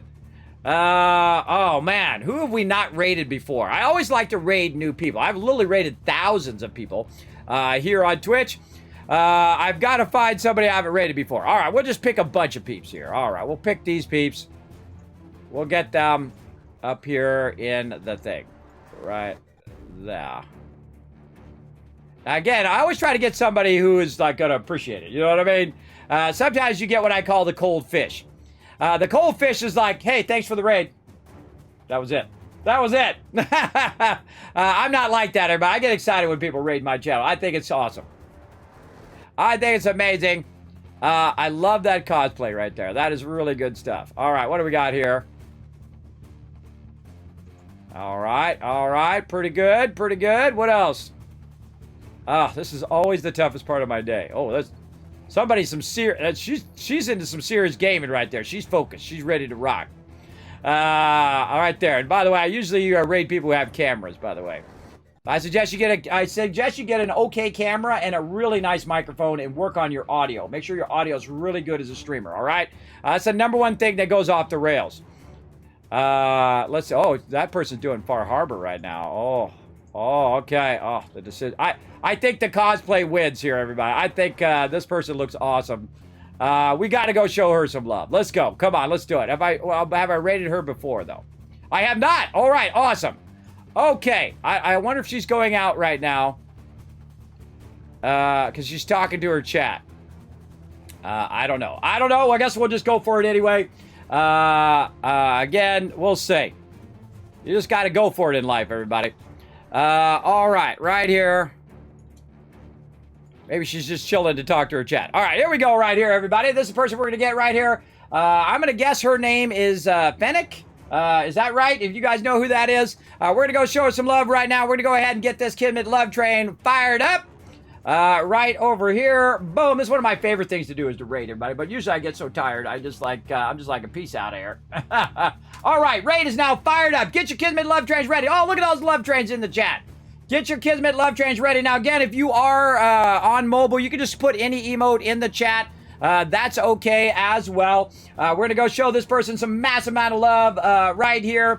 I'm going to show you guys some love. Oh, I don't want to forget. Oh, don't forget to give you guys some love. Here we go. 1,000, 2,000, 3,000, 4,000, 5,000 cash for being in the stream today. I'm going to give you another 5,000, 1,000, 2,000, 3,000, 4,000, 5,000 cash for getting on the Kismet Love Train today. We're going to roll it out, everybody. I want you to see you blow it up the chat. I want you to put that Kismet Love Train or heart or any emote in her chat. I want you to hit the follow button and hang out in there and try to make her day. We're going to try to make her smile. We make her smile, mission accomplished. All right? Let's go do it, everybody. Kismet Love Train rolling out. Thank you for being here. Come on, Stream Deck. Let's go.